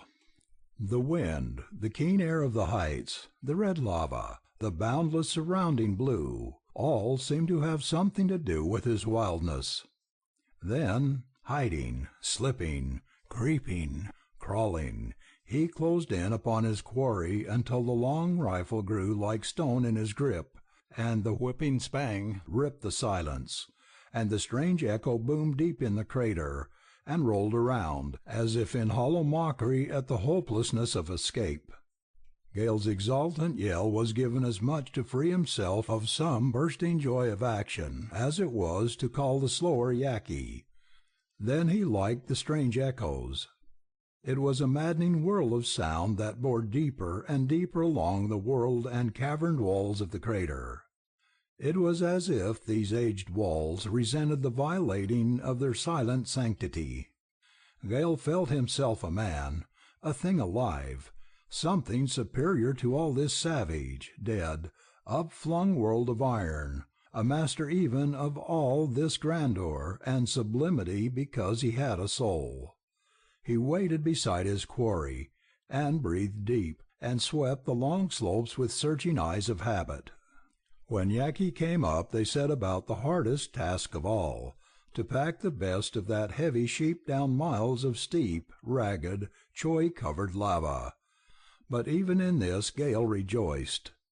The heat was nothing, the millions of little pits which could hold and twist a foot were nothing. The blade-edged crusts and the deep fissures and the choked canyons and the tangled, dwarfed mesquites, all these were nothing but obstacles to be cheerfully overcome. Only the choya hindered Dick Gale. When his heavy burden pulled him out of sure-footedness, and he plunged into a choya, or when the strange, deceitful, uncanny, almost invisible frosty thorns caught and pierced him, then there was call for all fortitude and endurance. For this cactus had a malignant power of torture. Its pain was stinging, blinding, burning, sickening poison in the blood. If thorns pierced his legs he felt the pain all over his body. If his hands rose from a fall full of the barbed joints, he was helpless and quivering till Yaqui tore them out. But this one peril, dreaded more than dizzy height of precipice or sun-blindness on the glistening peak, did not daunt Gale. His teacher was the Yaqui, and always before him was an example that made him despair of a white man's equality. Color, race, blood, breeding, what were these in the wilderness? Verily, Dick Gale had come to learn the use of his hands.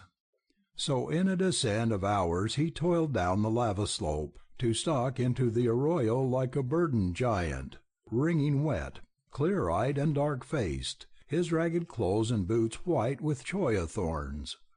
The gaunt lad rose from his saddle-seat, and removed his pipe from smiling lips, and turned to nod at Jim, and then looked back again. The torrid summer heat came imperceptibly, or it could never have been borne by white men. It changed the lives of the fugitives, making them partly nocturnal in habit. The nights had the balmy coolness of spring, and would have been delightful for sleep, but that would have made the blazing days unendurable. The sun rose in a vast white flame. With it came the blasting, withering wind from the Gulf. A red haze, like that of earlier sunsets, seemed to come sweeping on the wind, and it roared up the arroyo, and went billowing into the crater, and rushed on in fury to lash the peaks. During these hot, windy hours the desert-bound party slept in deep recesses in the lava, and if necessity brought them forth, they could not remain out long. The sand burned through boots, and a touch of bare hand on lava raised a blister.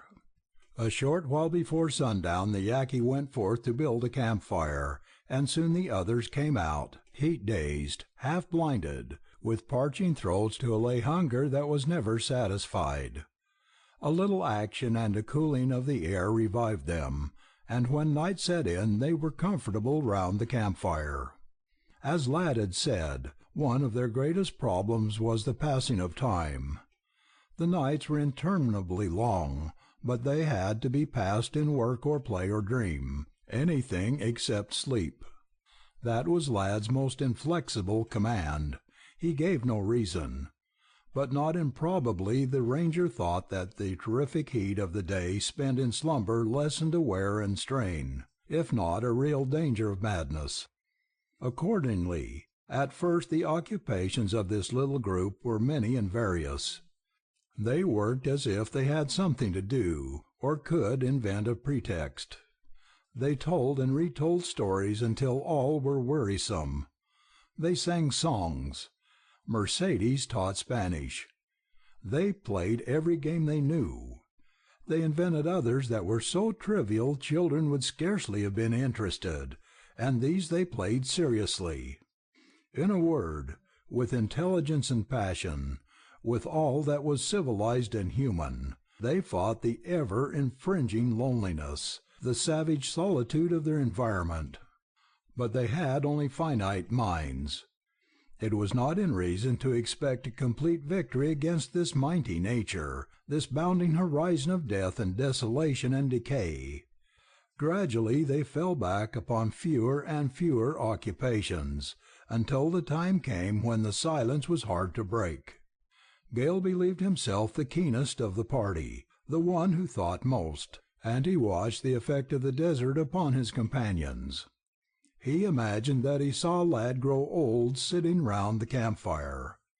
Certain it was that the ranger's gray hair had turned white. What had been at times hard and cold and grim about him had strangely vanished in sweet temper and a vacant-mindedness that held him longer as the days passed.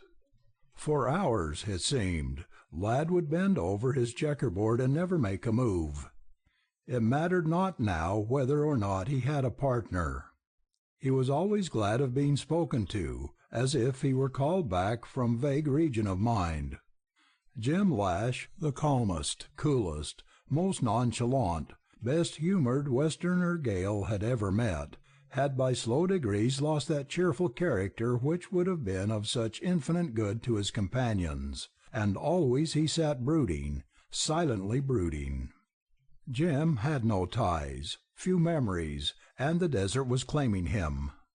Thorne and Mercedes, however, were living, wonderful proof that spirit, mind, and heart were free to soar in scorn of the colossal barrenness and silence and space of that terrible hedging prison of lava.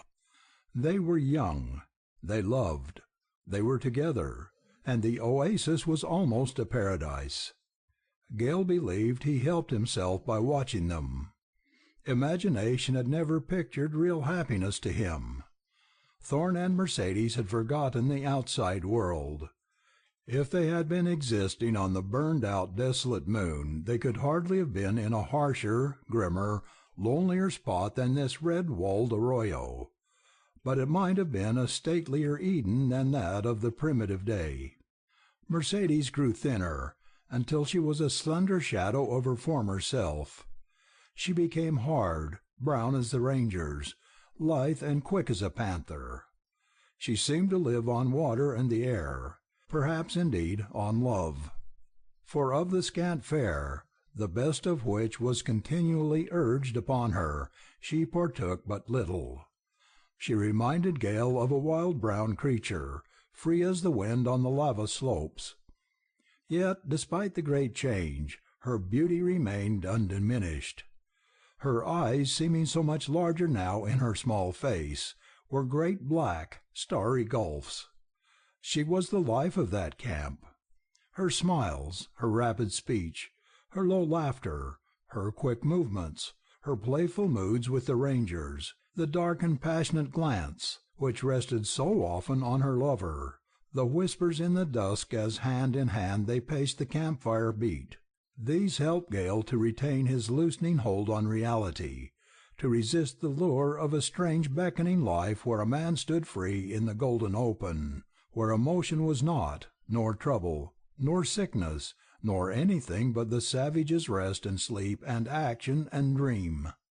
Although the Yaqui was as his shadow, Gale reached a point where he seemed to wander alone at twilight, in the night, at dawn. Far down the arroyo, in the deepening red twilight, when the heat rolled away on slow-dying wind, Blanco Sol raised his splendid head and whistled for his master. Gale reproached himself for neglect of the noble horse. Blanco Sol was always the same. He loved 4 things: his master, a long drink of cool water, to graze at will, and to run. Time and place, Gale thought, meant little to Sol if he could have those 4 things. Gale put his arm over the great arched neck and laid his cheek against the long white mane, and then, even as he stood there, forgot the horse.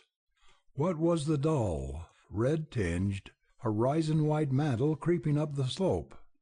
Through it the copper sun glowed, paled, died. Was it only twilight? Was it gloom? If he thought about it, he had a feeling that it was the herald of night, and the night must be a vigil, and that made him tremble. At night he had formed a habit of climbing up the lava slope as far as the smooth trail extended, and there on a promontory he paced to and fro, and watched the stars, and sat stone still for hours, looking down at the vast void with its moving, changing shadows. From that promontory he gazed up at a velvet blue sky, deep and dark, bright with millions of cold, distant, blinking stars, and he grasped a little of the meaning of infinitude. He gazed down into the shadows, which, black as they were and impenetrable, yet have a conception of an immeasurable space. Then the silence. He was dumb. He was awed. He bowed his head. He trembled. He marveled at the desert silence. It was the one thing always present. Even when the wind roared, there seemed to be silence. But at night, in this lava world of ashes and canker, he waited for this terrible strangeness of nature to come to him with the secret. He seemed at once a little child and a strong man, and something very old. What tortured him was the incomprehensibility that the vaster the space, the greater the silence. At one moment Gale felt there was only death here, and that was the secret. At another he heard the slow beat of a mighty heart. He came at length to realize that the desert was a teacher. He did not realize all that he had learned, but he was a different man. And when he decided upon that, he was not thinking of the slow, sure call to the primal instincts of man.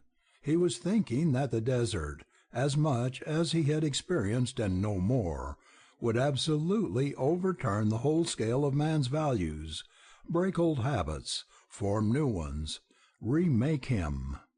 More of desert experience, Gale believed, would be too much for intellect. The desert did not breed civilized man, and that made Gale ponder over a strange thought. After all, was the civilized man inferior to the savage? Yaqui was the answer to that. When Gale acknowledged this, he always remembered his present strange manner of thought.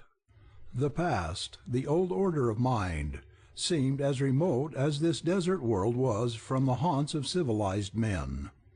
A man must know a savage as Gale knew Yaqui before he could speak authoritatively, and then something stilled his tongue. In the first stage of Gale's observation of Yaqui, he had marked tenaciousness of life, stoicism, endurance, strength. These were the attributes of the desert. But what of that second stage wherein the Indian had loomed up a colossal figure of strange honor, loyalty, love? Gale doubted his convictions and scorned himself for doubting. There in the gloom sat the silent, impassive, inscrutable Yaqui. His dark face, his dark eyes were playing in the light of the stars. Always he was near Gale, unobtrusive, shadowy, but there. Why? Gale absolutely could not doubt that the Indian had heart as well as mind. Yaqui had from the very first stood between Gale and accident, toil, peril. It was his own choosing. Gale could not change him or thwart him. He understood the Indian's idea of obligation and sacred duty. But there was more, and that baffled Gale. In the night hours, alone on the slope, Gale felt in Yaqui, as he felt the mighty throb of that desert pulse, a something that drew him irresistibly to the Indian. Sometimes he looked around to find the Indian, to dispel these strange, pressing thoughts of unreality, and it was never in vain. Thus the nights passed, endlessly long, with Gale fighting for his old order of thought, fighting the fascination of the infinite sky and the gloomy insulating whirl of the wide shadows, fighting for belief, hope, prayer, fighting against that terrible, ever-recurring idea of being lost in the desert, fighting harder than any other thing the insidious, penetrating, tranquil, unfeeling self that was coming between him and his memory. He was losing the battle, losing his hold on tangible things, losing his power to stand up under this ponderous, merciless weight of desert space and silence. He acknowledged it in a kind of despair, and the shadows of the night seemed whirling fiends. Lost, lost, lost! What are you waiting for? Rain! Lost, lost, lost in the desert! So the shadows seemed to scream in voiceless mockery. At the moment he was alone on the promontory. The night was far spent. A ghastly moon haunted the black volcanic spurs. The winds blew silently. Was he alone? No, he did not seem to be alone. The Yaqui was there. Suddenly a strange, cold sensation crept over Gale. It was new. He felt a presence. Turning, he expected to see the Indian, but instead a slight shadow, pale, almost white, stood there, not close nor yet distant. It seemed to brighten. Then he saw a woman who resembled a girl he had seemed to know long ago.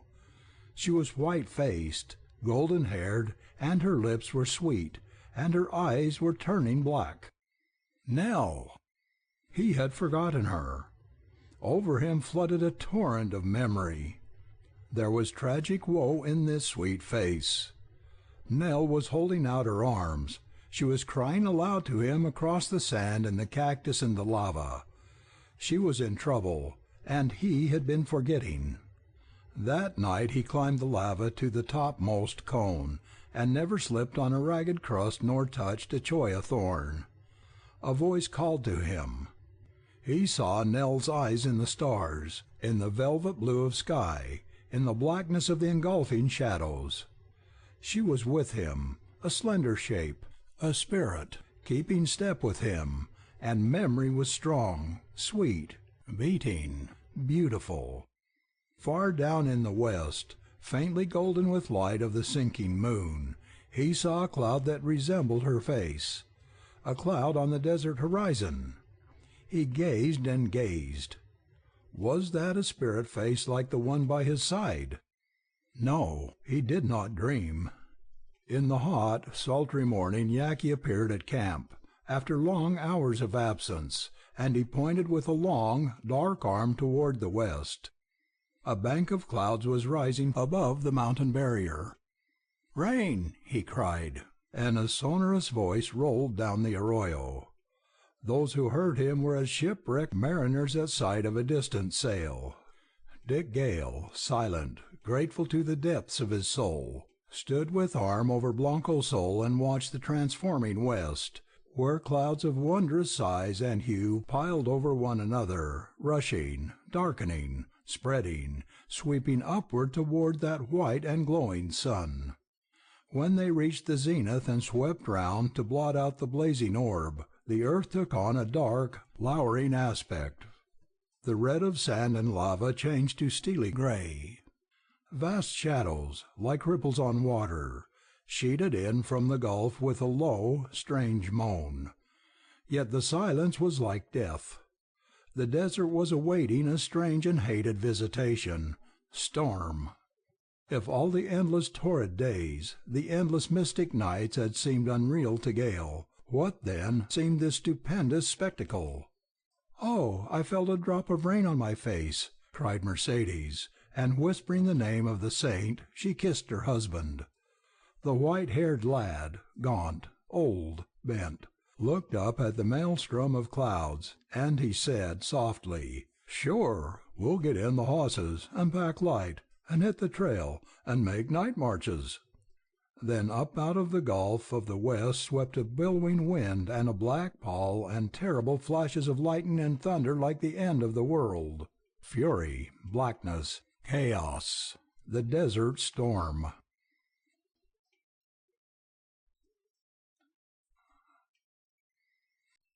Section 17. The Whistle of a Horse.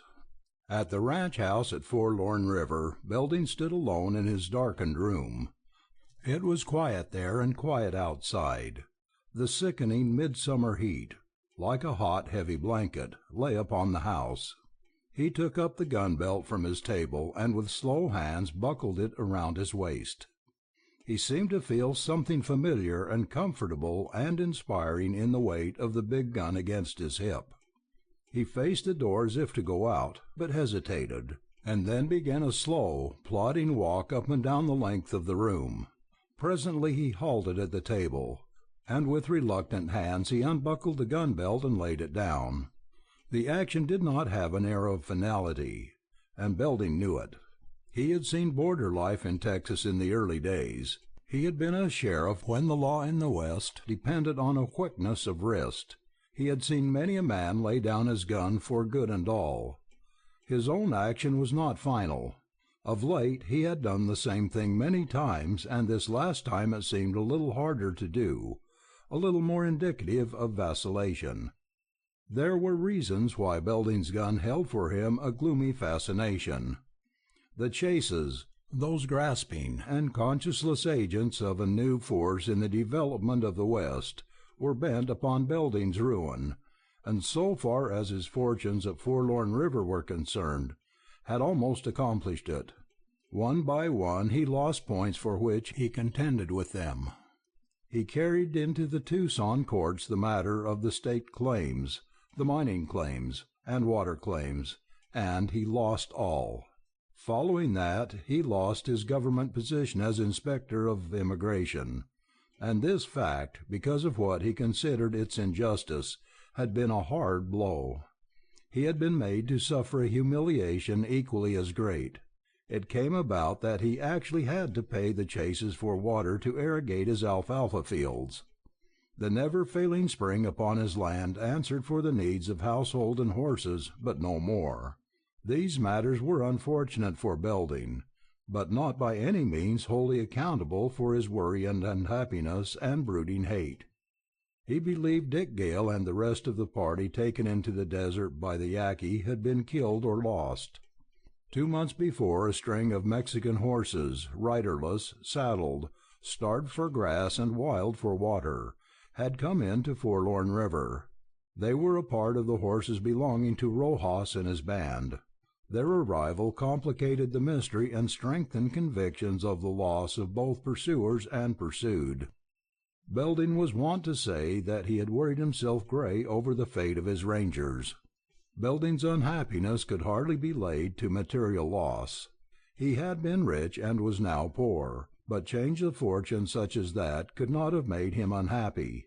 Something more sombre and mysterious and sad than the loss of Dick Gale and their friends had come into their lives of his wife and Nell. He dated the time of this change back to a certain day when Mrs. Belding recognized in the elder Chase an old schoolmate and a rejected suitor. It took time for slow-thinking Belding to discover anything wrong in his household, especially as the fact of the Gales lingering there made Mrs. Belding and Nell, for the most part, hide their real and deeper feelings. Gradually, however, Belding had forced on him the fact of some secret cause for grief other than Gale's loss. He was sure of it when his wife signified her desire to make a visit to her old home back in Peoria. She did not give many reasons, but she did show him a letter that had found its way from old friends. This letter contained news that may or may not have been authentic, but it was enough, Belding thought, to interest his wife. An old prospector had returned to Peoria and had told relatives of meeting Robert Burton at the Sonoita oasis 15 years before, and that Burton had gone into the desert never to return. To Belding this was no surprise, for he had heard that before his marriage. There appeared to have been no doubts as to the death of his wife's first husband. The singular thing was that both Nell's father and grandfather had been lost somewhere in the Sonora desert. Belding did not oppose his wife's desire to visit her old home. He thought it would be a wholesome trip for her, and did all in his power to persuade Nell to accompany her. But Nell would not go. It was after Mrs. Belding's departure that Belding discovered in Nell a condition of mind that amazed and distressed him. She had suddenly become strangely wretched, so that she could not conceal it from even the Gales, who, of all people, Belding imagined, were the ones to make Nell proud. She would tell him nothing, but after a while, when he had thought it out, he dated this further and more deplorable change in Nell back to a day on which he had met Nell with Radford Chase.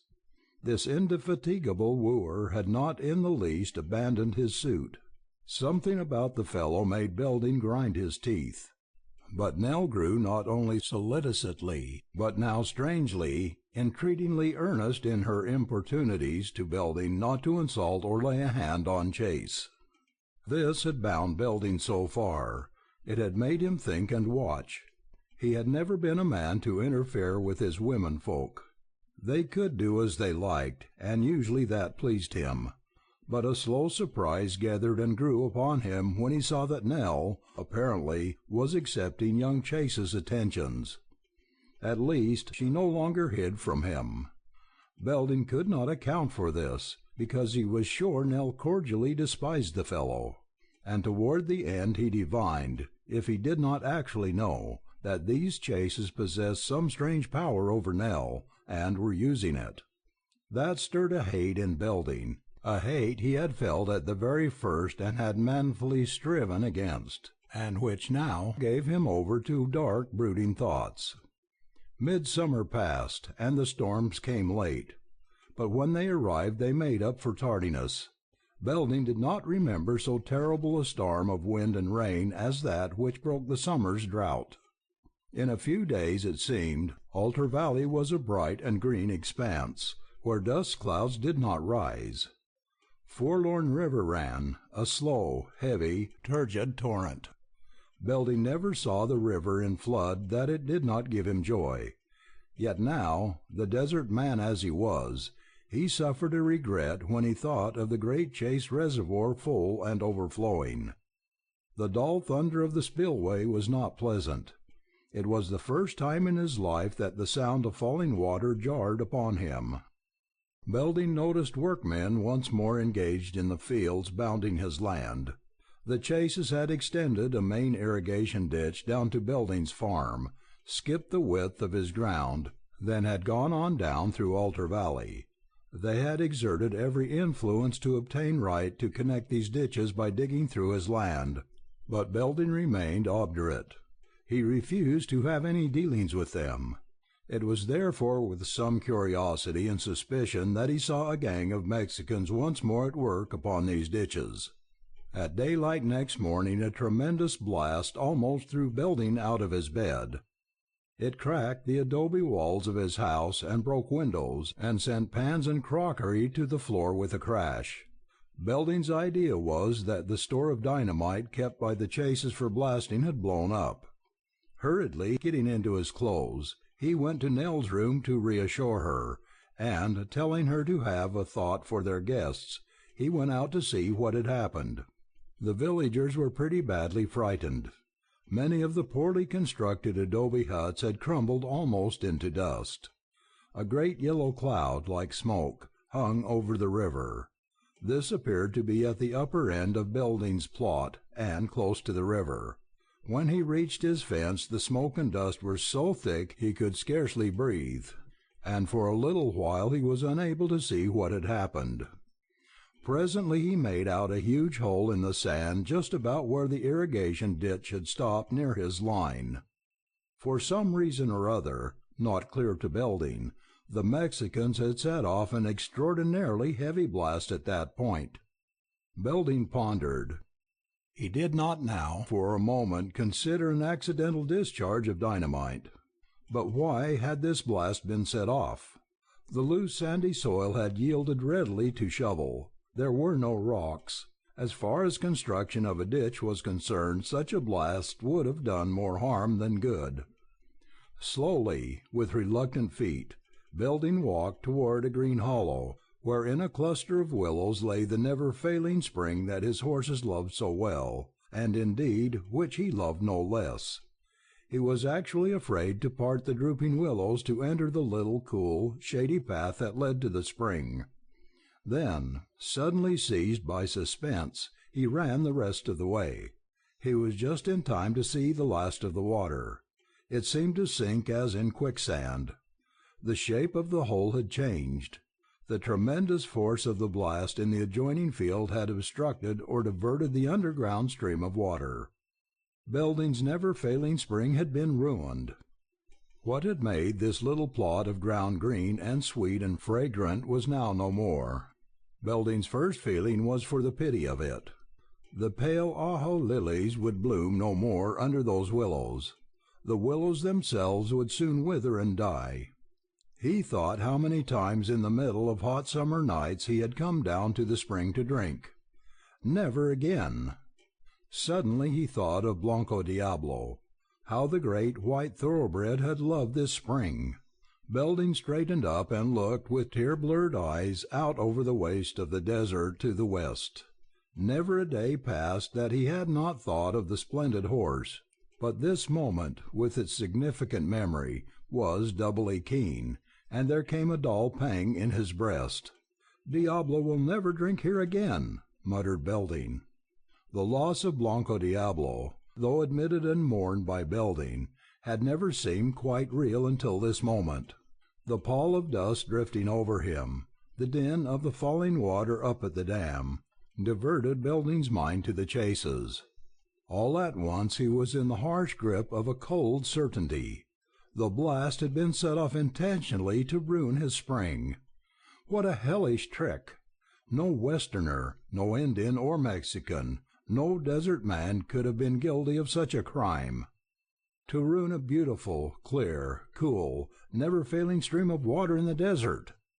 It was then that Belding's worry and indecision and brooding were as if they had never existed.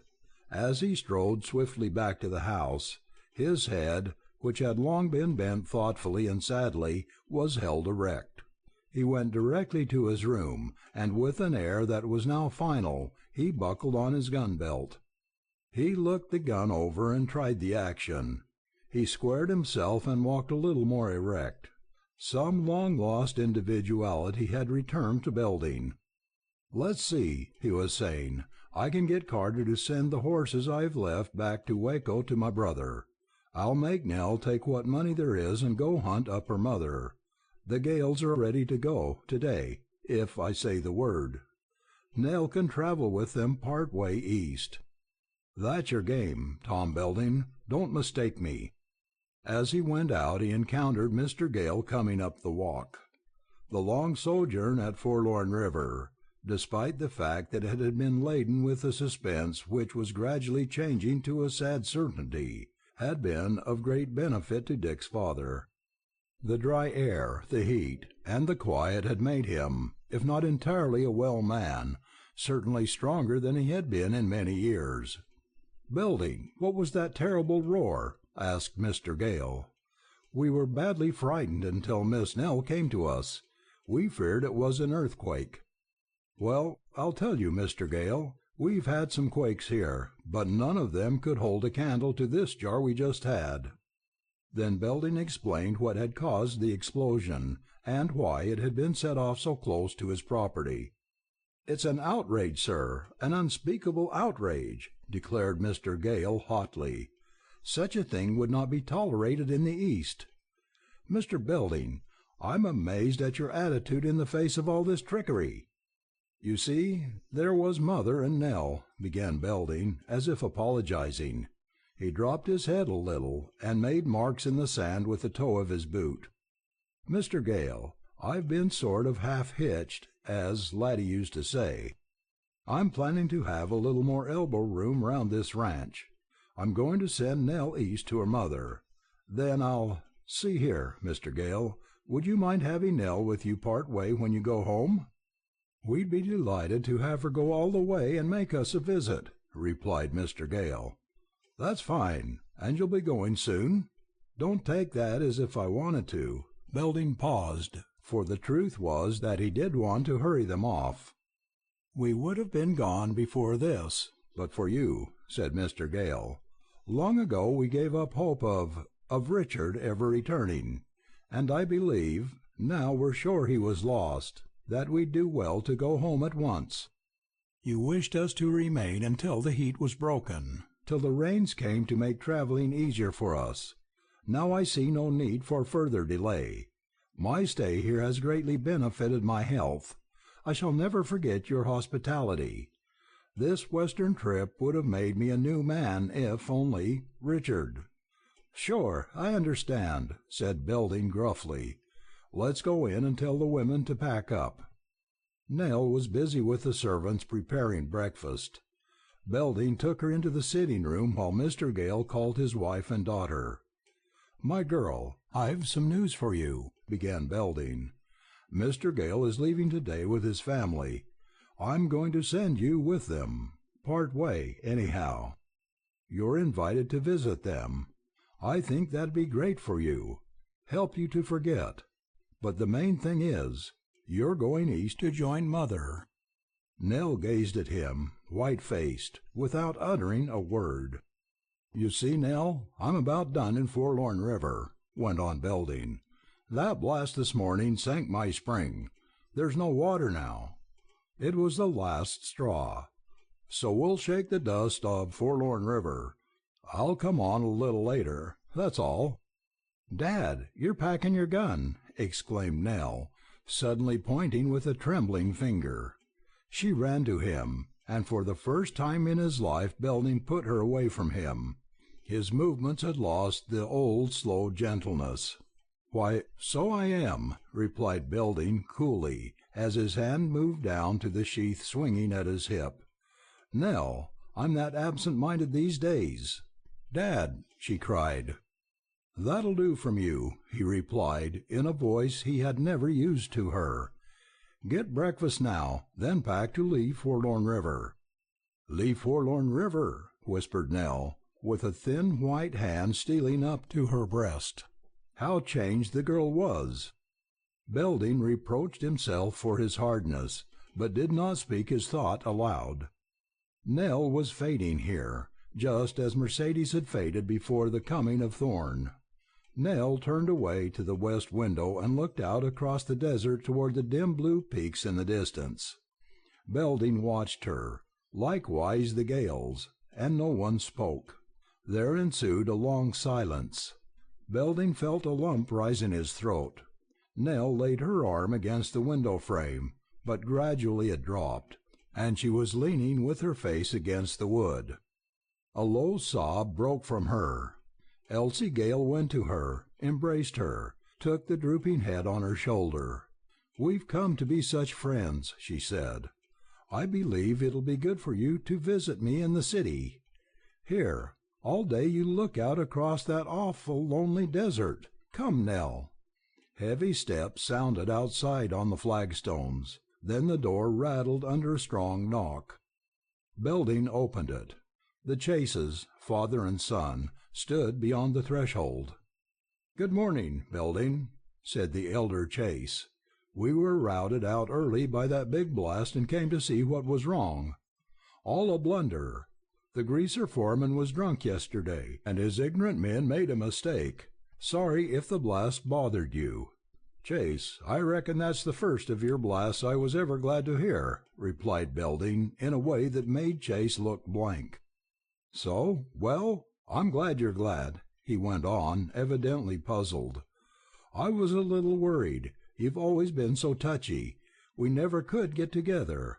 I hurried over, fearing maybe you might think the blast. You see, Belding—" "I see this, Mr. Ben Chase," interrupted Belding in curt and ringing voice. "That blast was a mistake, the biggest you ever made in your life." "What do you mean?" demanded Chase.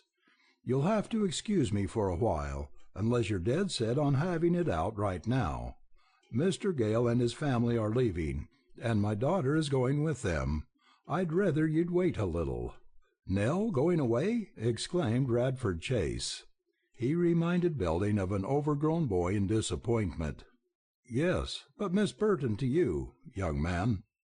"Mr. Belding, I certainly would prefer a conference with you right now," interposed the elder Chase, cutting short Belding's strange speech.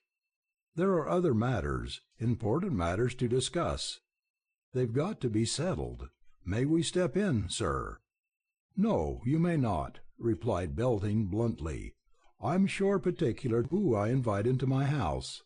But I'll go with you." Belding stepped out and closed the door. "Come away from the house so the women won't hear the talk." The elder Chase was purple with rage, yet seemed to be controlling it. The younger man looked black, sullen, impatient. He appeared not to have a thought of Belding.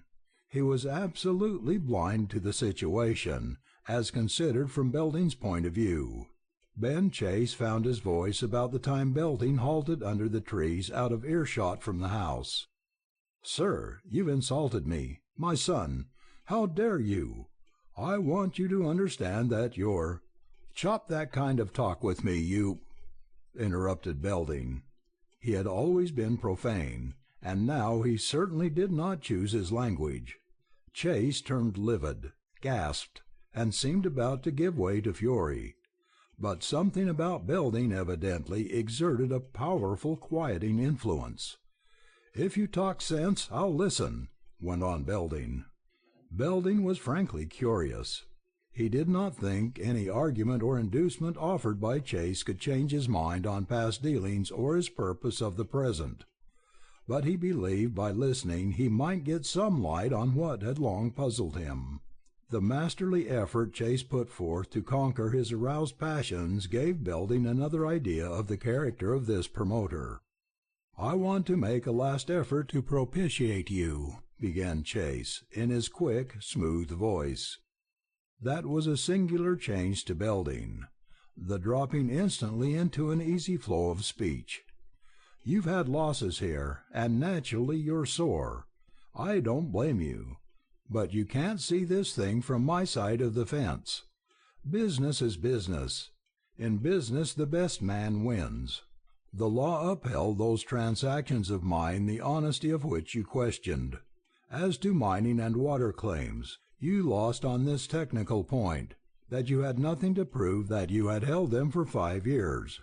5 years is the time necessary in law. A dozen men might claim the source of Forlorn River, but if they have no house or papers to prove their squatter's rights, any man could go in and fight them for the water. Now I want to run that main ditch along the river, through your farm." Can't we make a deal? I'm ready to be liberal, to meet you more than halfway. I'll give you an interest in the company. I think I've influence enough up at the Capitol to have you reinstated as inspector. A little reasonableness on your part will put you right again in Forlorn River, with a chance of growing rich. There's a big future here. My interest, Belding, has become personal. Radford is in love with your stepdaughter. He wants to marry her. I'll admit now, if I had foreseen this situation, I wouldn't have pushed you so hard. But we can square the thing. Now let's get together, not only in business, but in a family way. If my son's happiness depends upon having this girl, you may rest assured I'll do all I can to get her for him. I'll absolutely make good all your losses. Now what do you say?" "No," replied Belding. "Your money can't buy a right-of-way across my ranch, and Nell doesn't want your son. That settles it. But you could persuade her." "I won't, that's all." "May I ask why?" Chase's voice was losing its suave quality, but it was even swifter than before. "Sure, I don't mind your asking," replied Belding in slow deliberation. "I wouldn't do such a low-down trick. Besides, if I would, I'd want it to be a man I was persuading for. I know greasers. I know a Yaqui I'd rather give Nell to than your son." Radford Chase began to roar in inarticulate rage. Belding paid no attention to him. Indeed, he never glanced at the young man. The elder Chase checked a violent start. He plucked at the collar of his gray flannel shirt, opened it at the neck.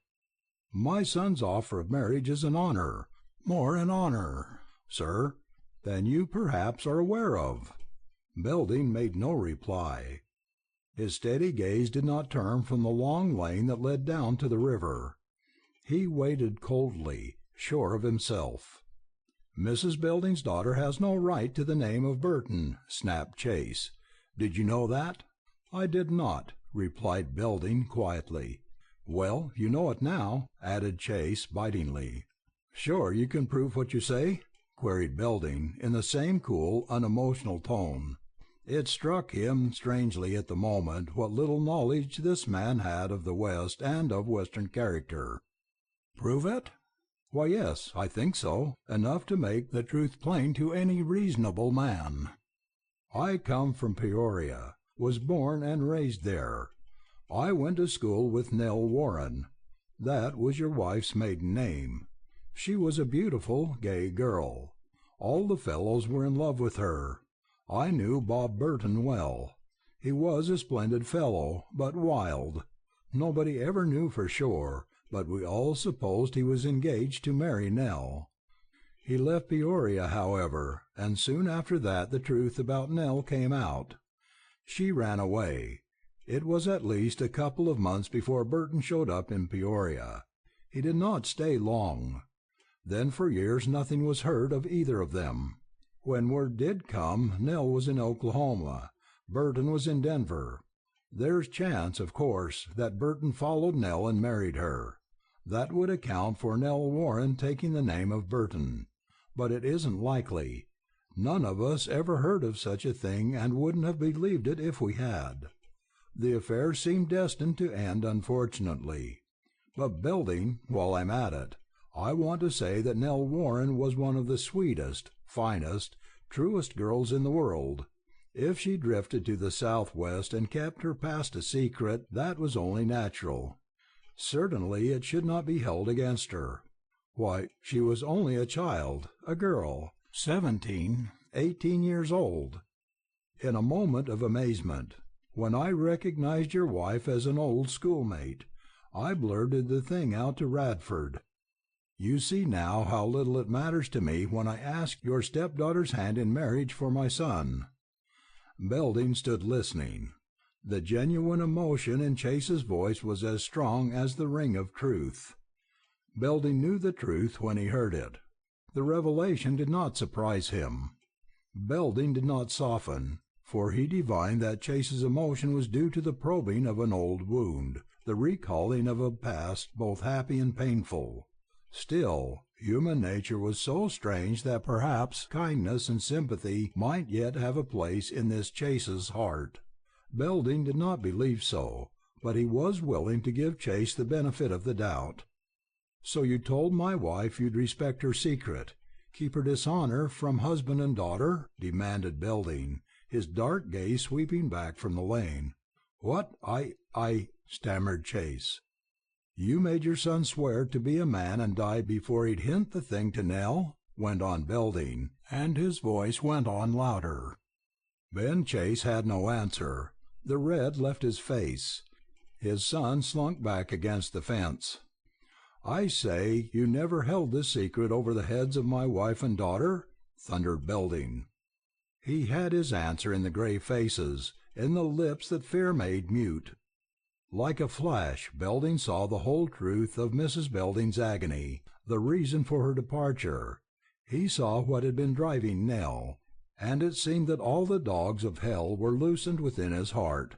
He struck out blindly, instinctively in his pain, and the blow sent Ben Chase staggering into the fence corner.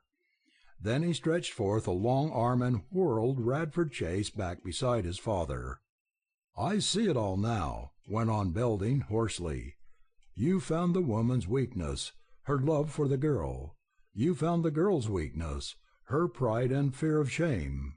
So you drove the one and hounded the other. God, what a base thing to do! To tell the girl was bad enough, but to threaten her with betrayal, there's no name for that." Belding's voice thickened, and he paused, breathing heavily. He stepped back a few paces, and this, an ominous action for an armed man of his kind, instead of adding to the fear of the Chases, seemed to relieve them. If there had been any pity in Belding's heart, he would have felt it then. "And now, gentlemen," continued Belding, speaking low and with difficulty, "seeing I've turned down your proposition, I suppose you think you've no more call to keep your mouth shut." The elder Chase appeared fascinated by something he either saw or felt in Belding, and his gray face grew grayer. He put up a shaking hand. Then Radford Chase, livid and snarling, burst out, "I'll talk till I'm black in the face. You can't stop me." "You'll go black in the face, but it won't be from talking," hissed Belding. His big arm swept down, and when he threw it up the gun glittered in his hand. Simultaneously with the latter action pealed out a shrill, penetrating whistle, the whistle of a horse. It froze Belding's arm aloft. For an instant he could not move even his eyes. The familiarity of that whistle was terrible in its power to rob him of strength. Then he heard the rapid, heavy pound of hoofs, and again the piercing whistle. "Blanco Diablo!" he cried huskily. He turned to see a huge white horse come thundering into the yard. A wild, gaunt, terrible horse, indeed, the loved Blanco Diablo. A bronzed, long-haired Indian strode beside him. More white horses galloped into the yard, pounded to a halt, whistling home. Belding saw a slim shadow of a girl who seemed all great black eyes. Under the trees flashed Blanco Sol, as dazzling white, as beautiful as if he had never been lost in the desert. He slid to a halt, then plunged and stamped. His rider leaped, throwing the bridle. Belding saw a powerful, spare, ragged man, with dark, gaunt face and eyes of flame. Then Nell came running from the house, her golden hair flying, her hands outstretched, her face wonderful. "Dick! Dick! Oh, Dick!" she cried. Her voice seemed to quiver in Belding's heart. Belding's eyes began to blur. He was not sure he saw clearly. Whose face was this now close before him? A long, thin, shrunken face, haggard, tragic in its semblance of torture, almost of death. But the eyes were keen and kind. Belding thought wildly that they proved he was not dreaming. "Sure I'm glad to see you all," said a well-remembered voice in a slow, cool drawl.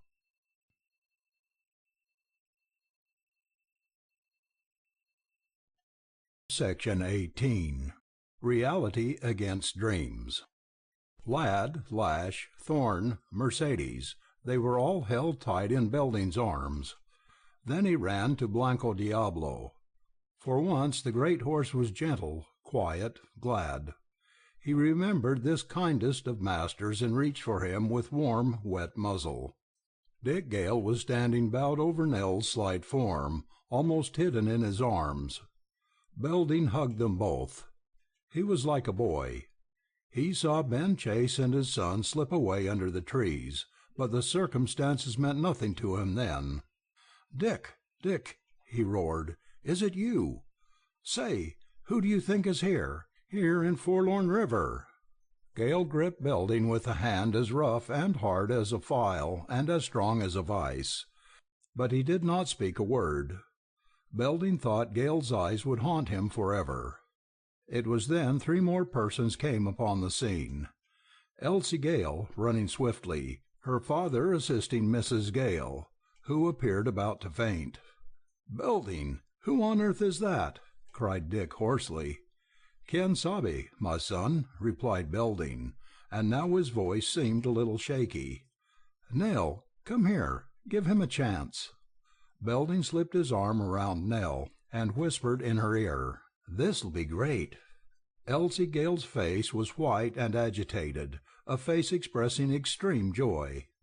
"Oh, brother, Mama saw you, Papa saw you, and never knew you. But I knew you when you jumped quick, that way, off your horse. And now I don't know you. You wild man, you giant, you splendid barbarian. Mama, Papa, hurry! It's Dick. Look at him. Just look at him. Oh, thank God!" Belding turned away and drew Nell with him. In another second she and Mercedes were clasped in each other's arms. Then followed a time of joyful greetings all round. Yaqui stood leaning against a tree watching the welcoming home of the lost.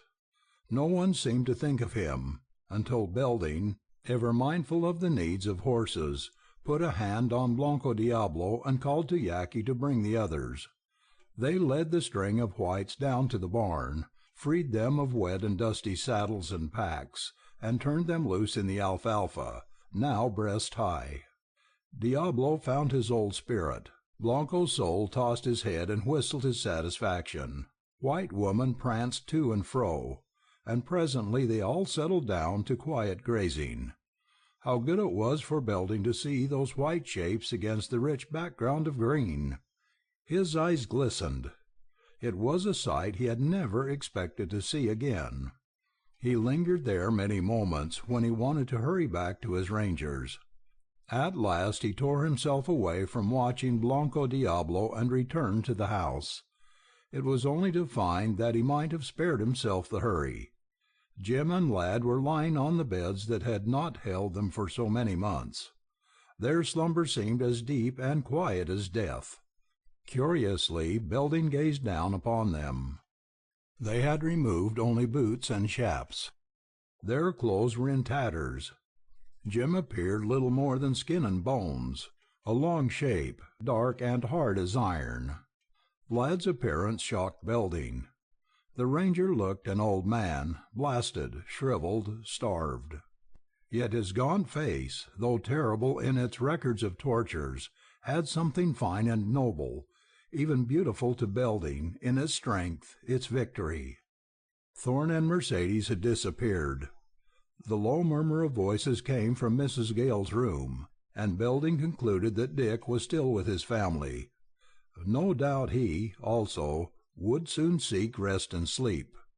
Belding went through the patio and called in at Nell's door. She was there sitting by her window. The flush of happiness had not left her face, but she looked stunned, and a shadow of fear lay dark in her eyes. Belding had intended to talk. He wanted someone to listen to him. The expression in Nell's eyes, however, silenced him. He had forgotten. Nell read his thought in his face, and then she lost all her color and dropped her head. Belding entered, stood beside her with a hand on hers. He tried desperately hard to think of the right thing to say, and realized so long as he tried that he could not speak at all. "Nell, Dick's back safe and sound," he said slowly. "That's the main thing. I wish you could have seen his eyes when he held you in his arms out there. Of course, Dick's coming knocks out your trip east and changes plans generally. We haven't had the happiest time lately. But now it'll be different. Dick's as true as a Yaqui. He'll chase that Chase fellow, don't mistake me. Then Mother will be home soon. She'll straighten out this mystery. And Nell, however it turns out, I know Dick Gale will feel just the same as I feel. Brace up now, girl." Belding left the patio and traced thoughtful steps back toward the corrals. He realized the need of his wife. If she had been at home, he would have not come so close to killing two men. Nell would never have fallen so low in spirit. Whatever the real truth of the tragedy of his wife's life, it would not make the slightest difference to him. What hurt him was the pain mother and daughter had suffered, were suffering still. Somehow he must put an end to that pain. He found the Yaqui curled up in a corner of the barn in as deep a sleep as that of the Rangers. Looking down at him, Belding felt again the rush of curious, thrilling eagerness to learn all that had happened since the dark night when Yaqui had led the white horses away into the desert. Belding curbed his impatience and set to work upon tasks he had long neglected. Presently he was interrupted by Mr. Gale, who came out, beside himself with happiness and excitement. He flung 100 questions at Belding, and never gave him time to answer one, even if that had been possible. Finally, when Mr. Gale lost his breath, Belding got a word in. "See here, Mr. Gale, you know as much as I know. Dick's back. They're all back, a hard lot, starved, burned, torn to pieces, worked out to the limit I never saw in desert travelers, but they're alive and well. Man, just wait. Just gamble I won't sleep or eat till I hear that story. But they've got to sleep and eat." Belding gathered with growing amusement that besides the joy, excitement, anxiety, impatience expressed by Mr. Gale, there was something else which Belding took for pride. It pleased him. Looking back, he remembered some of the things Dick had confessed his father thought of him.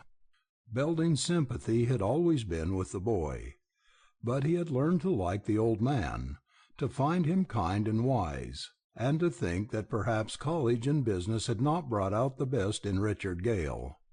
The West had done that, however, as it had for many a wild youngster, and Belding resolved to have a little fun at the expense of Mr. Gale.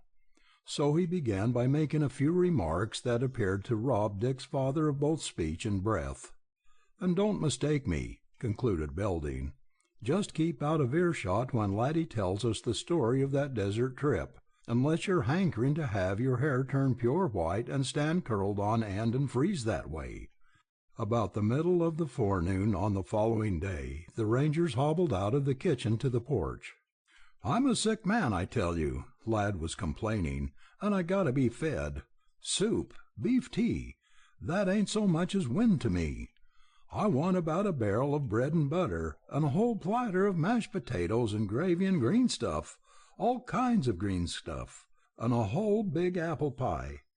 Give me everything and anything to eat but meat. Sure I never want to taste meat again, and sight of a piece of sheep meat would just about finish me. Jim, you used to be a human being that stood up for Charlie Ladd." "Laddie, I'm lined up beside you with both guns," replied Jim plaintively. "Hungry? Say, the smell of breakfast in that kitchen made my mouth water so I near choked to death. I reckon we're getting most on-human treatment." "But I'm a sick man," protested Lad, "and I'm a-going to fall over in a minute if somebody doesn't feed me. Nell, you used to be fond of me." "Oh, Laddie, I am yet," replied Nell. "Sure, I don't believe it. Any girl with a tender heart just couldn't let a man starve under her eyes. Look at Dick there. I'll bet he's had something to eat. Maybe potatoes and gravy and pie and—" "Laddie, Dick has had no more than I gave you. Indeed, not nearly so much. Sure, he's had a lot of kisses then, for he hasn't hollered once about this treatment." "Perhaps he has," said Nell with a blush, "and if you think that they would help you to be reasonable,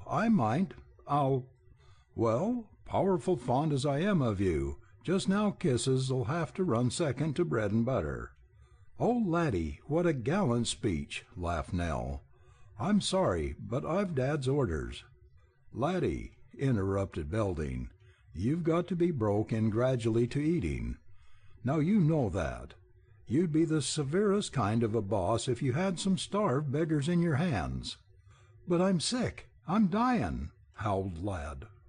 "You were never sick in your life, and if all the bullet holes I see in you couldn't kill you, why, you'll never die." "Can I smoke?" queried Lad with sudden animation. "My God, I used to smoke. Sure, I forgot. Nell, if you want to be reinstated in my gallery of angels, just find me a pipe and tobacco." "I've hung on to my pipe," said Jim thoughtfully. "I reckon I had it empty in my mouth for 7 years or so, wasn't it, laddie? A long time. I can see the red lava and the red haze and the red twilight creeping up. It was hot and some lonely. Then the wind, and always that awful silence. And always Yaqui watching the west, and Laddie with his checkers, and Mercedes burning up, wasting away to nothing but eyes. It's all there. I'll never get rid." "Chop that kind of talk," interrupted Belding bluntly. "Tell us where Yaqui took you. What happened to Rojas? Why you seemed lost for so long?" "I reckon Laddie can tell all that the best. But when it comes to Rojas's finish, I'll tell what I seen, and so'll Dick and Thorne. Laddie missed Rojas's finish, bar none. That was the—" "I'm a sick man, but I can talk," put in Lad. "And sure I don't want the whole story exaggerated none by Jim." Lad filled the pipe Nell brought, puffed ecstatically at it, and settled himself upon the bench for a long talk. Nell glanced appealingly at Dick, who tried to slip away. Mercedes did go, and was followed by Thorne. Mr. Gale brought chairs, and in subdued excitement called his wife and daughter. Belding leaned forward, rendered all the more eager by Dick's reluctance to stay, the memory of the quick tragic change in the expression of Mercedes's beautiful eyes, by the strange gloomy cast stealing over Lad's face. The ranger talked for 2 hours, talked till his voice weakened to a husky whisper. At the conclusion of his story there was an impressive silence. Then Elsie Gale stood up, and with her hand on Dick's shoulder, her eyes bright and warm as sunlight, she showed the rangers what a woman thought of them and the Yaqui. Nell clung to Dick, weeping silently. Mrs. Gale was overcome, and Mr. Gale, very white and quiet, helped her up to her room. "The Indian! The Indian!" burst out Belding, his voice deep and rolling. "What did I tell you? Didn't I say he'd be a godsend? Remember what I said about Yaqui and some gory Aztec knife work? So he cut Rojas loose from that awful crater wall, foot by foot, finger by finger, slow and terrible. And Rojas didn't hang long on the cholla thorns? Thank God for that.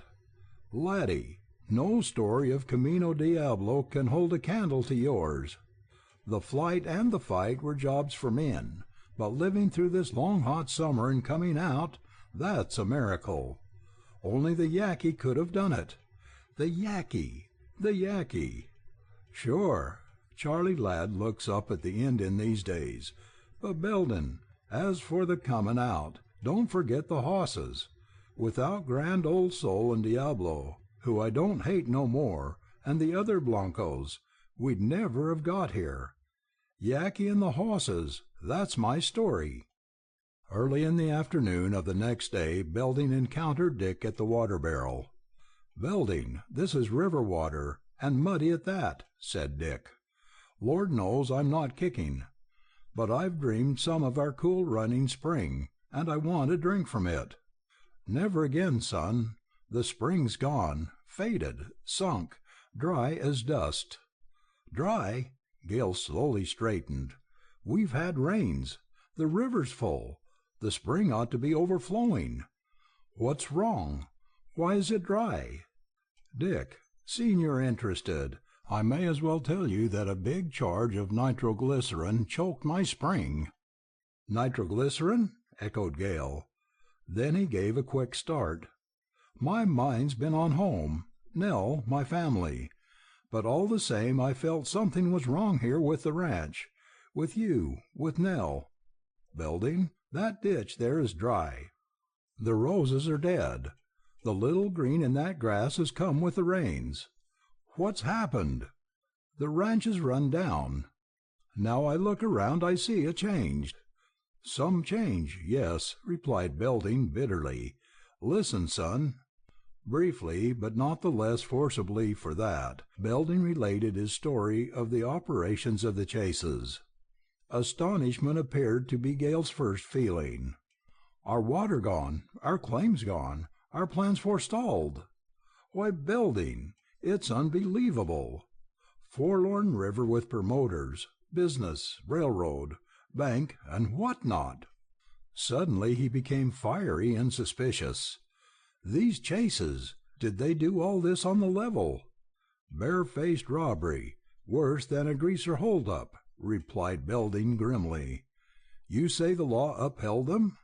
"Sure.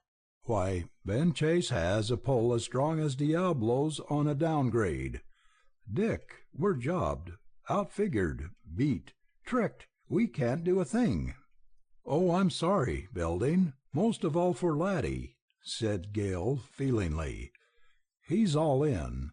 He'll never write again. He wanted to settle down here on the farm he thought he owned, grow grass and raise horses and take it easy. Oh, but it's tough. Say, he doesn't know it yet. He was just telling me he'd like to go out and look the farm over. Who's going to tell him? What's he going to do when he finds out about this deal?" "Son, that's made me think some," replied Belding, with keen eyes fast upon the young man. "And I was kind of wondering how you'd take it." Well, I'll call on the Chases. Look here, Belding, I'd better do some forestalling myself. If Laddie gets started now there'll be blood spilled. He's not just in his right mind yet. He talks in his sleep sometimes about how Yaqui finished Rojas. If it's left to him, he'll kill these men. But if I take it up... You're talking sense, Dick. Only here, I'm not so sure of you. And there's more to tell. Son, you've Nell to think of and your mother." Belding's ranger gave him a long and searching glance. "You can be sure of me," he said. "All right, then. Listen," began Belding. With deep voice that had many a beak and tremor he told Gale how Nell had been hounded by Radford Chase, how her mother had been driven by Ben Chase, the whole sad story. "So that's the trouble. Poor little girl," murmured Gale brokenly.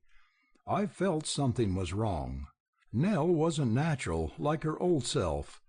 And when I begged her to marry me soon, while Dad was here, she couldn't talk. She could only cry. It was hard on Nell," said Belding simply. "But it'll be better now you're back. Dick, I know the girl. She'll refuse to marry you, and you'll have a hard job to break her down, as hard as the one you just rode in off of. I think I know you, too, or I wouldn't be sane." "Belding, what are you hinting at?" demanded Gale. "Do you dare insinuate that if the thing were true, it'd make any difference to me?" "Ah, come now, Dick. I couldn't mean that. I'm only awkward at saying things. And I'm cut pretty deep." "For God's sake, you don't believe what Chase said?" queried Gale, in passionate haste. "It's a lie. I swear it's a lie. I know it's a lie. And I've got to tell Nell this minute. Come on in with me. I want you, Belding. Oh, why didn't you tell me sooner?" Belding felt himself dragged by an iron arm into the sitting room out into the patio, and across that to where Nell sat in her door. At sight of them she gave a little cry, drooped for an instant, then raised a pale, still face, with eyes beginning to darken. "Dearest, I know now why you're not wearing my mother's ring," said Gale, steadily and low-voiced. "Dick, I'm not worthy," she replied, and held out a trembling hand with the ring lying in the palm. Swift as light, Gale caught her hand and slipped the ring back upon the third finger. "Nell, look at me. It is your engagement ring. Listen, I don't believe this thing that's been torturing you. I know it's a lie. I'm absolutely sure your mother will prove it a lie. She must have suffered once. Perhaps there was a sad error, but the thing you fear is not true. But hear me, dearest. Even if it was true, it wouldn't make the slightest difference to me. I'd promise you on my honor I'd never think of it again. I'd love you all the more because you'd suffered. I want you all the more to be my wife, to let me make you forget, to—" She rose swiftly with the passionate abandon of a woman stirred to her depths, and she kissed him. "Oh, Dick, you're good, so good. You never know just what those words mean to me. They've saved me, I think." "Then, dearest, it's all right?" Dick questioned eagerly. "You will keep your promise? You will marry me?" In the glow, the light faded out of her face, and now the blue eyes were almost black. She drooped and shook her head. "Nell!" exclaimed Gale, sharply catching his breath. "Don't ask me, Dick. I won't marry you." "Why?" "You know. It's true that I—" "It's a lie," interrupted Gale fiercely. "But even if it's true, why won't you marry me?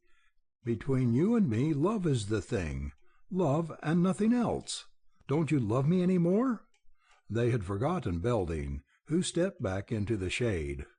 "I love you with my whole heart and soul.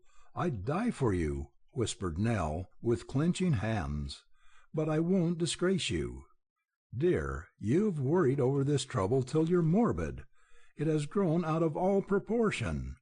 I tell you that I'll not only be the happiest man on earth, but the luckiest, if you marry me.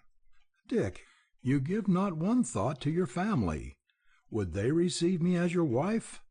"They surely would," replied Gale steadily. "No, oh no." "You're wrong, Nell. I'm glad you said that. You give me a chance to prove something. I'll go this minute and tell them all. I'll be back here in less than—" "Dick, you will not tell her, your mother?" cried Nell, with her eyes streaming. "You will not? Oh, I can't bear it. She's so proud. And, Dick, I love her. Don't tell her. Please, please don't. She'll be going soon. She needn't ever know about me. I want her always to think well of me. Dick, I beg of you. Oh, the fear of her knowing has been the worst of all. Please don't go." "Nell, I'm sorry. I hate to hurt you, but you're wrong. You can't see things clearly. This is your happiness I'm fighting for, and it's my life. Wait here, dear. I won't be long." Gale ran across the patio and disappeared. Nell sank to the doorstep, and as she met the question in Belding's eyes, she shook her head mournfully. They waited without speaking. It seemed a long while before Gale returned. Belding thrilled at the sight of him. There was more boy about him than Belding had ever seen. Dick was coming swiftly, flushed, glowing, eager, erect, almost smiling. "I told them. I swore it was a lie, but I wanted them to decide as if it were true.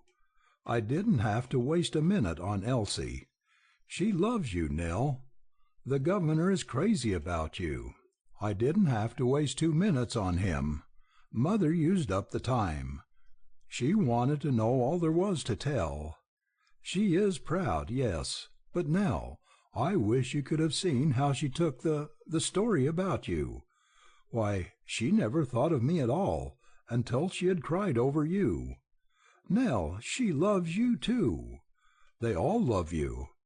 "Oh, it's so good to tell you. I think Mother realizes the part you've had in what shall I call it? The regeneration of Richard Gale. Doesn't that sound fine? Darling, Mother not only consents, she wants you to be my wife. Do you hear that? And listen, she had me in a corner, and of course, being my mother, she put on the screws. She made me promise that we'd live in the east half the year. That means Chicago, Cape May, New York. You see, I'm not exactly the lost son any more. Why, Nell, dear, you'll have to learn who Dick Gale really is. But I always want to be the ranger you helped me become, and ride Blanco Sol, and see a little of the desert. Don't let the idea of big cities frighten you. We'll always love the open spaces best. Now, Nell, say you'll forget this trouble. I know it'll come all right. Say you'll marry me soon. Why, dearest, you're crying. Nell! My heart is broken, sobbed Nell, for I can't marry you. The boyish brightness faded out of Gale's face. Here, Belding saw, was the stern reality arrayed against his dreams. That devil Radford Chase, he'll tell my secret, panted Nell. He swore if you ever came back and married me, he'd follow us all over the world to tell it. Belding saw Gale grow deathly white and suddenly stand stock still. Chase threatened you then? Asked Dick, and the forced naturalness of his voice struck Belding. Threaten me? He made my life a nightmare, replied Nell in a rush of speech. At first I wondered how he was worrying Mother sick, but she wouldn't tell me. Then, when she went away, he began to hint things. I hated him all the more. But when he told me, I was frightened, shamed. Still I did not weaken. He was pretty decent when he was sober. But when he was half drunk, he was the devil. He laughed at me and my pride. I didn't dare shut the door in his face. After a while he found out that your mother loved me, and that I loved her. Then he began to threaten me. If I didn't give in to him, he'd see she learned the truth. That made me weaken. It nearly killed me. I simply could not bear the thought of Mrs. Gale knowing. But I couldn't marry him. Besides, he's got so half the time, when he was drunk, he didn't want or ask me to be his wife. I was about ready to give up and go mad when you came home." She ended in a whisper, looking up wistfully and sadly at him. Belding was a raging fire within, cold without. He watched Gale, and believed he could foretell that young man's future conduct. Gale gathered Nell up into his arms and held her to his breast for a long moment. "Dear Nell, I'm sure the worst of your trouble is over," he said gently. "I will not give you up. Now, won't you lie down, try to rest and calm yourself. Don't grieve any more. This thing isn't so bad as you make it. Trust me, I'll shut Mr. Radford Chase's mouth." As he released her, she glanced quickly up at him, then lifted appealing hands. "Dick, you won't hunt for him, go after him?" Gale laughed, and the laugh made Belding jump. "Dick, I beg of you, please don't make trouble. The Chases have been hard enough on us. They are rich, powerful. Dick, say you will not make matters worse. Please promise me you'll not go to him." "You ask me that?" he demanded. "Yes, oh yes. But you know it's useless. What kind of man do you want me to be? It's only that I'm afraid. Oh, Dick, he'd shoot you in the back." "No, Nell, a man of his kind wouldn't have nerve enough for that." "You'll go?" she cried wildly. Gale smiled, and the smile made Belding cold. "Dick, I cannot keep you back?" "No," he said. Then the woman in her burst through instinctive fear, and with her eyes blazing black in her white face, she lifted parted, quivering lips and kissed him. Gale left the patio, and Belding followed closely at his heels. They went through the sitting room. Outside upon the porch sat the Rangers, Mr. Gale and Thorne. Dick went into his room without speaking. "Sure, something's coming off," said Ladd sharply, and he sat up with keen eyes narrowing. Belding spoke a few words, and remembering an impression he had wished to make upon Mr. Gale, he made them strong. But now it was with grim humor that he spoke. "Better stop that boy," he concluded, looking at Mr. Gale. "He'll do some mischief. He's wilder'n hell." "Stop him? Why, assuredly," replied Mr. Gale, rising with nervous haste. Just then Dick came out of his door. Belding eyed him keenly. The only change he could see was that Dick had put on a hat and a pair of heavy gloves. "Richard, where are you going?" asked his father. "I'm going over here to see a man." "No, it is my wish that you remain. I forbid you to go," said Mr. Gale, with a hand on his son's shoulder. Dick put Mr. Gale aside gently, respectfully, yet forcibly. The old man gasped. "Dad, I haven't gotten over my bad habit of disobeying you. I'm sorry. Don't interfere with me now, and don't follow me. You might see something unpleasant." "But my son, what are you going to do?" "I'm going to beat a dog." Mr. Gale looked helplessly from this strangely calm and cold son to the restless Belding. Then Dick strode off the porch. "Hold on!" Ladd's voice would have stopped almost any man. "Dick, you wasn't a-going without me?" "Yes, I was. But I'm thoughtless just now, laddie." "Sure you was." "Wait a minute, Dick. I'm a sick man, but at that nobody can pull any stunts round here without me." He hobbled along the porch and went into his room. Jim Lash knocked the ashes out of his pipe, and, humming his dance tune, he followed Ladd.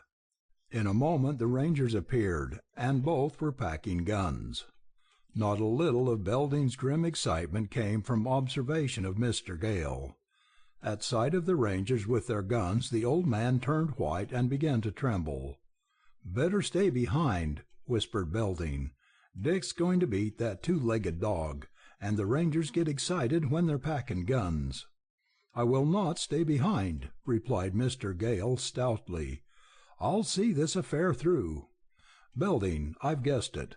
Richard is going to fight the Chases, those robbers who have ruined you." "Well, I can't guarantee any fight on their side," returned Belding dryly, "but maybe there'll be greasers with a gun or two." Belding stalked off to catch up with Dick, and Mr. Gale came trudging behind with Thorne. "Where will we find these Chases?" asked Dick of Belding.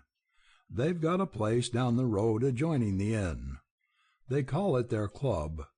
At this hour Radford'll be there, sure. I don't know about the old man, but his office is now just across the way." They passed several houses, turned a corner into the main street, and stopped at a wide, low adobe structure. A number of saddled horses stood haltered to posts. Mexicans lolled around the wide doorway. "There's Ben Chase now, over on the corner," said Belding to Dick. "See, the tall man with the white hair, and the leather band on his hat. He sees us. He knows there's something up. He's got men with him. They'll come over. We're after the young buck, and sure he'll be in here." They entered. The place was a hall, and needed only a bar to make it a saloon. There were two rickety pool tables.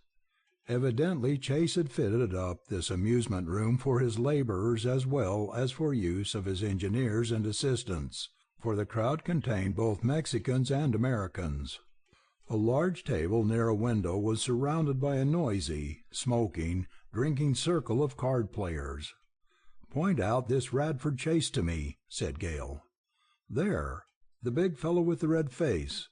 His eyes stick out a little. See? He's dropped his cards, and his face isn't red any more." Dick strode across the room. Belding grasped Mr. Gale and whispered hoarsely, "Don't miss anything. It'll be great. Watch Dick and watch Laddie. If there's any gun play, dodge behind me."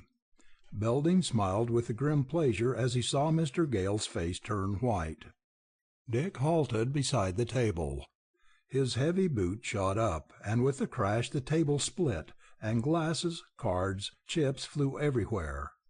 As they rattled down and the chairs of the dumbfounded players began to slide, Dick called out, "My name is Gale. I'm looking for Mr. Radford Chase." A tall, heavy-shouldered fellow rose, boldly enough, even swaggeringly, and glowered at Gale. "I'm Radford Chase," he said. His voice betrayed the boldness of his action. It was over in a few moments. The tables and chairs were tumbled into a heap. One of the pool tables had been shoved aside. A lamp lay shattered, with oil running dark upon the floor.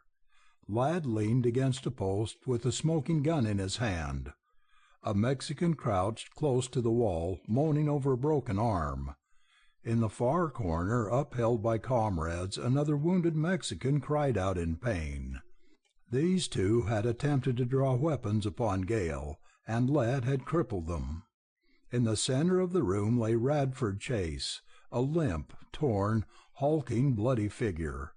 He was not seriously injured, but he was helpless, a miserable, beaten wretch, who knew his condition and felt the eyes upon him. He sobbed and moaned and howled, but no one offered to help him to his feet. Backed against the door of the hall stood Ben Chase, for once stripped of all authority and confidence and courage.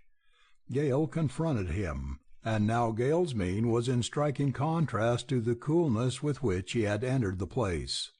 Though sweat dripped from his face, it was as white as chalk. Like dark flames his eyes seemed to leap and dance and burn. His lean jaw hung down and quivered with passion. He shook a huge gloved fist in Chase's face.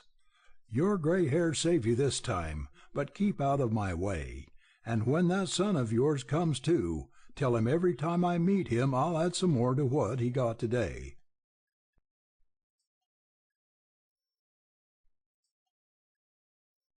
Section 19. The Secret of Forlorn River. In the early morning, Gale, seeking solitude where he could brood over his trouble, wandered alone.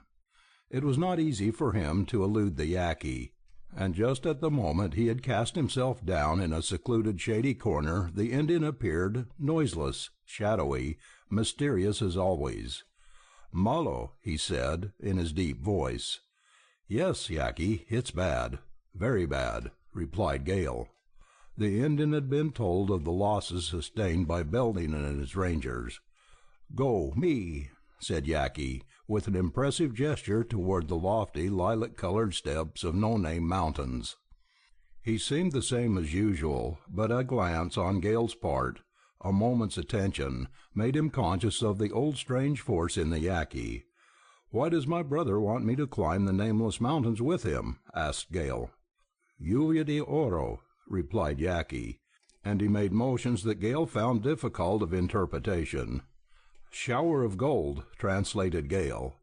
That was the Yaqui's name for Nell. What did he mean by using it in connection with a climb into the mountains? Were his motions intended to convey an idea of a shower of golden blossoms from that rare and beautiful tree, or a golden rain? Gale's listlessness vanished in a flash of thought. The Yaqui meant gold. Gold! He meant he could retrieve the fallen fortunes of the white brother who had saved his life that evil day at the Papago well. Gale thrilled as he gazed piercingly into the wonderful eyes of this Indian. Would Yaqui never consider his debt paid? "Go, me," repeated the Indian, pointing with a singular directness that always made this action remarkable in him. "Yes, Yaqui." Gale ran to his room, put on hobnailed boots, filled a canteen, and hurried back to the corral. Yaqui awaited him. The Indian carried a coiled lasso and a short stout stick. Without a word he led the way down the lane, turned up the river toward the mountains. None of Belding's household saw their departure. What had once been only a narrow mesquite-bordered trail was now a well-trodden road. A deep irrigation ditch, full of flowing muddy water, ran parallel with the road. Dick had been curious about the operations of the chases, but bitterness he could not help had kept him from going out to see the work. He was not surprised to find that the engineers who had constructed the ditches and dam had anticipated him in every particular. The dammed-up gulch made a magnificent reservoir, and Gale could not look upon the long narrow lake without a feeling of gladness. The dreaded Ano Seco of the Mexicans might come again, and would come, but never to the inhabitants of Forlorn River. That stone-walled, stone-floored gulch would never leak, and already it contained water enough to irrigate the whole Altar Valley for 2 dry seasons. Yaqui led swiftly along the lake to the upper end, where the stream roared down over unscalable walls. This point was the farthest Gale had ever penetrated into the foothills, and he had Belding's word for it that no white man had ever climbed no-name mountains from the west. But a white man was not an Indian.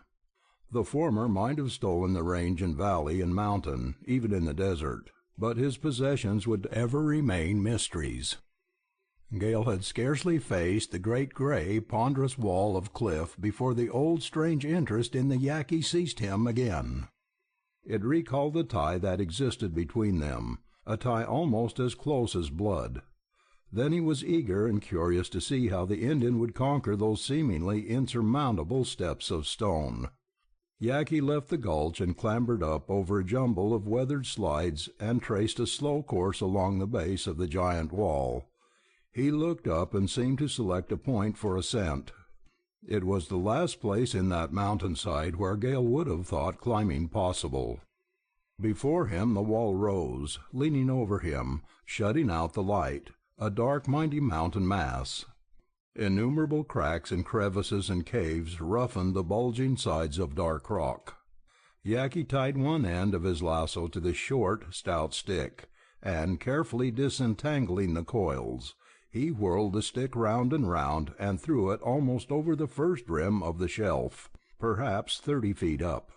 The stick did not lodge. Yaqui tried again. This time it caught in a crack. He pulled hard. Then, holding to the lasso, he walked up the steep slant, hand over hand on the rope. When he reached the shelf he motioned for Gale to follow. Gale found that method of scaling a wall both quick and easy. Yaqui pulled up the lasso, and threw the stick aloft into another crack. He climbed to another shelf, and Gale followed him. The third effort brought them to a more rugged bench 100 feet above the slides. Yaqui worked round to the left, and turned into a dark fissure. Gale kept close to his heels. They came out presently into lighter space, yet one that restricted any extended view. Broken sections of cliff were on all sides. Here the ascent became toil. Gale could distance Yaqui going downhill. On the climb, however, he was hard put to keep the Indian in sight. It was not a question of strength or lightness of foot. These Gale had beyond the share of most men. It was a matter of lung power, and the Yaqui's life had been spent scaling the desert heights. Moreover, the climbing was infinitely slow, tedious, dangerous. On the way up several times Gale imagined he heard a dull roar of falling water. The sound seemed to be under him, over him to this side and to that. When he was certain he could locate the direction from which it came, then he heard it no more until he had gone on. Gradually he forgot it in the physical sensations of the climb. He burned his hands and knees. He grew hot and wet and winded. His heart thumped so that it hurt, and there were instants when his sight was blurred. When at last he had toiled to where the Yaqui sat awaiting him upon the rim of that great wall, it was none too soon. Gale lay back and rested for a while without note of anything except the blue sky. Then he sat up. He was amazed to find that after that wonderful climb he was only 1,000 feet or so above the valley. Judged by the nature of his effort, he would have said he had climbed a mile. The village lay beneath him, with its new adobe structures and tents and buildings in bright contrast with the older habitations. He saw the green alfalfa fields and Belding's white horses, looking very small and motionless. He pleased himself by imagining he could pick out Blanco Sol. Then his gaze swept on to the river. Indeed, he realized now why someone had named it Forlorn River. Even at this season, when it was full of water, it had a forlorn aspect. It was doomed to fail out there on the desert, doomed never to mingle with the waters of the Gulf. It wound away down the valley, growing wider and shallower, encroaching more and more on the Gray Flats, until it disappeared on its sad journey toward Soneita. That vast, shimmering, sun-governed waste recognized its life only at this flood season, and was already with parched tongue and insatiate fire licking and burning up its futile waters. Yaqui put a hand on Gale's knee. It was a bronzed, scarred, powerful hand, always eloquent of meaning. The Indian was listening.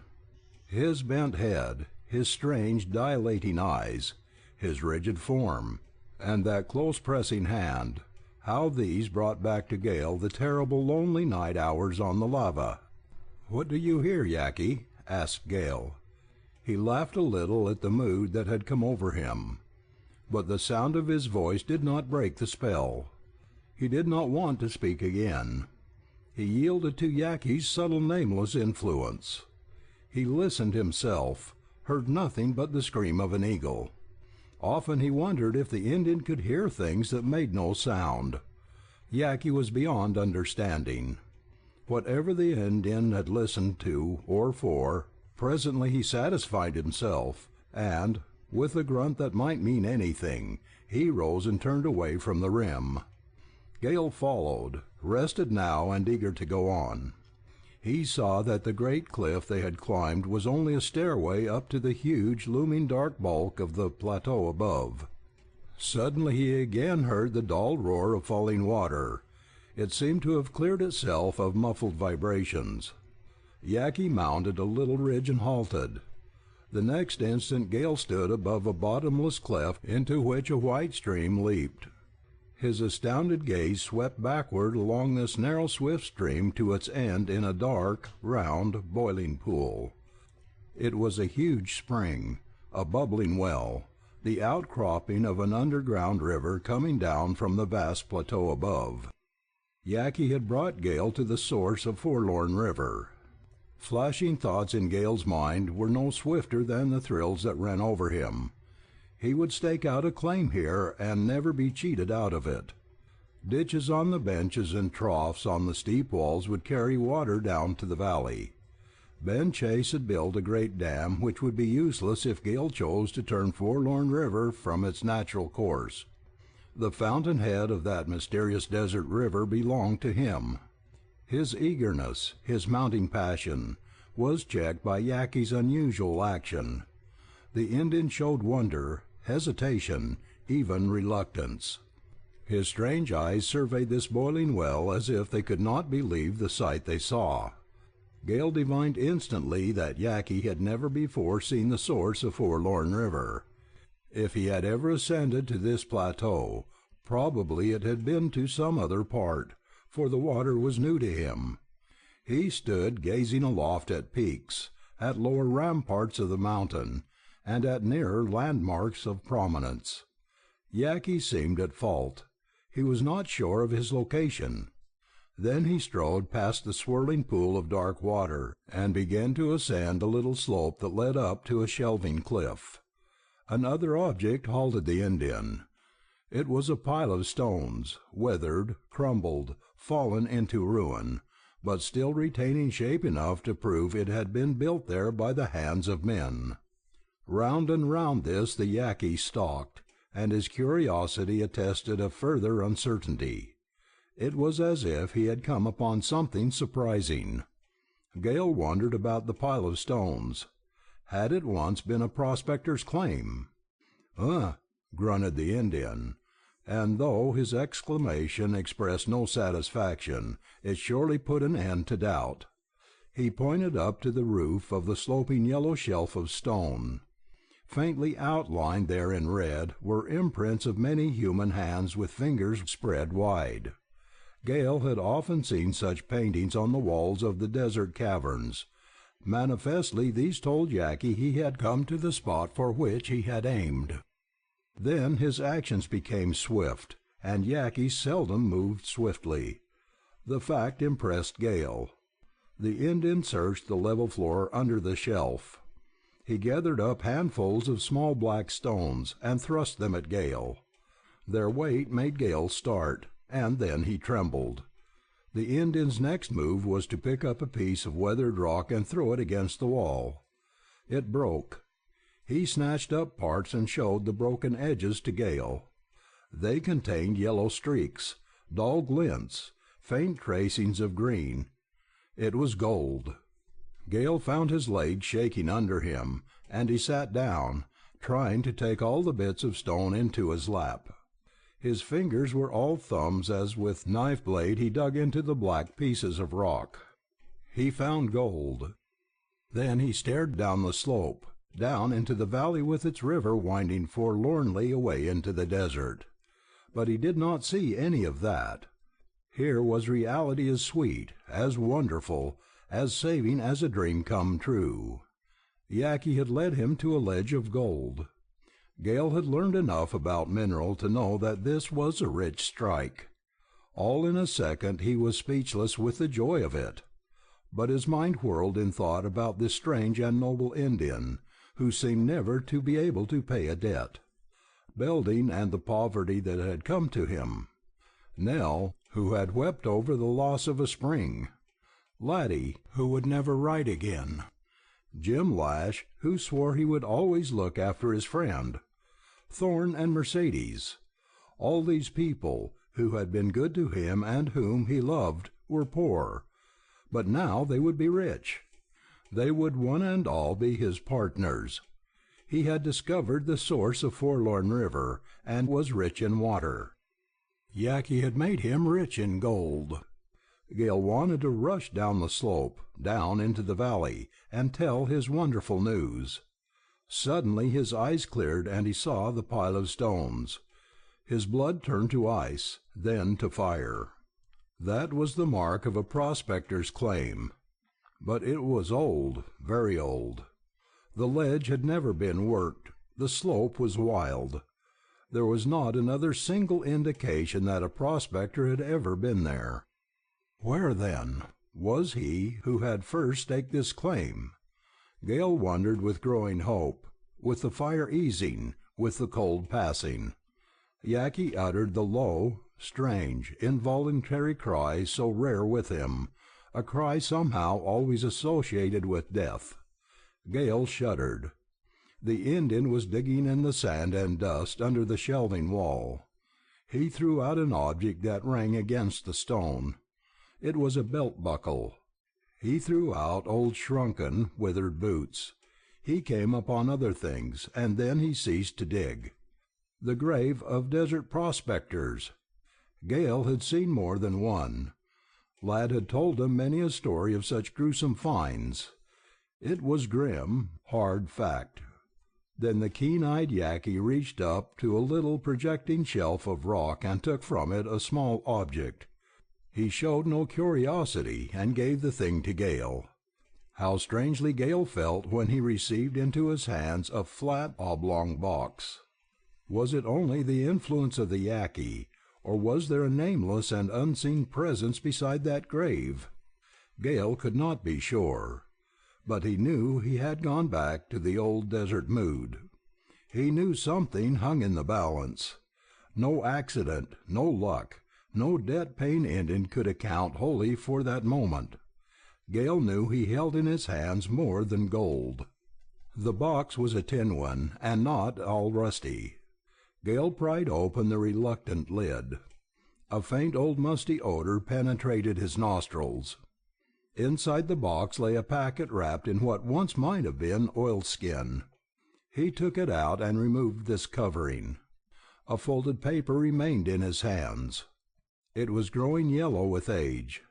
But he descried a dim tracery of words. A crabbed scrawl, written in blood, hard to read.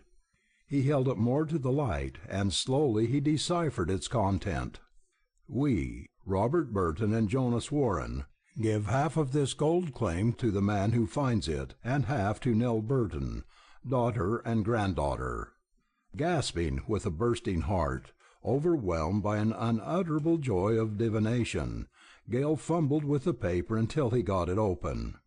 It was a certificate 21 years old, and recorded the marriage of Robert Burton and Nellie Warren.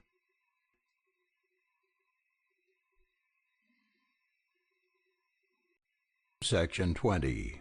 Desert Gold.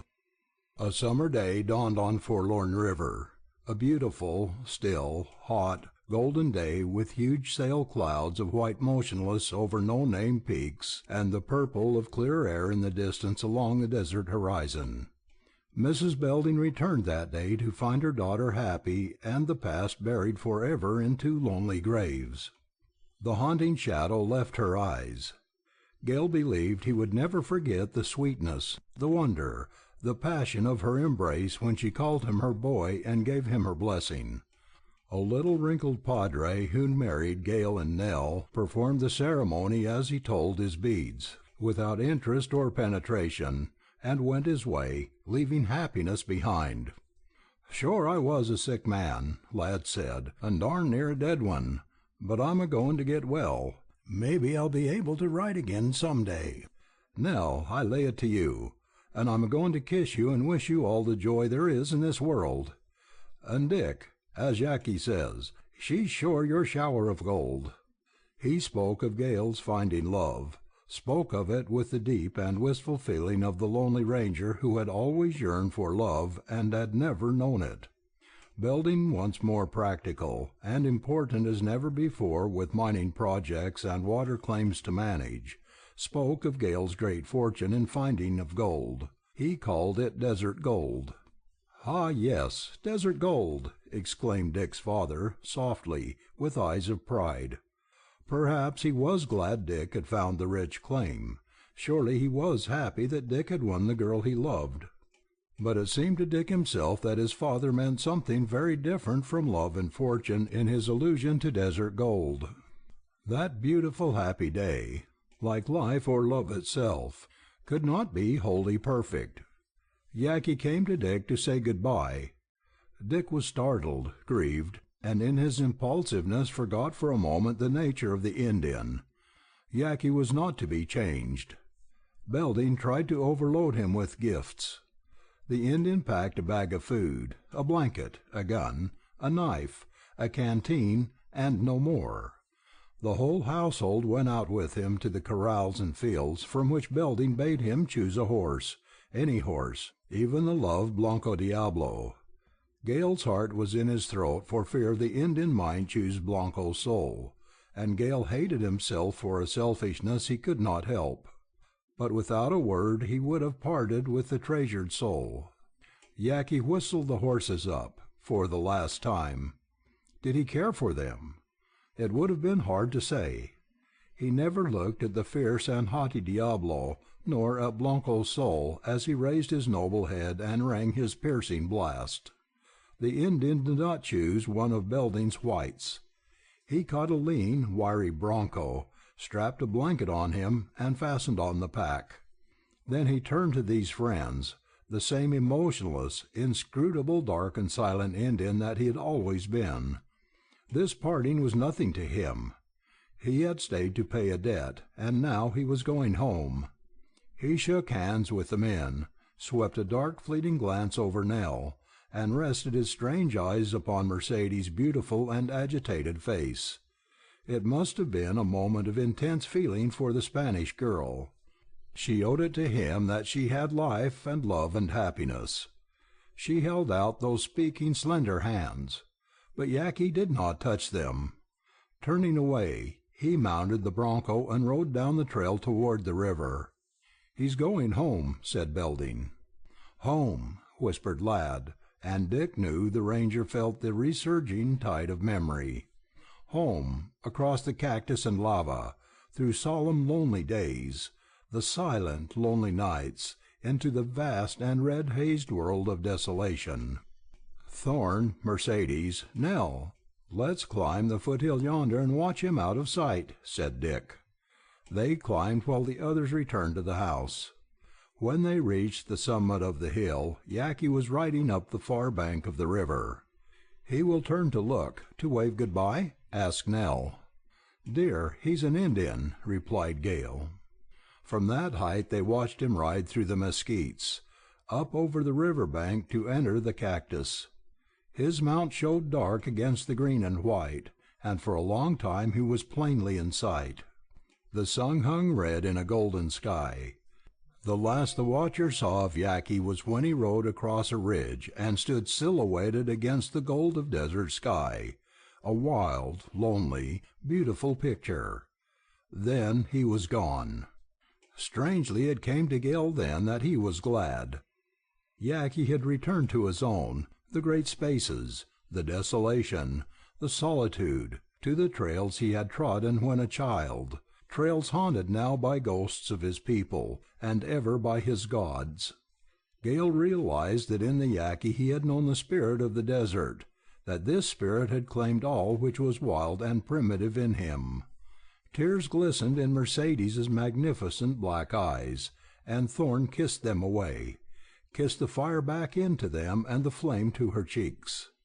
That action recalled Gale's earlier mood, the joy of the present, and he turned to Nell's sweet face. The desert was there, wonderful, constructive, ennobling, beautiful, terrible, but it was not for him as it was for the Indian. In the light of Nell's tremulous returning smile that strange, deep clutching shadow faded, lost its hold forever, and he leaned close to her, whispering, "Lluvia de oro," shower of gold. End of section 20. End of Desert Gold, A Romance of the Border by Zane Grey.